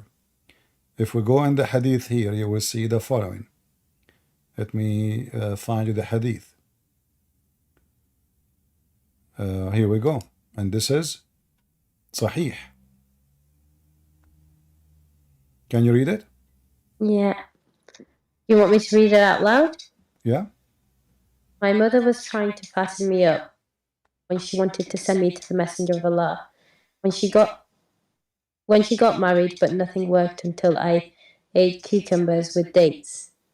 Then I grew plum, like the beast kind of plum. Oh, the best kind of plum. Sorry, I've got my contacts, not my glasses on today. The best kind of plum. The best kind of plum. So, is she? I mean, are we talking about a chicken? Are we talking about a sheep to be sent to the butcher? So what was the problem? To send her to Muhammad. Her body is so small. Correct? I don't know how you can have sex with a small child. Well, no, there is, but you never heard of pedophiles? There's pedophile everywhere, even in we as a Christian, we witness there's some priests, they are like Muhammad, and they will go to jail, and mostly they will be killed there. So there is pervert people. Pervert. They use religion to, to take advantage of people, and Muhammad is one of them. But if he was a pedophile, it would have meant that he would have married other children too, but he didn't. He only married one child. What we know is what Muslim they wrote for us, and what we know that Muhammad obviously is a pedophile, isn't it? Him, he says to Fatima, if she when she grow up, I will marry her. Grow up what? She will become 5. What about the story? What the story of Jabir? Jabir, he got married from a woman, and Muhammad, he told him, "Hey Jabir, why you are in rush to go home?" He said, "Well, I am newly married," and obviously the guy is happy. He is not complaining. He did not say anything. So Muhammad, he said to him, "Why you marry a widow? Why you do that? Why you don't marry a child so she can sport with you, and you can sport with her?" So I've heard about this one, but it was presented to us in a positive light. I believe it was Sheikh Suleiman that was talking about it, but he had a positive spin on it, and he said, the Prophet said it's okay to marry a widow, but it's better for you to marry somebody who's young, so you can grow up and play together. That's what it was spent Okay, well, as. hold on. The guy, first of all, is already married. He's not complaining. Muhammad saying to him, why you don't marry a child so she can play with you? What is the reason? To play. You play with her and she play with you. You see, the man here, he is not complaining. He did not say, Muhammad, I marry a woman, she is. No. So Abdullah died and he left behind him 9 or 7 daughters. I married a woman whom had previously married. Allah Messenger said to me, Jabir, have you married? I said, yes. He said, a virgin or a previously married? He said, previously married. Whereupon he says, why you don't marry a child, not a young girl? So that you could sport with her and she could sport with you. So what is the reason for this advice? Sport. And you could amuse with her and she could amuse with you. Pedophile. This is what the pedophile think about. Pedophile, they are amused with the children's. And because it's easy to amuse the children, you give them candies, they like it. They cry, they stop crying. Give them some cake, candy, Barbie, you know. I said to him, and now he's saying to him why he did not marry a child. He said, Abdullah, he fell murder in Uhud, and he left 9 or 7 daughters behind him. Therefore, I did not approve the idea that I should bring a girl like them. Do you see it? Yeah. But I preferred a woman who should look after them. So what Muhammad is asking the man to do? To marry a girl like them. Who are they, those them? The orphans. But the man is more wise than Muhammad. He is not pervert. So he said, I prefer to bring a woman to look after them. Can I ask you something, CP? Go ahead. If I believe, okay, I'm not doubting what we've discussed today. It's just a lot to process. But if this is all true, and then why there's so many Muslims, you know? Like, because most of Muslims are ignorant. Most of Muslims are ignorant. They don't know what we're talking about. I mean, the guy, he was here. You heard him? He said, you know, why you are asking this culture? You know, they don't know. You know, they don't know their head from their feet. So this guy, he is so upset because you are talking to me. He hate me, but he don't want to listen and see if I'm saying the truth or not. And you know, the other thing is, anything you show Muslim right away, they say da'if. So Islam is da'if.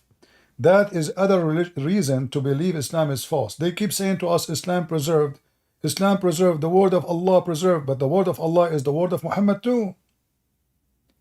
Because Muslims, they receive the word of Muhammad, by that they receive the word of Allah, not the opposite. Allah never spoke to them. So if Islam is full of da'if, what so-called corrupt hadith, then how they keep lying to everybody saying Islam is a preserved, Quran is a preserved? You are not, because Quran itself is a hadith. What I notice about Muslims, that the majority of them, they don't know, and the one who knew, he got scared to say I know. Who dare? Who dare to say I notice Muhammad is a pimp, I notice Muhammad is a fraud, I notice Muhammad is a child molester? You yourself, you can't say what you are saying because you don't live in Saudi Arabia.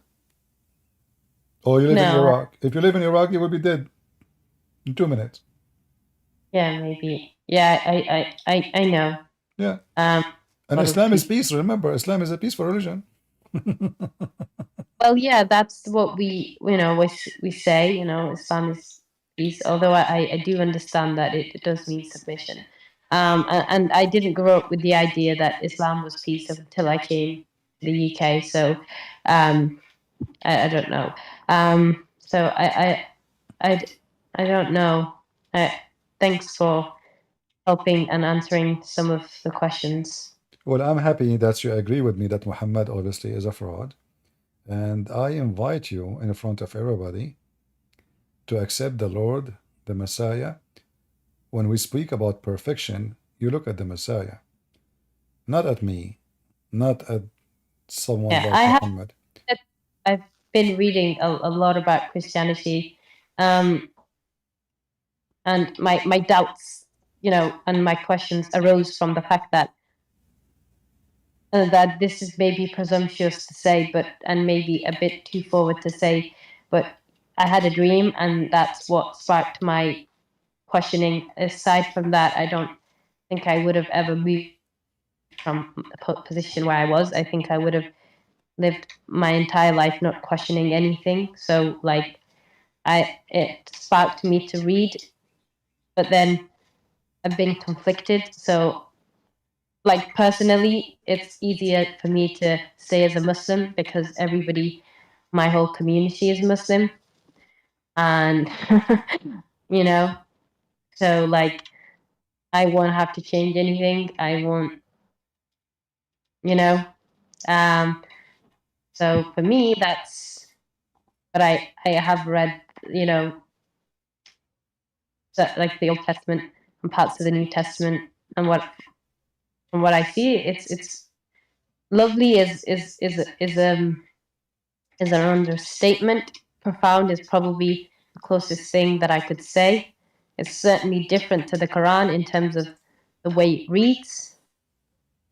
It's certainly, the messagings are aside from the Old Testament, the New Testament is very, very beautiful, if I can use that word, to say, like, it has some really lovely messagings, and that I think, oh wow, I don't know who this guy is. I don't know who wrote this, but there's some truth in it. There's some harsh truth too. But I've accepted the Quran for so long, and that I've chosen to live my life like that for so long. It's hard for me to make a detour and declare something that is other than what I was brought up into. And I get the message of Christ. I get it. It hits me quite deeply. Maybe that's why I feel the need to ask questions from people outside of my faith and outside of my community, because I need to hear a different voice. Well, Amina, you heard the voice of Jesus then, if you saw a dream, not my voice. So no, wouldn't you answer Christ if he called you in a dream? What are you waiting for? I mean, now you know Muhammad is false. Now you are convinced he is not the one to follow. Now we have all the proofs we needed to know. And you agree that the Messiah is amazing. And even the Old Testament, by the way, you see, the Old Testament is a book of history, not only a book of God. And because you are reading about history, and history of man is ugly. It's not the history of God is ugly. The history of the man is ugly. So the Old Testament is a book of history of the man with God. And history always ugly. But it's not the Old Testament, it's ugly. It is the man. The man who did all kind of sin, all kind of filth. So God never changed. God is always beautiful. Man is always bad. And if we are not bad and we need the good God to save us, then why even the Messiah will come to us? This is why we call him the Savior. Because we need to be saved, not because we are saved. If we are saved, he will not come. There's no need. And God will not send a prophet. He will not send books. We will not teach. We will not do anything. We are saved. But this is not the scenario.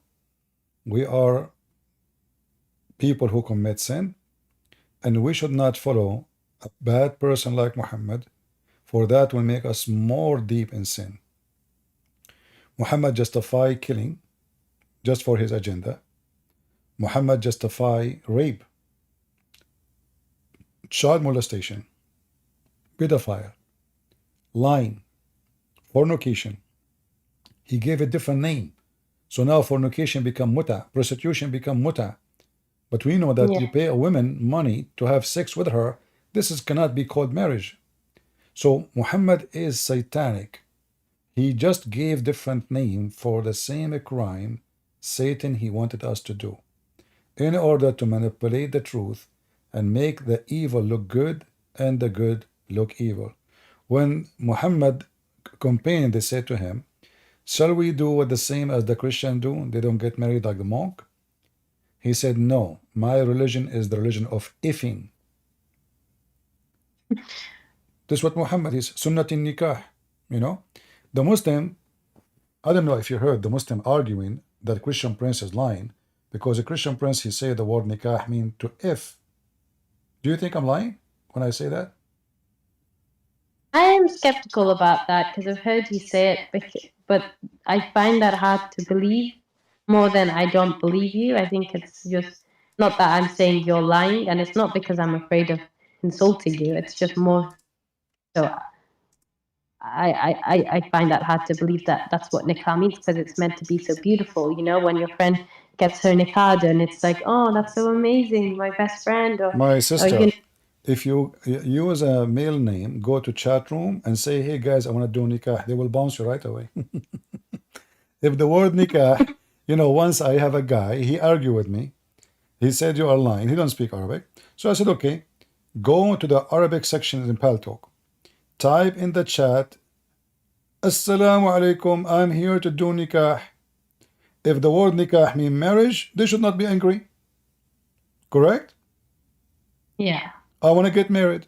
Nobody should get angry. So what? You want to get married? He didn't say anything wrong. Right away, they start saying the F word to him. You know, I mean, they bounce him. I mean, he came to me. He says, you are right. You know, I mean, I don't know that. This is the word. Let me show you. Your prophet, he said, when your wife, let us see here. Do you know how the word nikah written in Arabic? No, I don't know how to write Arabic, but I do know Well, how this to is the write word. This is the word nikah. Here we go. I will highlight it for you on the screen. You see it? it. Yeah. All right. Okay. All right. Here it says, this is the Muslim translation. The Jews used not to eat with women during her menstruation period. The Jews, they stay away from their women when they have menstruation, so they will not bother them. He said, do everything with them except nikah. What the translation for nikah here? Sexual intercourse. Exactly. So how nikah is getting married, and here it is sexual intercourse. You see? Here it says if'alu, huh?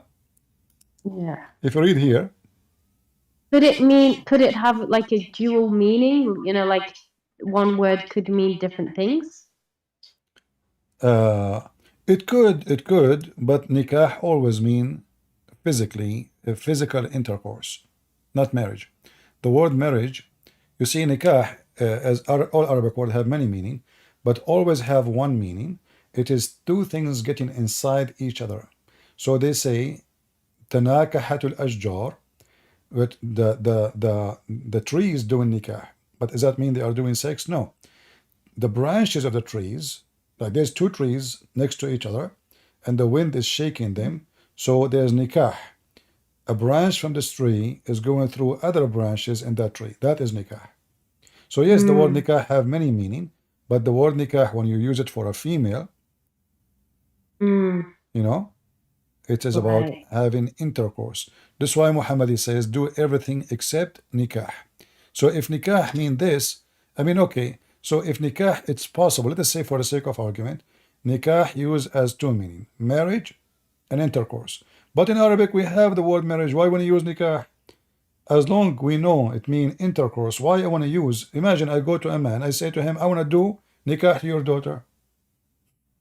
Nobody will use it. They say, oh, or you don't atazawaj, I want to marry. Nobody use the word nikah because nikah is a filthy word. You know? Right. That's quite interesting. As an example, you know, when there's a verse in the Quran, if a Muslim woman, she divorced, her husband divorced her 3 times, yeah, what she should do? Yeah, she needs to, you know, get married to another person. I've seen it happen. All right. So imagine now, we have a woman, she got divorced, And now this woman, she can't get back to her husband unless she do nikah to the husband. He's husband, but what she need to do? Nikah. So look what the Quran says. If he divorce her, she will not be lawful for him until she do tankah zawjan, until she do nikah to the new husband. Not marry his husband now, his husband, you know?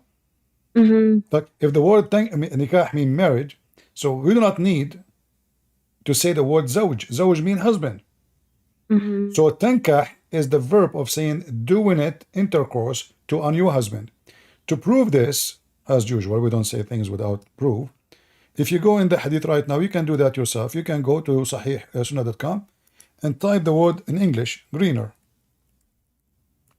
Greener. It's about a woman, her husband did beat her. Oh, yeah. Why he did beat her? This woman, she was divorced by her husband.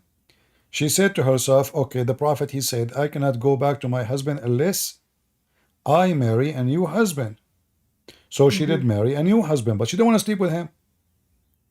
So the man, he did beat her. What Muhammad, he said to her, you should know that you cannot go back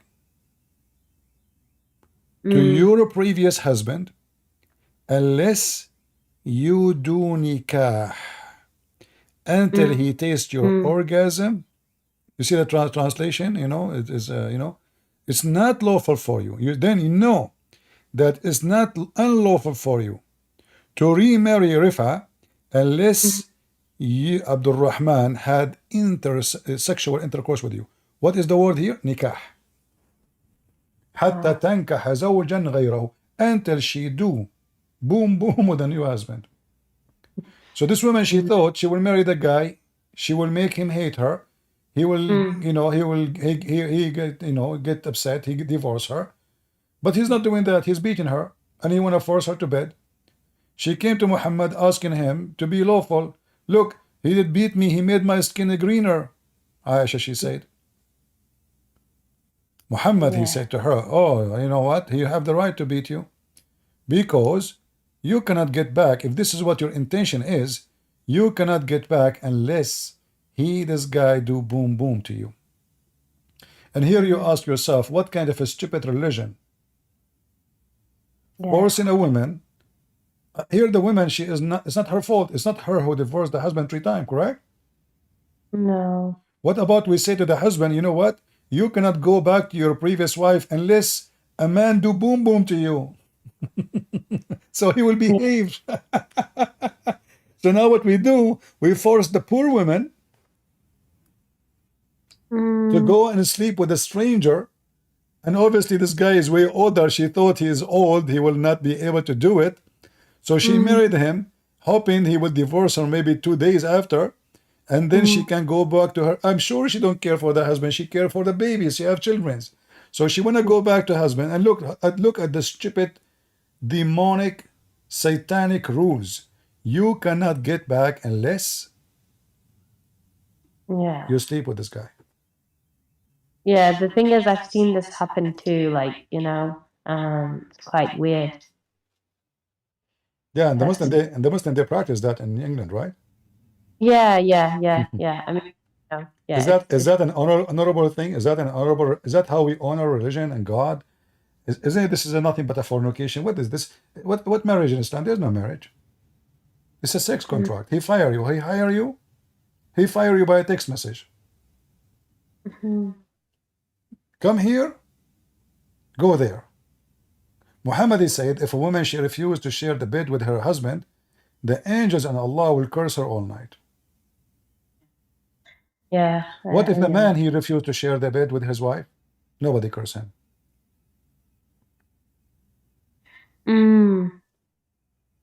Yeah. As an example, if you go in the Quran, you know, the chapter 4, speaking about beating women, chapter 4, verse number 34. And the word there is, the reason to beat them is nushud. So what is the reason to beat them? Nushudahun. What is nushudahun?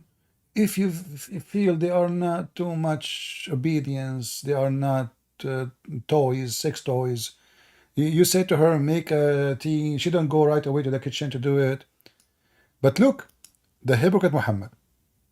If the man he did this, do you see my screen? Yeah, I do. It is exactly the same word. Muhammad, he did nushuz with his wife, Sauda. And this verse about him and his wife. Look here how the rule change. If a woman she fear that her husband he have nushuz, what do? Fix between them, fix between them. And then how they fix? Aisha, she made agreement with Sauda. She told her, if you give me your day, I will ask the Prophet not to divorce you. And you can stay in your house and eat the food you eat every day. Look at the demon.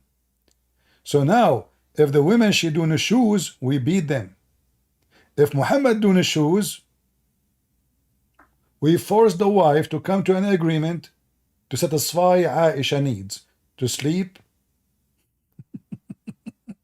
with him more. Oh, Aisha. Aisha, she is not interested, by the way, in sleeping with Muhammad. She is interested to receive more gifts.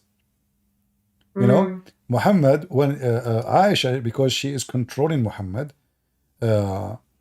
even though she is a kid, but obviously she is evil. So the daughter, the wives of Muhammad, they ask Muhammad to be fair. Why? Because simply all the gifts, they come to Aisha house only. No gift can come to the houses of the wives. So the wives of Muhammad, they ask Muhammad to be fair.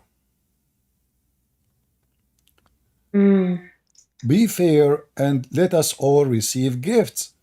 Aisha, she forbade any family, any Arab person, any Muslim to give gifts unless Muhammad is in her house. This is why she is asking for a day of Sauda exchange, and she said, if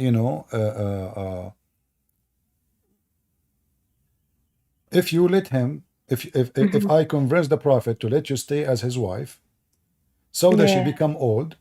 According to the hadith, she become fat and slow. The Prophet, he don't like to sleep with her because she don't look good no more. And now she heard the news that he is going to divorce her. So Aisha, she told her, listen, and this verse came in the Quran about that. Imagine, God, he involved with the women, she is gaining weight.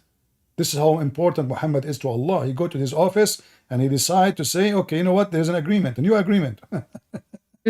About what? About Muhammad. You can, by the way, you can open any Islamic interpretation and you will see this is about Sauda, the wife of Muhammad, who becomes so old. And this is what this verse is about. So Muhammad was not fair. Muhammad was an evil man. Why Muhammad want to divorce a woman? You said to me, maybe the Prophet was marrying a woman because he want to protect them. Okay, this woman now is old. She spent many years with him, and now he want to dump her. That's quite sad. And Aisha, she convinced her, listen, if you want, instead of him divorcing you, I can tell the Prophet that you decide to give me your day, and I will convince him to keep you. And that's what happened. So imagine what kind of a prophet he is. Yeah, it's definitely destroyed some of my worldviews about. I mean, like I said, I've watched some of your videos over time, and there's some truth. There's a lot of truth, I should say. But yeah, this conversation has I guess confirmed some of my doubts that I've had, and answered some of the questions that I've had. And it's saddening to see because it's something that I put my life into, and I've tried to live up to it, but it's Yeah, it's a little bit sad. Do you see the reference I'm showing you on the screen? This is the tafsir. I will pause the tafsir for you, Ibn Kathir. And I think Ibn Kathir you can find in English. As you see, Muhammad, the evil man, he wanna throw a woman, she is old, in the street. And the evil Aisha, she convinced him, and she forced her to say that if she For this wanna give her reason, date. when Sa'd bin Zamah grew up, the messenger of God, may God bless him and grant him peace, decided to separate from her, so she made an agreement with him that he would keep her and leave her date to Aisha, but he accepted that from her and kept her in that position.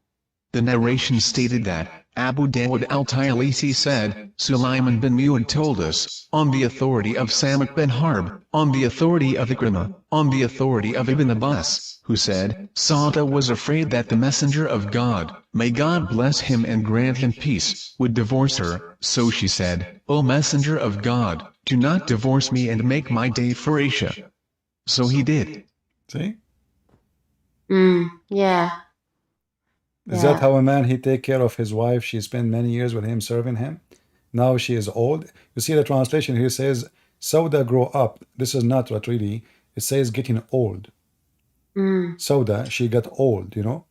So now, Muhammad, he have no intention. I mean, why I want to sleep with a woman? She is old. And he have all those young women around, you know. He accepted her as a wife when he was not yet in charge. He was not a king. He was not the prophet who have an army. He was just, you know, a guy. He needed women for now. So they told him, okay, take Sauda. He took Sauda. And then right away he took Aisha. And then things start changing. You know? Yeah. This is an evil man. This is an evil man, you know. And what kind of God? He make a verse about this. What is this? You know, what kind of God? This is not about God. You know, you see, Aisha, she said. But wouldn't you? Can I just say, like, wouldn't you say the same for, you know, Prophet Ibrahim, like referred to as Abraham in the Bible when he slept with his servant Hagar? Look, he married her. He married her, and it's not God who told him. Same time, Abraham, he did not marry because he is pervert. But he gave up his wife. She is so old. He is so old, and he don't have children. Correct? Yeah. Yeah. So here, I'm not giving excuse to Abraham, but you know, the guy, he live in the desert in the middle of nowhere, and he have nobody. You know.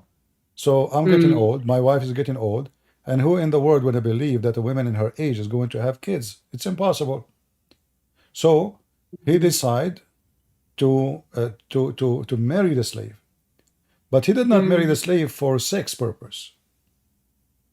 It was not his intention. His wife, he spent his life with his wife. Yet his wife, she did not give it children. And now he is very, very old. So what I will do?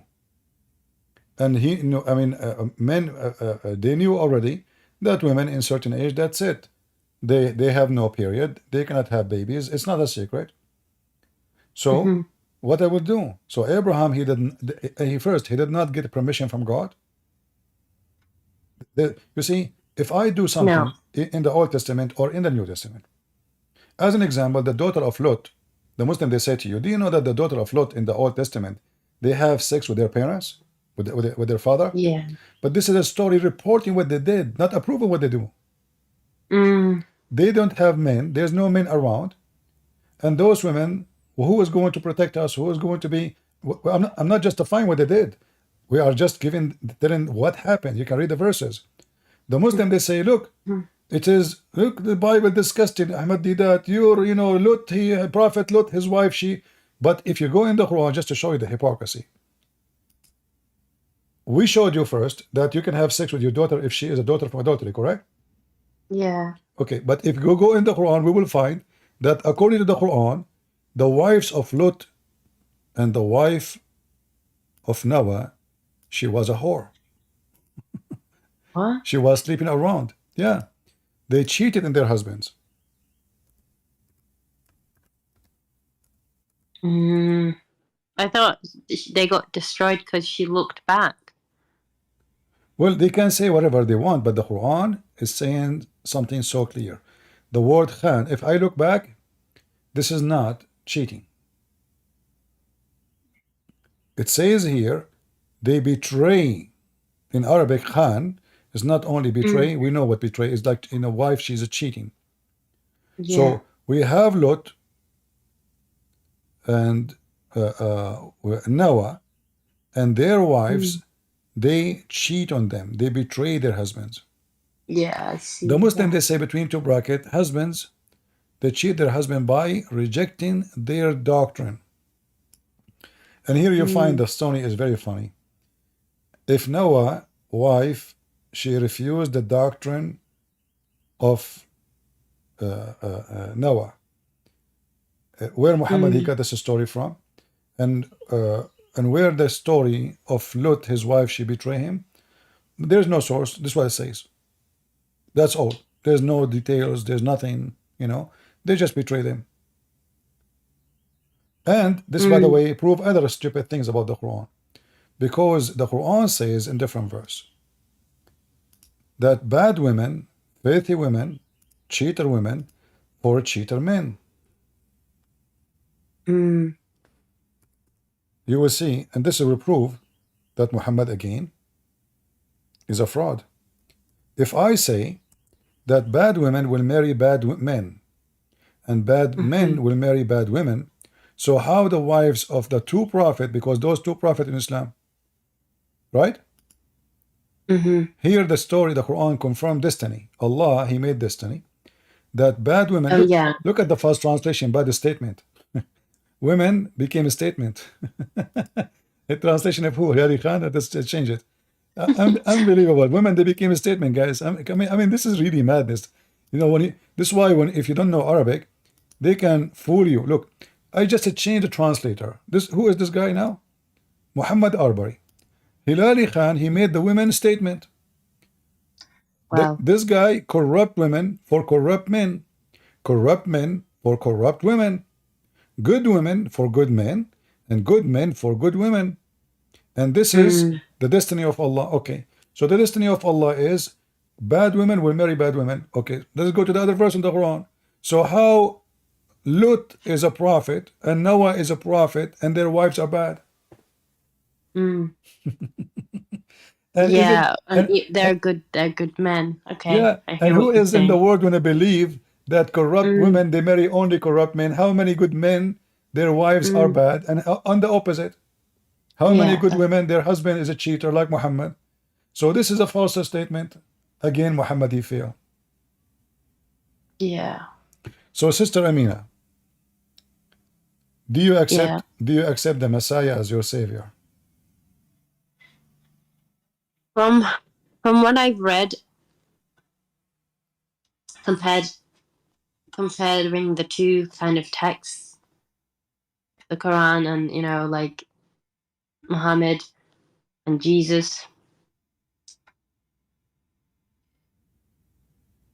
if I was given the chance to freely explore it and to believe in it, live it, I would say I'd like to go with Christ, because I've read the Quran. I've read it and I've listened to it, but it's never touched my heart.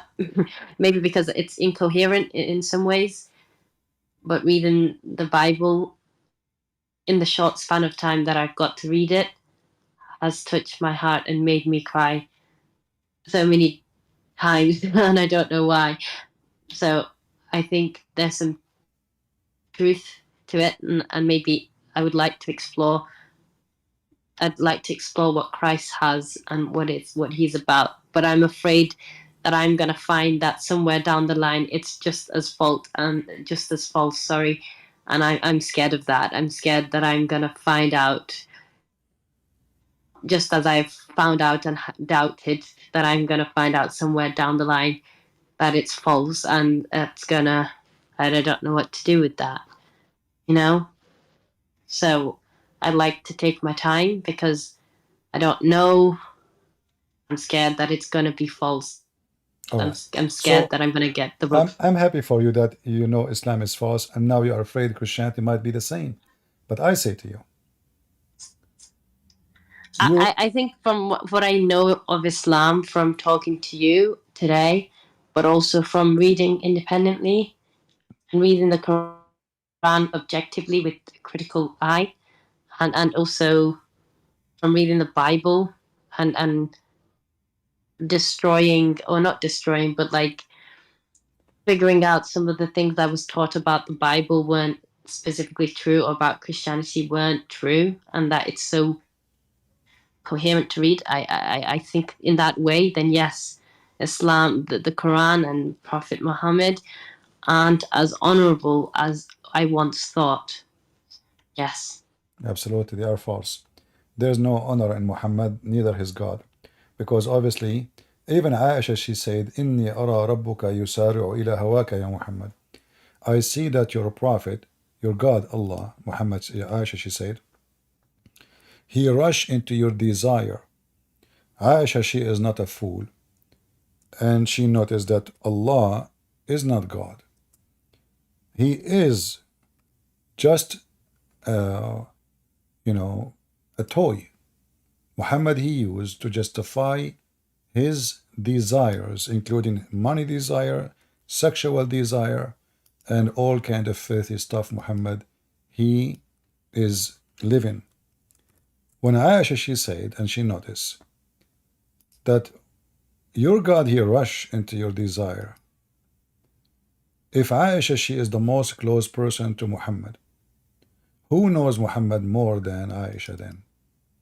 The Muslim, they say nobody knows the Prophet as Aisha.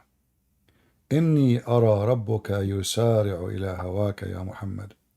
Here you see the word hawak is not just desire. Hawa is lust. So it seems to me that your Lord, what he do?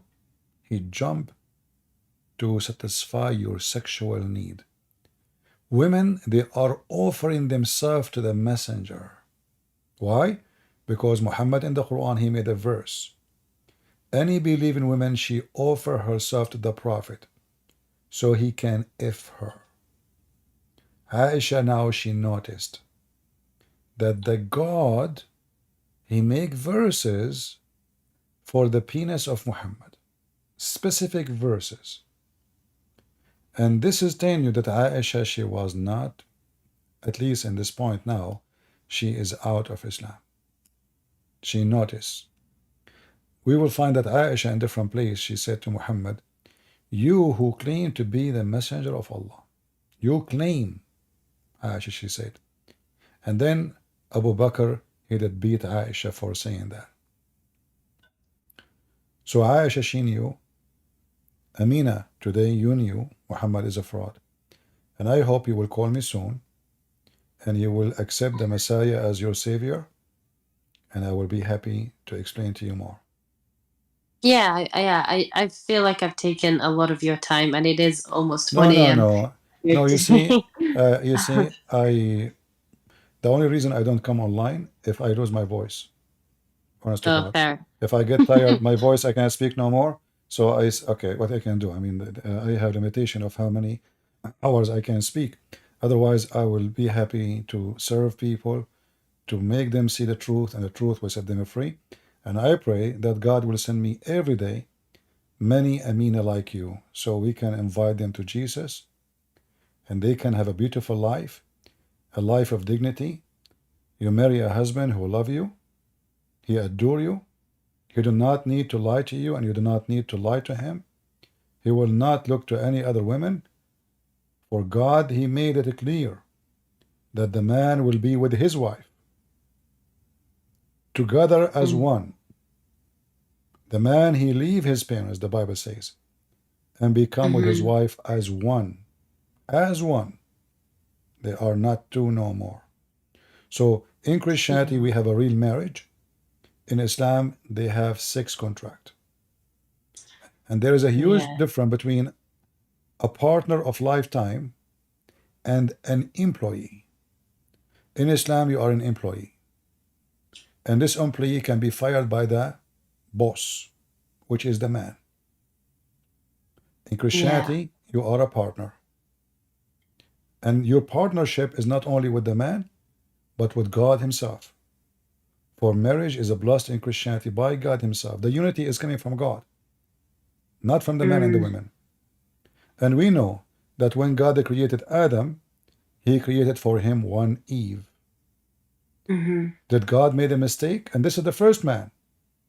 He can create 7 women for him. He can create 100. But it was enough for Adam. It was enough for Eve. So why it cannot be enough for me? Am I an animal? Am I a wolf?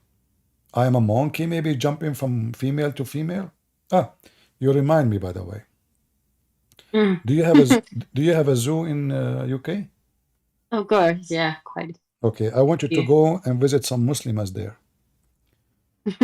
What? Some Muslims, because according to the Muhammad, monkeys are Muslims. Read for me the hadith before you go. Okay. During the pre-Islamic period of ignorance, I saw a she monkey surrounded by a number of monkeys. They were all stoning it because it had committed illegal sexual intercourse. I too stoned it along with them. So I want you to go to the zoo and have a sign in your hand says, "Death to the female monkey who cheated her husband." You know, she is a bad Muslim female monkey. Yeah, I think that this is the religion of God. I mean, what is this? I mean, monkey committed it. So now the monkeys are Muslims and they are practicing the stoning to death and the laws of Moses and Sharia law. What the heck is that? I mean, monkeys, they have sex with their mommy and their daddy and their children. What is this? She have illegal? Are you sure? Well, I guess we got to tell the zookeepers to, to arrest the monkeys. And you know, since then, I promised I will never marry a monkey. I cannot trust them no more, you know. Yeah. I don't think you could either. It's called bestiality. I think that's illegal, you know. I'm very well. I hope Darwin, he will not see this hadith. He will use it for his theory, you know. Yeah. Yeah, that's true. He would have used it. He will put it in his book. He will say to support his argument. Yeah, we have a proof. And by the way, your prophet, he is a Darwinist. Do you know that? Yeah, well, yeah, I mean, with this text over here. No. In the Quran, it says Allah, he cursed the Jews and he made them pigs and monkeys. You know that? Oh. Yeah, in the Quran. It's in the Quran. I've heard you I've heard you say it before. I have heard that. Yeah, I mean, Muhammad is Darwinist, but the opposite direction. The poor Jews. Yeah, so, and why? Because they did fishing on Saturday. I mean, the story alone is so funny and so stupid. Allah, he forbid the fish from coming on Saturday, and he commanded them to not to work on Saturday. And then, brother and sisters, because they did break the command of Allah, Allah made them pigs and monkeys. So, and here, if Allah is the one who made the fish don't come in Saturday, and they are living in an island, how in the world he can judge them for that? If you read the story, you will die laughing. But here, you will notice, God, he make the Jews pigs and monkeys for fishing in Saturday. But Jews in Israel now, every year they have a festival for homosexual. So what? Yeah, they have festival for gays, like the same as many places. So why Allah, he wanna curse them and make them pigs and monkeys for fishing in Saturday, but he will not make them pigs and monkeys for doing a big festival for homosexual? Which one is more? Which one is bad for Allah? I mean, you see how the story is so stupid and so silly. So why Allah don't make the one who rape a woman a monkey, a pig? Yeah. So for fishing in Saturday, we make them pigs and monkeys, but the one who rape a child, we don't. The one who murder, the one who kidnap, I mean, we have tons of list of ugly crimes a human being he does. So fishing in Saturday is a problem now, and we made them pigs and monkeys. Oh, wow. Yeah. Wow. Well, this is Muhammad, what you can say. Thank you, sister, for being here. God bless you. Yeah, thanks, Christian Prince. I have wanted to ask you, even though these questions may seem quite menial, but they are questions that I've had, and I felt it important. So thank you for picking up the ball. No It problem. was quite a long one. Stay in but- the chat if you can, because we have a Muslim. He is trying want to talk to me. Maybe they can bring you to Islam. Well, yeah, I mean, I live in it, so Yeah, because we have Salima, Hafsa, and we have Gambling Ghost. I don't know if he's a Muslim, so they might be able to convince you again that Islam is good. So stay and let us hear them. yeah. I am gonna go to bed though, but All right. no, Before you I go to watched bed, it. don't forget you have to say a prayer. Otherwise, Shaitan will sleep in your nose and will piss in your ears. And Well, there's things I cannot say. Sorry, you're a lady. that's all right. All But right. yeah, thanks for this, and yeah, I'll speak to you soon, hopefully. All right. Take care, sister. God bless you. Take care. Read the Bible. Ghost, you are here for long. You are first. Are you a Muslim, Yeah, Ghost?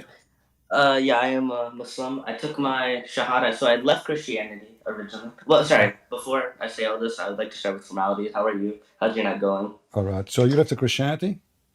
What happened? You left Christianity? I did leave Christianity. However, I do have to admit I didn't study Christianity that much before leaving it, and I became an atheist for a little bit.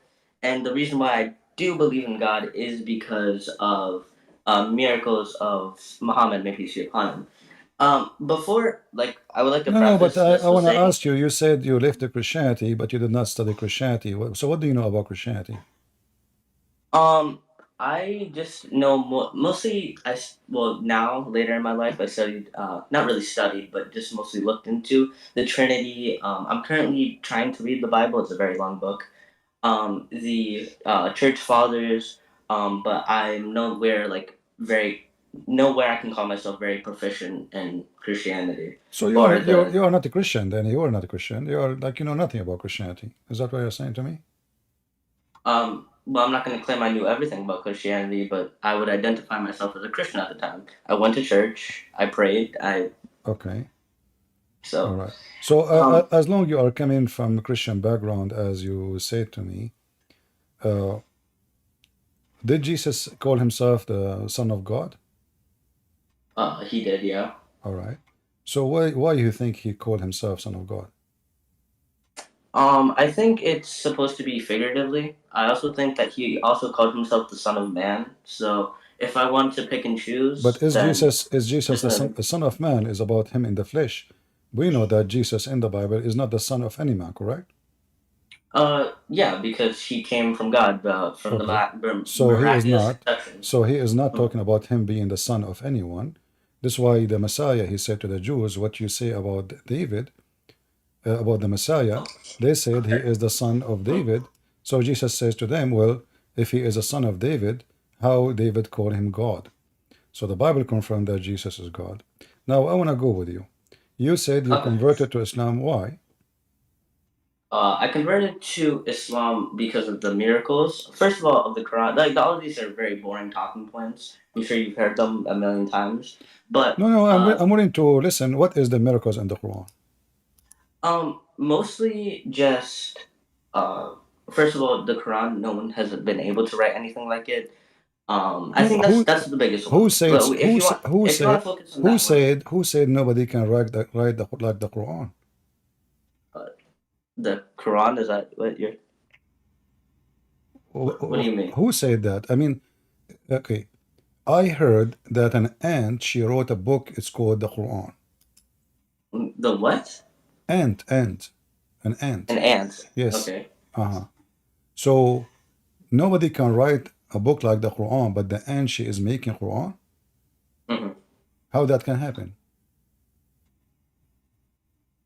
This is like a straw man argument. Like I don't really know what you want me to say to that, because if you have the claim that no one could write anything like because it, in the okay, then you Quran, have my friend, proof, it's right? you who made the claim No, I'm saying I'm going off of your example. No, I'm just no, saying you that said no, nobody can if write. It's you who said nobody can write like this Quran. Do you know Arabic?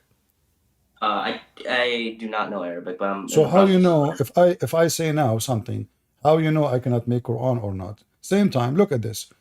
This is the chapter of the ants. I say to you, the ant is making chapter. Even the chapter have her name. Look, the chapter have her name. You know, this is a very well-known ant. She's a prophet ant, peace be upon her. So the ant, she said, who is the one who's talking? The ant. But I thought nobody can make Quran. Till when they came to the valley of the ants, one of the ants she said, O ants, enter your dwelling, lest Suleiman, Solomon, and his ghost crush you. Okay. Can the ant make Quran? Or Allah is quoting the ant Quran? The ant's being quoted, yeah. So, I mean, Allah So Himself is, if the ant she said that, that means the Quran is not made by Allah. The Quran quoting what Suleiman said, what the ant she said, Suleiman he smiled, he was amused, and then he spoke to her, and then Suleiman he saw the bird, and where is the bird is not there. So the whole story, the whole chapter, Allah is quoting somebody else. So how nobody can make Quran if those are not Allah? The bird is talking. Look, the bird, the hoop hoop is talking. So he said, where is the hoop hoop? I will slaughter him, I will make him barbecue. And then the hudhud he came and he said to him, okay, hold on. You know, I was away because I was looking for, you know, and I found the women ruling over them. So I thought nobody can make Quran, but all of this is not Allah talking. All of this. Who's making Quran? A bird, a chicken. So how nobody can make Quran? This is a fairy tale book. This is the book for kids. Okay. Yeah, like personally, like that's not really what I wanted to more speak about in this. I wanted to, because I what's it called? I want to know the truth, right? If the Islam is false, that's what I want to know, right? And so mostly I want to focus on the Bible, because that's like something I have a lot of questions about, right? No, Personally, and if you can before we answer go, them, no, then hold on. Before we go to the Bible, now you are a Muslim. So I am a Muslim. I okay, am so the now, Muslim. so if you believe, do you believe it is a story? What happened? Do you believe this story happened? Sure. Why you believe that there is an ant she spoke to Suleiman? Look, like I can go into this boring argument of, oh, okay, because of this, and this, we have eyewitnesses of Muhammad slaying the No, no, moon. We no, have no. this What? Indian No, king. no. We I'm have all not. What this. boring? What boring, my But friend? What witnesses? can I I'm finish, asking please? you. I'm asking you. Can I finish, please? What the Can I finish, point? please? What the point of this conversation? The ant, she said to the other ants. First of all, ants don't talk. They communicate by vibration and chemical. The Quranic claim that the ant she made a speech. So Suleiman he was amused with her speech. Do you know what Solomon's miracle is, though? You're This saying that is okay, not a miracle. you're What not Suleiman taking into miracle? account Okay, Solomon. what Suleiman miracle? Tell me. Suleiman he heard the ant talking. Brother, if we're gonna speak, can we not cut each other off? Because it's kind of hard to have a My conversation. friend, we are talking. No problem. Don't worry. You are not cutting me off. I'm not cutting you off. We are having a conversation. So the miracle of Suleiman, is it a miracle that Suleiman he heard the speech of the ant? No, the miracle is that he could communicate with animals and birds. Okay, Oh, not birds, great. sorry, specific, but Allah he he could taught. communicate with Okay, animals. okay. Allah he taught him which language? I honestly do not know. I apologize. No, it says Allah he taught him the language of the birds. Do you agree? Okay, yeah. All right. Here we go. Verse number 16 says Allah he taught us the language of the birds. Okay, is the ant birds? No, but can that not be in reference to animals in general? No. First of Why? all, ants are not animals. They are insects. Secondly, they are not birds. Same time, Okay. same time. If Allah he taught him the language of the birds, can't Allah he says and the language of the insect? He can, right? Same time, Allah he taught him the language of the birds, and now he is speaking to the ant. And what is the point of this miracle? To just like I don't know if I'm just like stupid, but like I'm not really seeing the point of this. Okay, Because if I say to you, I went in the yard and I heard one of the ants, she's saying, hide into your dwelling because otherwise a Christian prince will crush you. Be honest, aren't you going to laugh at me? I'm sorry. If I say to you, this has happened to me, I was in my yard and I heard one ant saying to me, saying to other ants, hide because a Christian prince is coming, he will crush you. And I said to you, this is what happened to me. Aren't you going to laugh at what I just said? And you believe I'm just making... Okay, so how this is accepted for you? Because you don't. The thing is, you wouldn't have credibility in saying a statement like that. Okay, who is the one? Who is the one have the credibility to say this statement? Was Muhammad exist in the time of My Solomon? friend, can I please finish? My friend, can I please finish when I say a statement? Because okay, thank you. So what I'm saying is, the way that I'm looking at it is, okay, how do we know something is from God? Okay, let's look at the messenger. Who is the messenger? Without looking at whatever else he said and all these weird, obscure things, which I admit are arguably odd, you look at, okay, did he have miracles? Does he have recorded miracles? Does he have miracles from people who are away from him? All right. And that's what I... Do you have miracles? Do Muhammad have miracles? Yeah. Show me the miracle in the Quran. In the Quran, probably more in the Hadith, but... So are you saying the Quran said no miracle from Muhammad? I'm not saying that, but... No, it's not you. The Quran said there's no miracle from Muhammad. The miracle is the... Like, I don't really know what you want me to say, because this is like a proof. Why would... My friend, hold on. It's you who mentioned the miracle of Muhammad. How come the Quran saying... that those people, they keep saying, how come Muhammad don't have a miracle? Read with me the screen. Can you read? I cannot read now. Can you translate in English, please? All right. Chapter 6, verse number 37. They say, why no sign has been sent to him from his Lord? Say, surely Allah able to send sign, but most of them do not know. Okay, what is the miracle? Let us continue. Chapter 10, verse number 20. Again, they say, why has a sign not been sent down from his Lord? Say, unseen belong to Allah. Like what? I mean, they are asking you, where is the miracle? Unseen? The miracle is something we see, not the unseen. They are not asking you about the unseen. He is saying, how come he don't have a sign from his God? A miracle, ayah. Let us continue. Chapter 13, verse number 7. Those kuffar, they keep saying, how come not even one sign sent to him from his Lord? Say, well, you are just a warner. So Allah, he confirmed that Muhammad have no, because you are a warner, you will not have a sign. So the Muslim, when they say to us in the hadith, obviously those are fabricated, because the Quran keep confirming that Muhammad don't have a sign. And look, when they asked Muhammad for a miracle, what Muhammad he did? He said, well, Allah, you know, he is said to me, I'm just a warner, and Allah is the one who knows what inside the women, male or female. Is that the miracle? Well, I can I can find what inside the women for $5, male or female. So what this is a miracle from God. Only Allah knows. Wait, so I have a question. Like, just to clarify this point, right? Like, just like going back to your other point. So if something is quoted, like let's say a holy scripture, it quotes something else, right? Then that means it can't be from God, correct? Quoting what? No, like no, this is not what I'm saying. But you Muslims, you keep saying, who can make Quran like this Quran? So if the Quran is quoting fairy tale stories, then Allah is not making the Quran. He is just quoting what people say. So they are the one who make the Quran. Okay, so if the Quran if the Quran quote a Christian prince, he said this. How you can claim that what I said is Quran? No, okay, I agree with you. But my thing is, so if something was to claim that it was the inspired word of God, right? And it was, sorry, I'm jumping a little bit here, but if something was to claim that it was the inspired word of God, correct? And it quoted someone who wasn't the from this inspired word of God, would that make that book incorrect? No, I can quote what Muhammad said to prove a point. It's okay.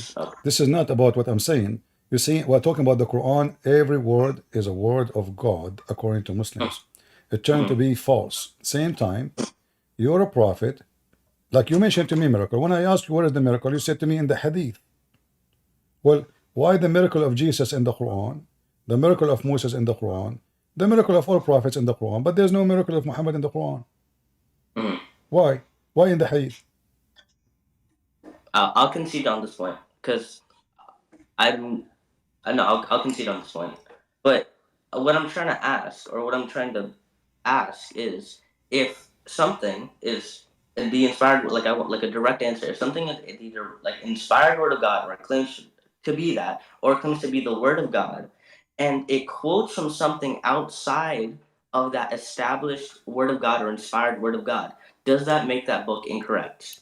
Yes And or no? I answered you, this is not what I'm talking about. This is not what make God, he speak to people in their language, and he speak to them in what they understand. So as an example, if Jesus says the master seed, because people they have and they use the master seed.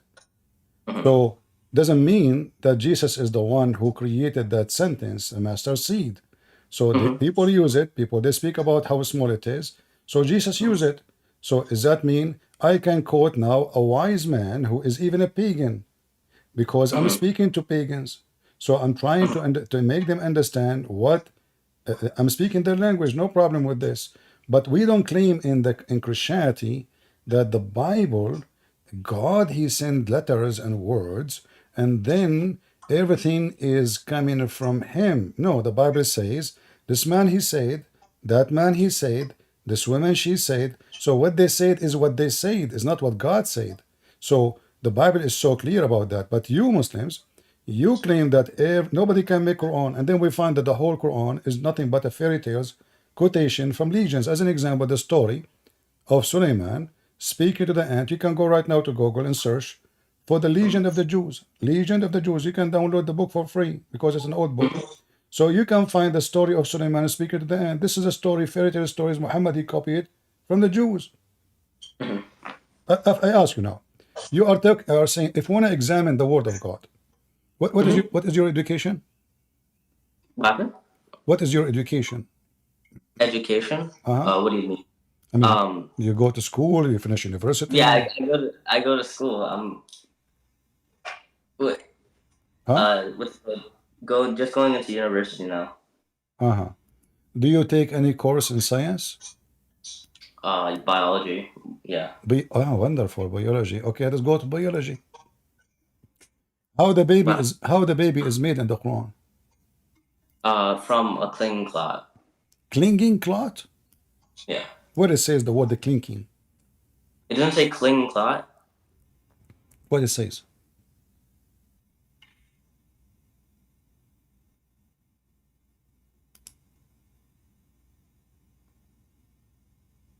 Are you there? I'm here.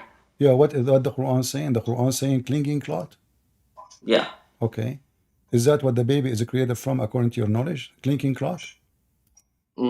No, it's created from the zygote and then, first the egg, then if we read, you will find that your prophet, he said that Allah, he made the nutfa into a dead blood. This is the clot you are talking about, alaqa. And the dead blood grow and become a lump of a flesh. And then we made out the little lump of a flesh into bones.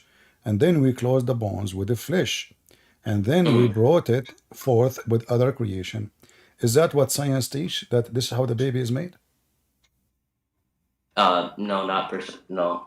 So how you are a person who studied biology and Allah is teaching us biology now? Is Allah talking about how he created the baby in details or not? He is. Okay. I'm just going to concede on these points because this is not necessarily what I want to talk about. Because no, it's not about necessarily what you want to talk about. I know. Hold on. No, my friend. If you are a Muslim, you believe in this, but you just said you don't believe in this. So you're not a Muslim. No, my friend. Do you believe in this? Do you believe in this? Yes, I believe in it. But you said this is not how the babies are created. Because it's supposed to be a symbol. Okay, it's supposed to be saying that this is how it is done, and this is the miracle of birth. It's supposed to be. What does that mean? He says to us that the semen become a dead blood, and the dead blood become a lump, and he has given us all the details What's supposed to be? The miracle of birth?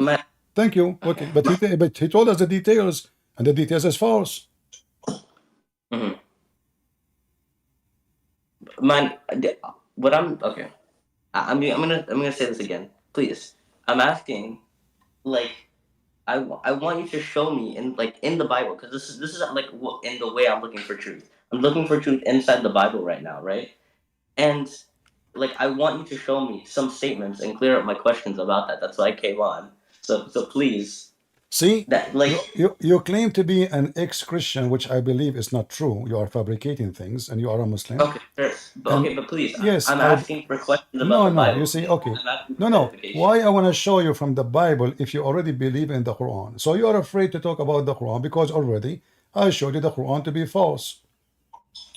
I'm not afraid to talk about the Quran. It's just then not. answer me. What kind of God he made such a mistake? Is that a mistake? You agreed. You said this is not how the baby is made. Okay. When we use semen, and then we use a clot, and then we use a lump and the flesh, this is physical. This is not metaphorical no more. And this is details of the baby creation. So do you agree with it? You said no. So you don't agree with the Quran? Sure. Okay. So why you are saying you're a Muslim? Like I don't. I'm trying to look for truth in the Bible, my friend. Please, like no problem. This is what I'm asking. If you leave Islam, I will go with you to talk about the Bible. But here, first, you are a Muslim, and I'm debating a Muslim. I'm not debating a Christian. Somebody he's a Christian. He have maybe a question about the Bible. No, you are a Muslim. So now, do you believe in the Quran to be telling the truth, or the Quran is a book of lies? Okay, you know what? Let's go into this. Yes, I think it's a book of truth. Yes. Why? You prove it to me how it's a book of truth. Okay. So, first of all, okay, I'll take back my statement because I was just trying to move on to the Bible so you could show me this. I do, in fact, believe that because let's look at the actual biological way a child is made. It's first the egg, then it becomes a zygote, then the embryo. There's nothing that contradicts this inside. Where is the egg? What is the egg here? The egg? Okay, it doesn't look. A piece of thick clotted blood. Okay. What do you? Okay, when the zygote is made and first cells go onto it, what do you think happens? What is the Slowly. egg? Where is the egg? Where is the egg? It says nutfa. Nutfa became nutfa, semen, become a clot. Where is the egg? Okay, it doesn't need to mention the egg though. The semen becomes. Let us see if Prophet Muhammad can explain the Hadith for us. Is that okay? What happened? We can ask Prophet Muhammad to explain the Hadith. What do you think? Sure, why not? All right. So this is your Prophet. He explained, and what you said is absolutely not true. There is no egg. Here we go. This is your Prophet, and this is the translation of the Muslims. Can you read for us? The Prophet said, "At every womb, Allah appoints an angel who says, 'O Allah, a drop of semen. O Lord, a clot. O Lord, a little lump of flesh.' Then, if Allah wishes to complete His creation, the angel asks, 'O Lord, will it be a male or female, wretched or blessed? And how much will His provision be? And what will His age be?' So all that is written while the child is still in the mother's womb." So, is that a egg or this is a semen? It's saying semen. All right. Do the semen, according to your knowledge, become a baby? With the egg. No.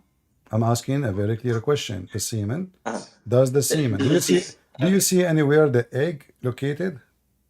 Does the semen? Are you asking if the semen alone can become a child? Yeah, the semen alone. No, the semen alone cannot become a child. Okay. Do you see anything beside the semen alone here? No, it says a drop of semen. Okay, and then it says a clot. It doesn't say that the semen alone is becoming the child. But it mentioned only semen. The semen will become. The semen will become.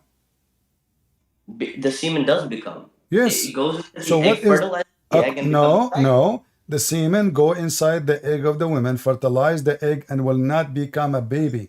The semen fertilize and deliver the DNA message. That's all. It is the egg who will start multiplying cells. Okay. Okay. So now the semen is the one becoming a baby. Now, I want to ask you, as long you study biology as you claim, is it the last thing to happen to the baby is gender? I'm sorry, say that again? Is the last thing happen to the baby creation is his gender? According to the hadith, yes. According to science. Oh, I'm so sorry. I cannot.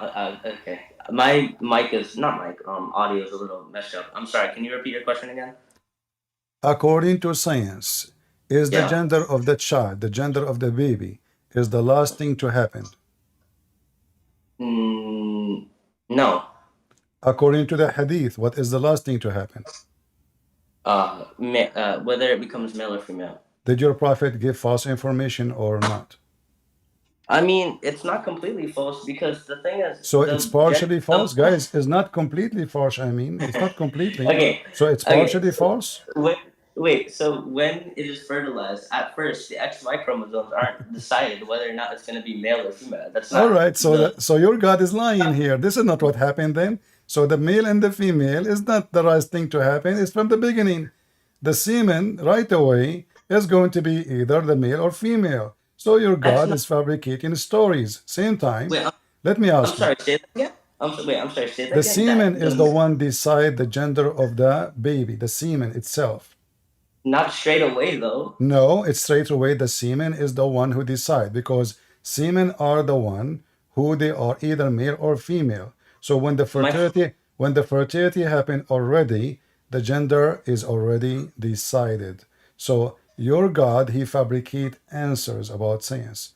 Let me ask you, Mr. Biology, how long we can find it right now in Google, how long the semen can live?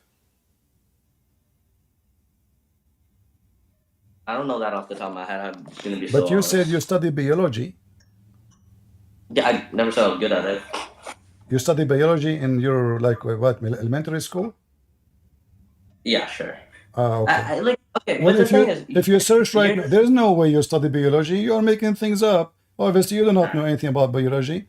I'm not a doctor. I wasn't a nurse. I don't have any background to claim to be a doctor or professor in biology. But this is a common knowledge. You do not need to be genius to know it. Yet you are giving me false information. A semen can live up to 5 days according to science. Do you agree? Okay. Sure, yeah. All right, sure, yeah. So why your prophet saying 40 days? Show me. All those references in front of me are authentic and they are sahih. Read. What's wrong with this? Nothing wrong?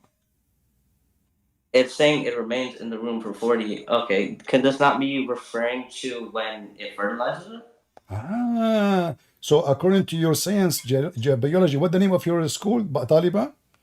According to your school. Taliban is crazy. Well, obviously you are giving false information. Everything you are saying to me is a lie, my friend. So you are saying to me maybe fertility. So the semen will go to the womb? To the womb? And then in the womb will stay 35 days and night? Is that Alibaba and the cave?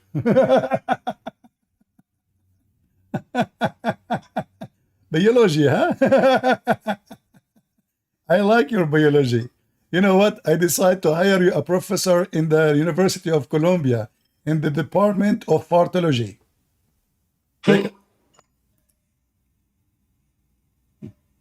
Any comment? No, you're right. So are you agreeing with me Muhammad is lying?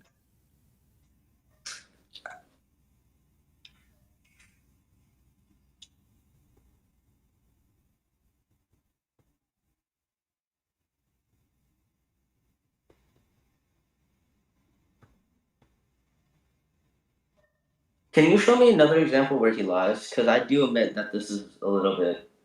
What a little bit? This is always authentic. I mean, everything he said. No, I know. I'm saying like I. Okay. Have to look at okay. Where hail is coming from? Hail. Hail is coming from where?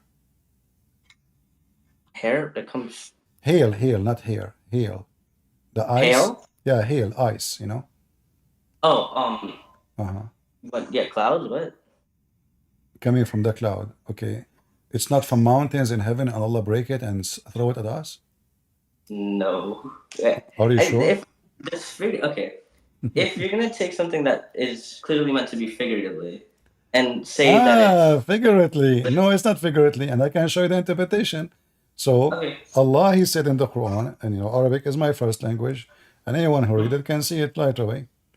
وَيُنْزِلُ مِنَ السَّمَاءِ مِنْ جِبَالٍ فِيهَا مِنْ بَرَدٍ فَيُصِيبُ بِهِ مَنْ يَشَاءُ.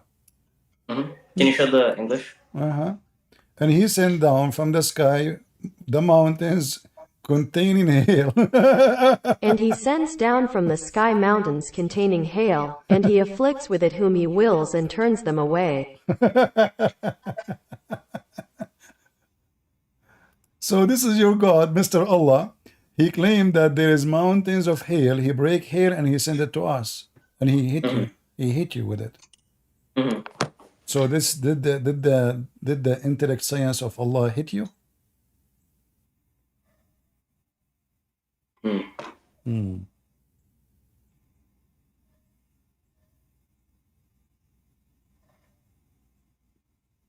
What happened?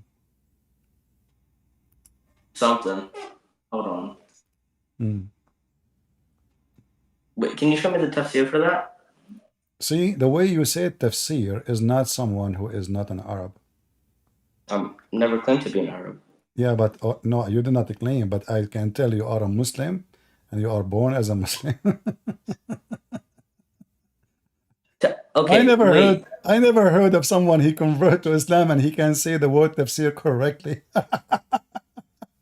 I really appreciate you complimenting my Arabic, but it's very no, easy. I mean, come on, you know, come on, you know, it's okay, it's okay. Wait. You're talking to CP, it's okay.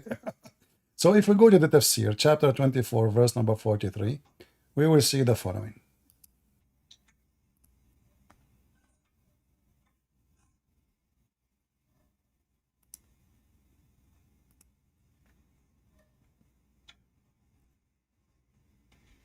Can you see the screen? Yes, I can. So He sent down from heaven mountain where there is hail. He sent down hail from mountains in heaven. You see it? And this is the most highest authority of Islam, Ibn Abbas, the cousin of your prophet. Wait, so but how Allah he knew this, that there's mountains of hail, and He break it and He send it down on us. Unbelievable. Can this not mean though that He is taking, like, I mean, before it goes into the clouds is pretty much what He's saying? Just But I thought the hail is coming from the cloud. What do you mean before it goes to the cloud? So are you saying to me there's a hail go in the cloud? No, you're right. Oh boy. I like your religion. Yeah. I love that it is every day.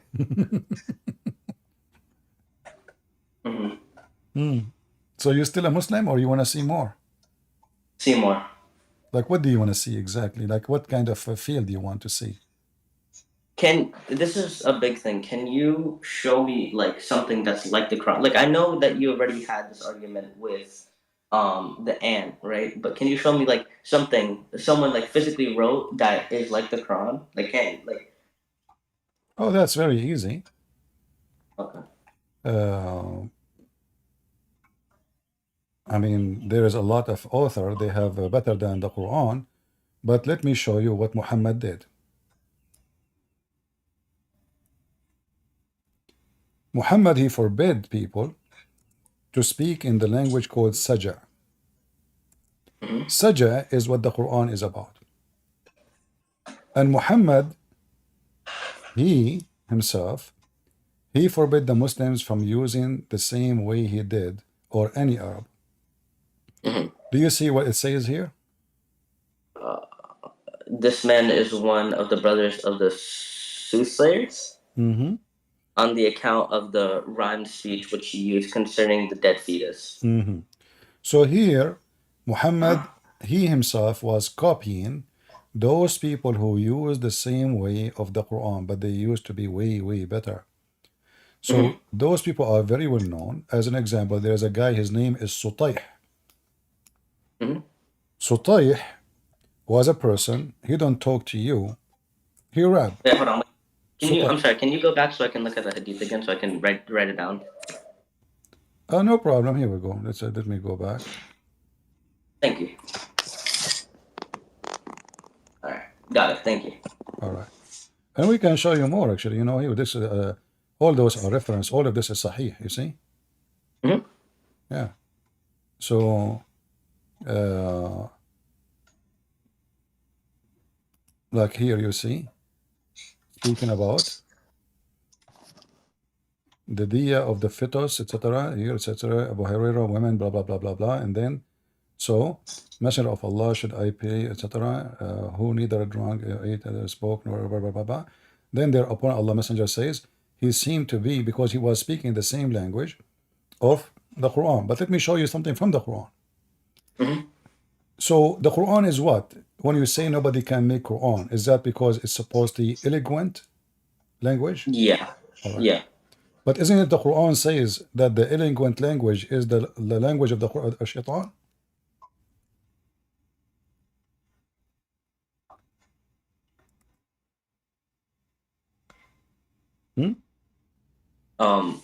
Wait, can you show me the verse? Chapter 6, verse 112. I'm sorry. Where does this say of eloquent speech in this? The word zukhruf here, it says, you know, they don't adorn, you see? One, they adorn the speech. You see adorn? Okay. So this is adorned speech, beautiful speech. Who is the one making it? Shaitans. The devils and the jinns. All right. So the Quran, according to you, adorned speech. Shaitan make adorned speech. So how that prove that this is from God? If Quran itself says that adorned speech is is satanic. Anything else? But can't that just be talking about like snake oil salesmen or people who just speak eloquently in order to convince other people? So, but how it's a miracle to speak eloquent if anybody can do it, even Shaitan? Well, no. The difference is that between someone speaking eloquently to sell you something and, you know, let's say the Quran is much more eloquent. Like, first of all, the Quran is very funny, and this is why we Arab, we laugh at it. Muhammad, okay. Did the Arab in the time of Muhammad find the Shaitan, the Quran, eloquent? Or they laugh at it? I'm not sure. What do you mean, not sure? Look how many times the Arab, they laugh at the Quran. All those verses. Do you see the reference? You can record the screen and you can take them. Can't read Arabic. So Muhammad, he is just giving them fairy tale and they laugh at it. And not only that, they say to him, well, if we want, we can write something like this. What a big deal, you know?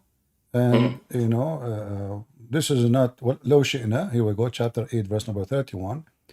We have heard this before. If we wish, we can say like this. This is nothing but tales of the ancient. So the Arab, they laugh at it. Nobody was amused. But isn't this just saying Did you say tayyib? What? You said tayyib in Arabic. What did I just say? What? No, you said tayyib. How? What are you talking, dude? You said tayyib, you agreed, you said okay. In Arabic, you said okay. Nice. Okay, nice try, Abdul. All right. Okay. All right, no problem. Listen. So now I have them. Okay, I'm not going to say anything, but so now I have a question. Uh-huh. Before I go, I have a question. Like not about any of this. You know, Fard responds. I think his name is. Yeah. Or Fufu, you like to call him? Yeah, Fard responds. What about him? Yeah, have you made a refutation to his I a he hundred he's a he thousand? is it if he is trying to refute me by saying what? This hadith is reported by Susu. Susu said to Dudu. Dudu said to Mimi. Mimi says to Kuku, and Kuku is a liar. And I die laughing. But I would say it doesn't say that, CP. But when we read it, okay, you know what? I will use what Fufu said, as long as you say it. Fufu, he said that this hadith, and he was responding to. There's a video. It's called "Annihilation to Apostate Prophet." You can watch it. All right. And Fifi, she said that this hadith is very accurate. You can watch the video. He said, yes, yes, this is the true hadith, and the Prophet, he refuted you by this. So what he said, read with me, this is Al-Bukhari, and this is what Fifi, peace upon her, she used. The Prophet asked me at the sunset, do you know where the sun goes at this time? I replied, Allah and His Apostle knows better, know best. He replies, it goes, i.e. travel, till it prostrate itself under Allah's throne, and take permission to rise again. And it is permitted. Then at the time will come, it will be about to prostrate itself, but its prostration will not be accepted. And then it will be asked permission to go on the course, but it will not be permitted. But that will be ordered to return whence it came, and will rise from the west. And this is the interpretation of Allah's statement, and the sun runs to its fixed course. So now, if you agree with this hadith, you can watch the video. Do you agree that the sun goes every day from the east to the west? Yeah. Yeah, really? The sun goes every day? You study biology? What? The sun goes every day from the east to the west? Oh, hold on. I'm sorry. I'm processing a lot, so I'm just okay. Okay, so the process slowly, no problem. So do you believe the sun goes every day from the east to the west, and this is what is how the sun set?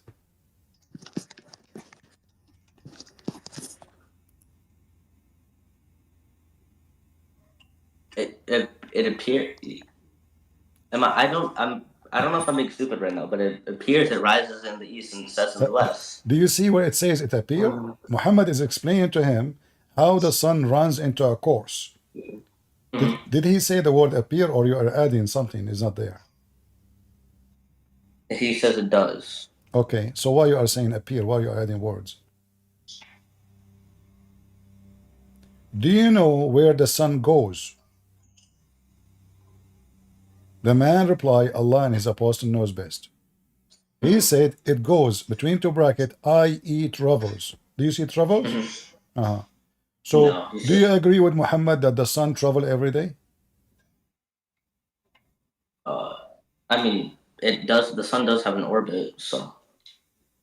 The sunset is orbit? Well, no, the sun itself has an orbit. It orbits around the Milky Way But galaxy. the orbit, as you see here, is the sun going every day from the east to the west, and sitting under Allah's throne and ask for permission. Do you have a new orbit now? It's what your prophet says. Oh, I agree. I agree. What just happened? What? I don't know. Somebody jump. Sorry. Okay, we will mute him. Oh, okay. Okay. This is saying that the sun orbits around the Earth. So do you agree with this? That the sun runs every day? So is your prophet being truthful or making up stories?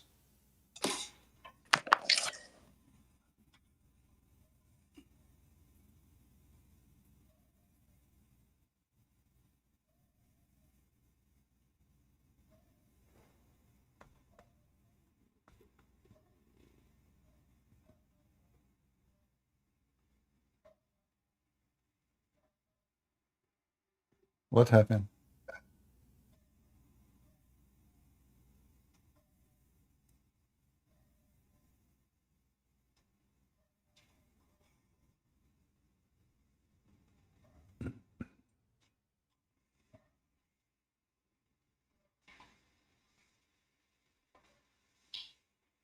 Is it? Wait.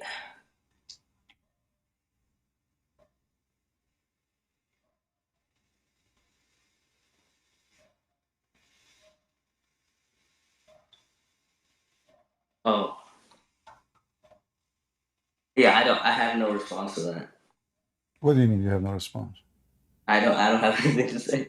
What do you mean you have nothing to say? Why? Why is that? What happened to you? This is what Fifi agreed upon. It's authentic. It's true. And Christian Prince and the enemy of Christian Prince agree about this hadith is true. So now what we would do? It's you who mentioned that name for me. So this hadith alone will destroy Muhammad and his lies. So do you agree that the sun goes every day or not? No, the sun does not orbit. So Muhammad is making things up. Claiming that God taught him this. Wait, so if Muhammad was making things up, right? Why would he be making things up though? So he can have sex with your wife. But wasn't he offered like all the wives, all the money, all of that? Okay, and he have them. But he chose not to. No, that's false. Muhammad, the Quran says, he made verses saying, any believing woman, she offer herself to the Prophet so he can F her. What do you mean he refused? Here we go, the Quran. In the Quran? Yes, in the Quran. Muhammad, he make it legitimate for all the women to F him. Chapter 33, verse number 50. And he make it even more clear, says, and any believing woman, she offer herself. Offer herself. Offer. Do you know what offer? Yeah, to give. All right. So how they said to you he refused? He's already a king. He have an army. This is a story. They ask him to be a king. He's a king already. He have an army. He controlled them. He do whatever he wish. What this about? And now, as you see, long line of women coming to Muhammad. Yeah, but when he was when he was in Mecca, right, and he didn't have any of those things, and he was offered them, why did he deny it? He could have just saved. That's a lie. Himself. My friend. It's a lie that they offer him this when he was in Mecca. They told him we will make a king. That is a joke. Those are stories written by the Muslims. Okay, listen. Muhammad himself. How Muhammad he married Khadija? Let us see if Muhammad cared for money or not. Khadija is 25 years older than him, correct? Why he married her? Are you saying? Is it true she was the most rich person in Quraysh, in the tribe of Muhammad? Okay. Yeah. Do Muhammad like to marry old women or young women? Old women. Muhammad like to marry old women? Yeah, most of his wives were older than him. Really? Yeah. Most of his wives. That's a good one. Like who? Aisha? Hafsa? Who? Who is the one who's older for him? According to your prophet, he was advising his men not to marry old women, specifically women, grown women, and the widows. And he was encouraging Muslims to have sex with the children. So if Muhammad he favored to marry old women, why he was advising his men to marry children? Why didn't you marry a young girl so you could sort with her and she could sort with you?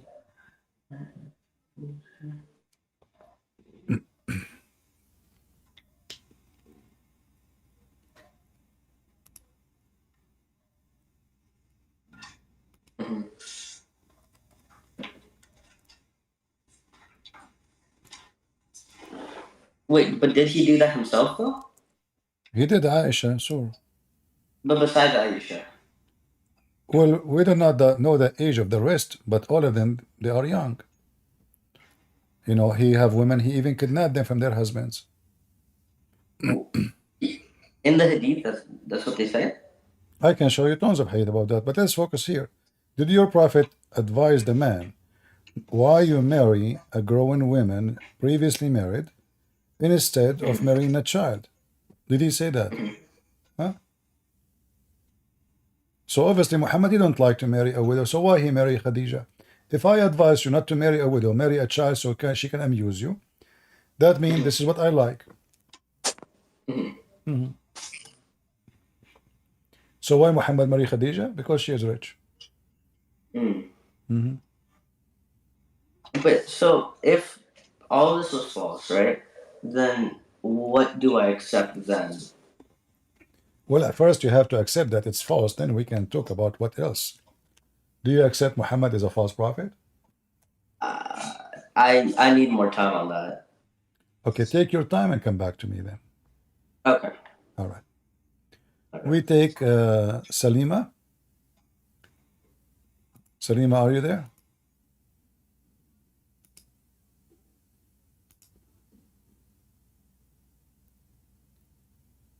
Salima Hafsa, are you there?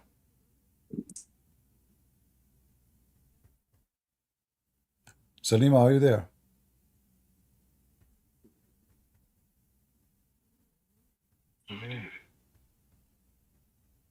Hello?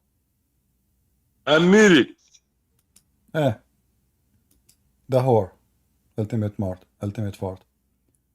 M, the mic is yours.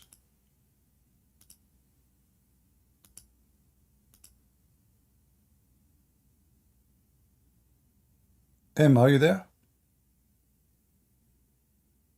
You hear me? I hear you. Go ahead. You said that Muhammad believed you have to be white to be a prophet. Did you say that? Muhammad, he need to be white to be prophet? I heard you say that Muhammad said you had to be white to be a prophet. Well, Muhammad, he said you have to be good looking and you have to have a nice voice. Correct? So you don't have to be white. You don't. You don't have to be white, correct? But isn't it good looking in Islam is the white one? No, it's not, because Muhammad said you have to be good looking, right? All right, let us see if this is true or not. Listen. Okay, hold on. One by one.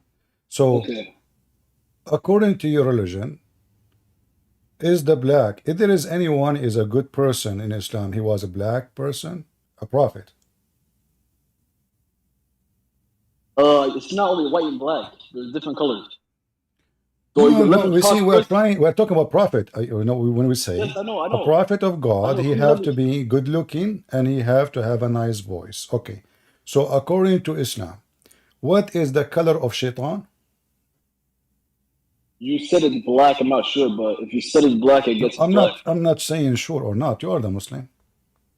I'm not sure, man, but that's beside my point. No, it's our point. It's our point because we want to see the color present what in Islam. The white color present the bad ones. I understand and that. the good color present. Okay, so do you agree with me that Islam teach that white color present good people and black color present bad people? I wouldn't say that exactly, but I understand your point of pure being white and unpure being like darkness. Focus with me. Okay, we will go on because, my friend, we have to go step by step so we can reach the point where we can be with the clear evidence, me and you, and we have time. Okay. So, in Islam, being bad, is it being black, and being good is being white or not? To a certain extent, yes, but not 100%. What do you mean? Explain to me. Because let me explain. By black and darkness is the same, right? Kind of the same. No, I'm talking about a human being. We're not talking about darkness. Oh, you're talking a human being? I'm talking about a human being. Yes, a human being. Okay. Okay, then no. I would say no, because no human being is actually black. All right. You won't find a black human being. So I would say no for that, unless you have something else. Okay. Did your prophet anywhere, according to your knowledge, he said that black people will go to hell because they are black? I think you're talking about the one that they said when their faces turn dark and black, those people go to the hell. No, I'm talking now. No, I'm not talking about this. We go there later. You know that one, right? We are talking about, did your religion teach anywhere that black people are created to go to hell? By black, do you mean dark skin or actually black skin? Black skin and white is a white. Come No, on, man. I mean, we know what white and but black. Now no. we want to give a definition for who is white, who is black. Okay, but if the black you're talking about means darker skin, like brown, dark skin, yes, I guess no, it doesn't teach that you go to hell for that. Okay. If you're talking about like darkness, like a different type of thing, maybe yes, but just Okay. dark skin, having brown, dark skin, no, you don't go to hell just because of that. What if I show you that this is what Islam teach? Even if that was there, that still doesn't prove my point wrong that I'm trying to explain to you. No, because if your prophet is, you see, if the handsome is I'm someone telling is, you. hold on, if the handsome is a Okay. black person and your prophet make it clear that a black person is going to go to hell, obviously the handsome cannot be from the black according to your prophet, because all those who they are black will go to hell. But you think the only skin color humans have is white and black. People Well, have brown skin. this is people not have my tan this skin. is not my mistake. This is your God mistake. According to your God, according to your God, oh, Yes, there's I only understand two. you. My friend, this is I your understand what you're this is talking your prophet. Read it. According to you, this is a Yes, good I question. understand. This is a good question, by the way. Okay, Your God, he okay. think there's only white and black. Read it. Yes, I see that. I see that. Read it. Read it. I want to hear you read it. I'm driving right now. I'm not gonna be able to read that good. I'm driving. No, I want you to read it. You can read it. There's no. I'm there's- driving a car. You're I driving can't your read that good car. while I'm driving. Yes. Okay. Stop driving. Park your car and call me. Okay. Uh-huh.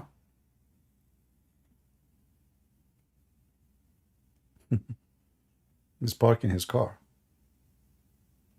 He's driving his car. No wonder we have incident everywhere. So now we understand who is the handsome in Islam. A prophet, he have to have good looking and a nice voice. Muhammad said. According to Muhammad, all those who they are born black, they are going to go to hell. Is it possible then that the handsome man is one of those who will go to hell? Are you getting my point, guys? Are you getting how we prove it easy? Do you see how easy it is? All the offspring from the left shoulder are going to go to hell. So obviously, and all the one who is born from the right shoulder, they are white and they will go to heaven. So where the prophet should be, do we need to be genius then? Obviously, Islam teach prophets are white. Righteous people are white according to Muhammad.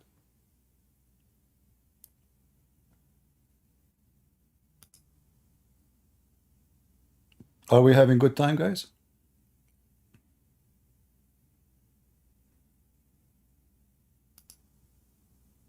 Okay, maybe he's back. All right.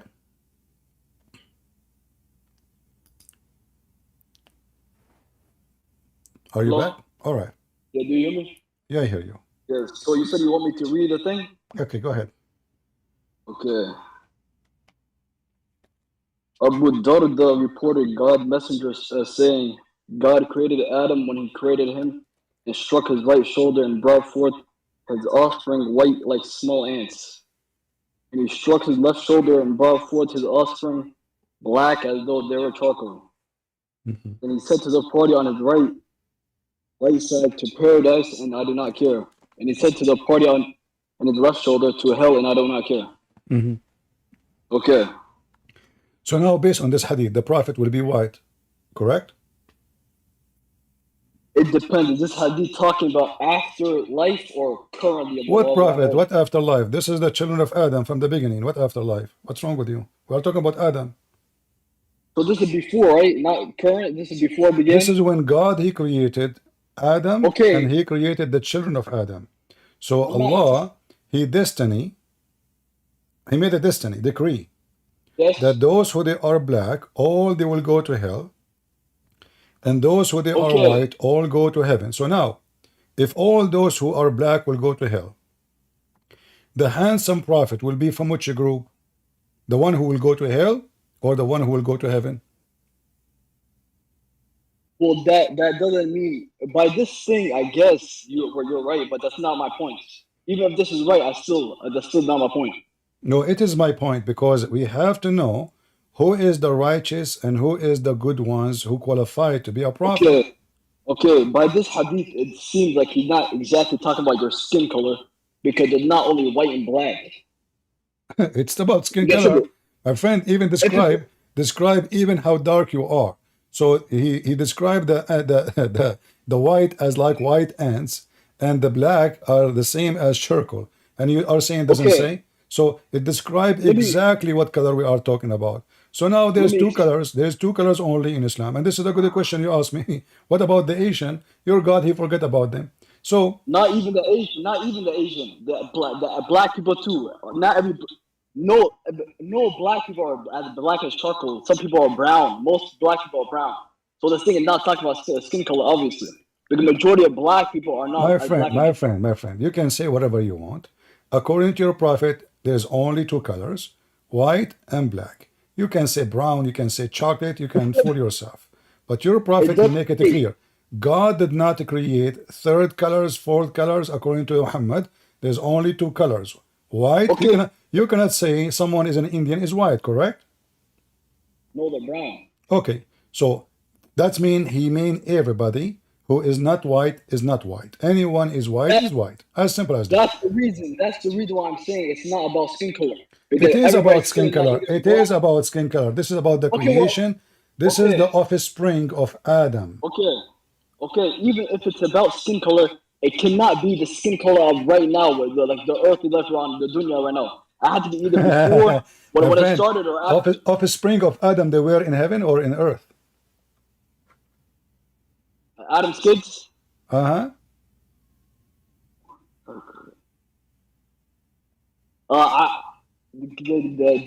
The God struck Adam while he was on earth or heaven. I'm not sure on this. Offspring, focus with me. The offspring of Adam are created offspring? when Adam was in heaven or when he was on earth.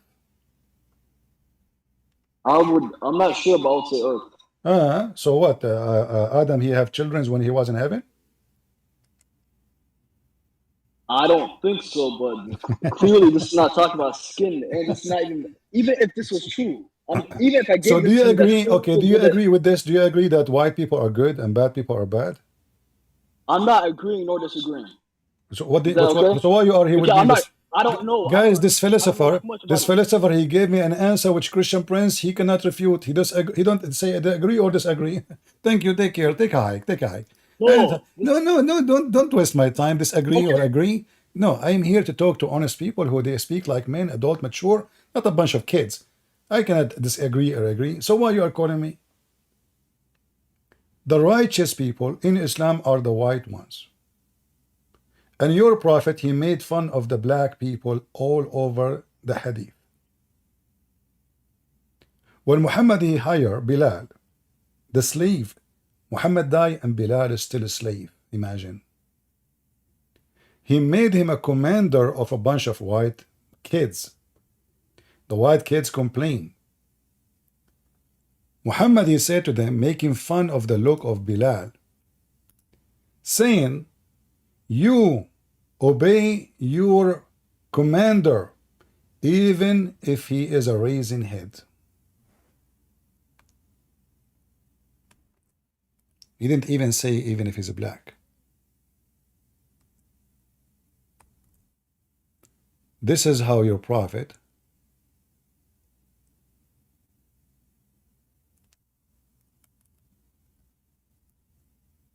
see black people, raising head.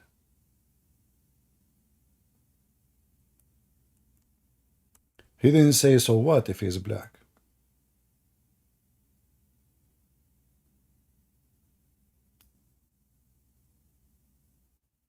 He called him Abd, which is the N word, Ethiopian, raising head.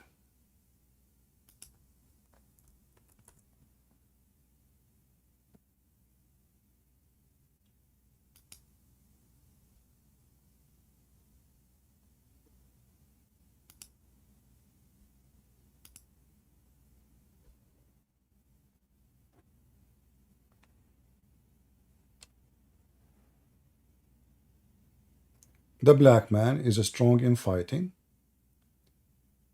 Muhammad, he is using him and abusing him. Muhammad, he owned many black people as slaves.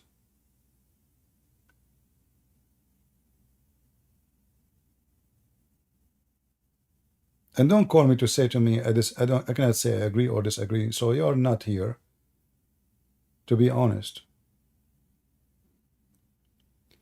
And if we search right now online, when the Muslims speaking about Muhammad being so handsome, they are talking about what? About the white Muhammad. His white underarm. How white his legs. How white his face.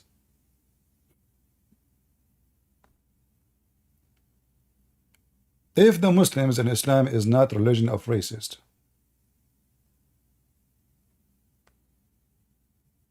in fact, there's a hadith says, the one who say the Prophet is black, kill him. Just kill him. Why? Because this was used as an insult. Muhammad is white. The most person Allah he hate is a black man. Why? Because white man is not the one who Allah hate. As simple as that. Nobody is allowed to enter heaven unless he is white. Why? Because Allah will not allow black people to be there. Even the women of the heaven are white. Not only white, they are so white to the point you can see the marrow of their bones. So, you're the son of a bitch, talking to novice, the new one. Run like a motherfucker. We did not ask you about Run, boy. That's all you ask do. you about your mother name, you filthy coward son of Muta. Get out of here. Trashy like your prophet. We run from your filthy mouth. You are filthy, trashy like your prophet. A dog. You are literally a dog. You have no dignity. This man, he said the F word even to his prophet. So why he will not say it to me? He called the Arab dogs. His prophet is an Arab. All right. Do we have any brave Muslim?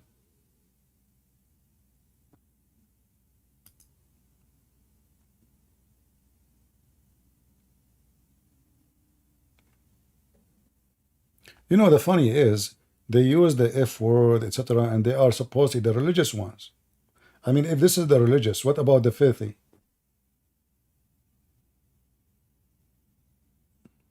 If this is the religious. Yes. So do you want to give me your opinion, or you will tell me I don't care? Are you gonna let me explain it then? There's no need for explanation. Either you are with or against. I don't know. I don't know fully all the context and everything, so I can't give you a yes What or no. context? Here we go. This is the whole context. Allah Messenger, he said that is the whole context. What we can do. Okay. Okay, if I say yes, could you let me explain what my point is? No, I want you to tell me, what do you think? Do you agree that the black people will go to hell?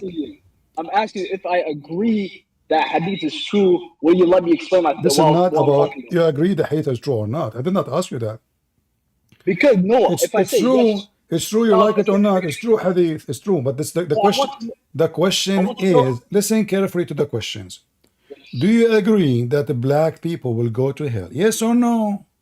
If I answer, would you let me explain what my main point? No problem. But do you agree black people should go to hell and white people will go to heaven? Go ahead. I agree that the hadith that says charcoal Adam. I believe that's true. Yes. This is another question. Do you agree? I want you to say, I agree that the black people will go to heaven. Say it. So to hell, sorry. If you study that hadith and that's what it's talking about, and that's true, yes, I agree with you. So no, I don't know for don't sure. say if it is this. Okay, do you have a proof it's not? I don't. That's what I'm saying. I don't know because I don't have proof, so I don't know it. And I can't say. Well, yes, I have the and proof. It's in front of you. It does it say offspring? Yes, if what you're saying is true, yes. Okay, then so what black people go to hell. what offspring mean? Is that a mountain? Is it a tree? Is it an apple or a human being? It's human beings. Okay, does it say black? It says black as charcoal, yes. And no Okay, human does it has say charcoal skin. the other one is white? Yes, it does. All right, so now why are you saying I don't know if it is black will go to hell, white will go to heaven? So do you agree? Do you agree that all black will go to hell and all white will go to heaven? All the people who have charcoal skin, yes, will go to hell, but it's not us because we don't have charcoal skin. Why somebody is a black and he is so dark in color will go to hell? I don't know. I didn't study that. That's what I'm saying. If what you're saying is true, yes, I agree. I can't say. I can't explain it to you because I didn't study. Do you support sending black people to hell just because of their color? I believe that's talking about people did bad in here, then their skin turned black as charcoal, then they went to hell. If that's true, yes, I agree. Sure. People will turn. No, they are just born. This is Adam. They are just born. They did not. They are small, cute ants, babies. So they are just born, white and black. The white will go to heaven. The black will go to hell. Yes, you're the one who studied everything. If that's what it means, that's what it says. Yes, I believe it. So are you black or white? I have dark skin. I don't have charcoal skin. I don't have black skin. So do you support people who have charcoal skin to go to hell? If that hadith is true and you're not lying to me or anything, I think there's a reason for it. So yes. Why you support that? Why you support that? Why you support sending black people to hell? I believe that's not talking about their skin because no one has charcoal skin. That's impossible. No one has charcoal skin. No, there is people who they are my friend. Just don't be silly and stupid. People who live inside Africa, they are very dark in skin.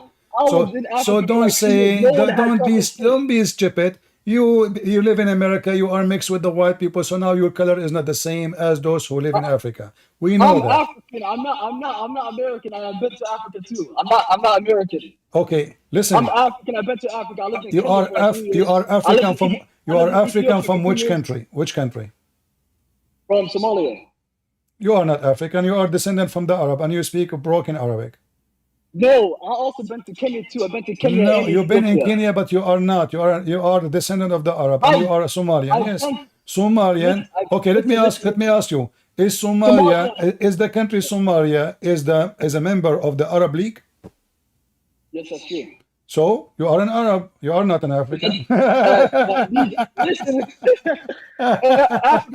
So now you are saying, look at this Somalian boy. This is the Somalian boy. He supports sending black African who have darker skin to hell. I never said that.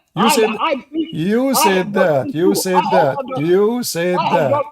Okay, let me ask you. What is the color of angels in Islam and what is the color of shaitan in Islam? I'm not sure about shaitan, but I believe angels are like white and pure. Okay. So angels are white. So we confirm. Let us confirm the first one. The first one is confirmed. The angels are white. What about shaitan? Shaitan is black. Shaitan, I don't know exactly about shaitan, but I believe it would be actually like darkness, like charcoal, not like brown skin like Africans have. It would be like charcoal. Okay. Black. All right. Like us. Let us see. Somalis, Africans don't have You're a black prophet. skin. You're a prophet. He said that even animals, they are black shaitan. Kill them. Okay. So? Yes, the animals have actual black skin, but I never did he say kill black animals? Okay, tell us why. Tell us why the black dog is the devil. I'm not sure, but I believe I read somewhere that it was because when jinns they go inside black animals. Why shaitan he like black animals? What's wrong?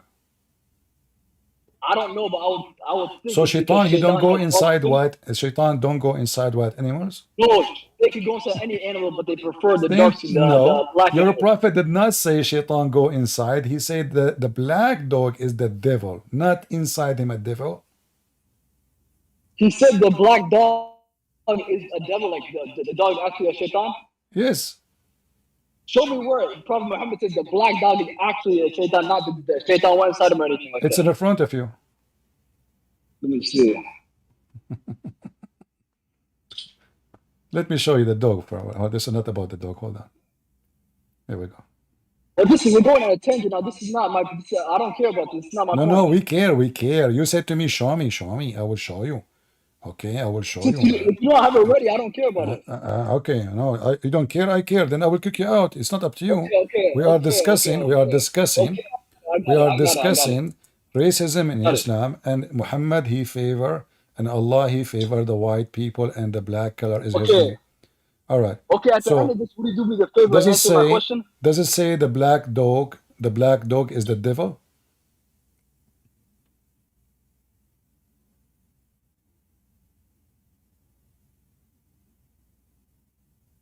Yes, it does say that, but doesn't Why? mean that. Why that the doesn't mean, black dog is the devil? Go ahead. I'm listening.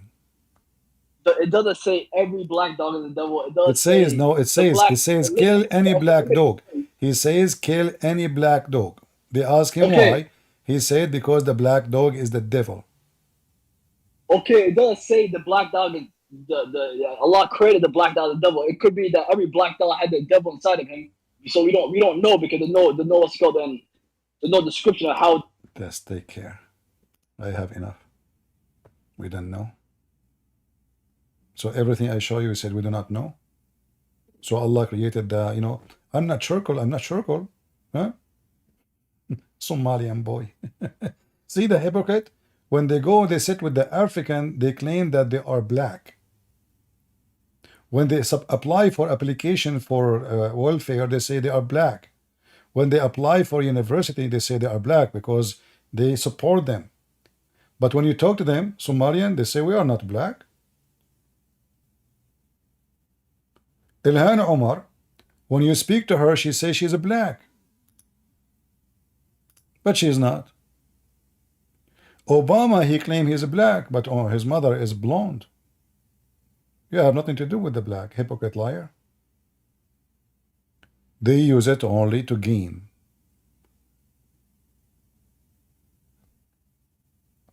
If you check where Obama he lived, you will see he lived between the white, red-head, rich people. They will never go and live between the poor black. Not even between the rich black. They will not send their kids to a black university, people. No. They will not. No, don't say, my Somalian boy, I have enough of you. Everything I say to you, I say, I don't know, I don't care, I know, blah, blah, blah, blah. I'm not here to speak to kids. Your religion is a religion of racism and filth. Anyway, how many hours we are here? Many hours. And you guys failed to bring me audience. We have only 1,200. Do you know why? Because all of you, you sit, you just listen, enjoy your time, nobody posts links, nobody share in Twitter, Facebook, etc. If we have 1,200 and everyone he bring another one person, we will be double. But nobody care. And the poor Christian prince, he speak for 10 hours losing his voice. Anyway, we praise the Lord for victory, proving Islam to be stupid and false. And as you see, Muslims are doomed by following Muhammad. Anyone believe that black people are created to go to hell? Obviously, he himself, he just came from hell, and he is Satan. Your color have nothing to do with how good, how bad you are. The Lord, he said that from their fruits you shall know them. The Bible says it clearly. There's no Greek, there's no Hebrew, there's no free, there's no slave, for all is one in Jesus' name.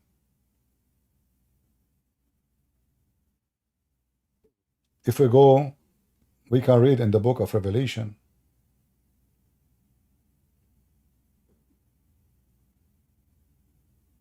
And we will see that every nation and every tribe and every people and every language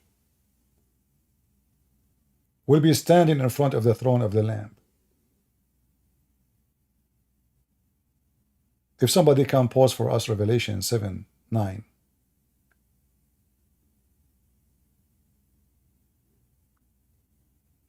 all colors, all ethnic, all languages, African, Asian, Middle Eastern, Arab, white, doesn't matter, Indian, all nations, the Bible says.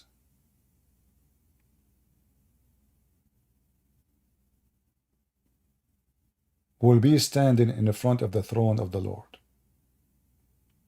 And they are holding in their hand a branches of palm tree.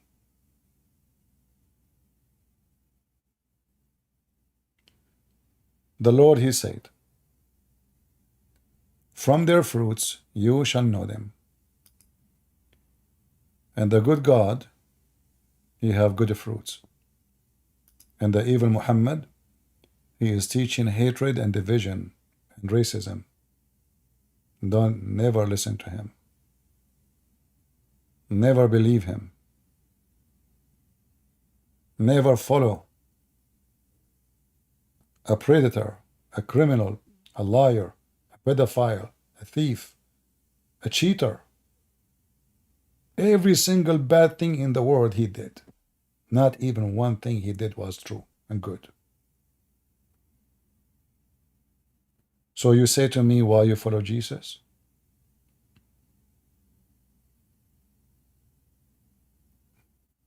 My Lord in heaven, your Lord under my feet. My Lord will be the judge in the judgment day. Your Lord will be cast in hellfire. My Lord is the healer. He said, I came for the sick. Your Lord came to make us sick. This is my Lord, and that is yours. God bless you. May the Lord give you wisdom and knowledge and faith and support in your life. God is good, so is Jesus. And see you soon again. Take care.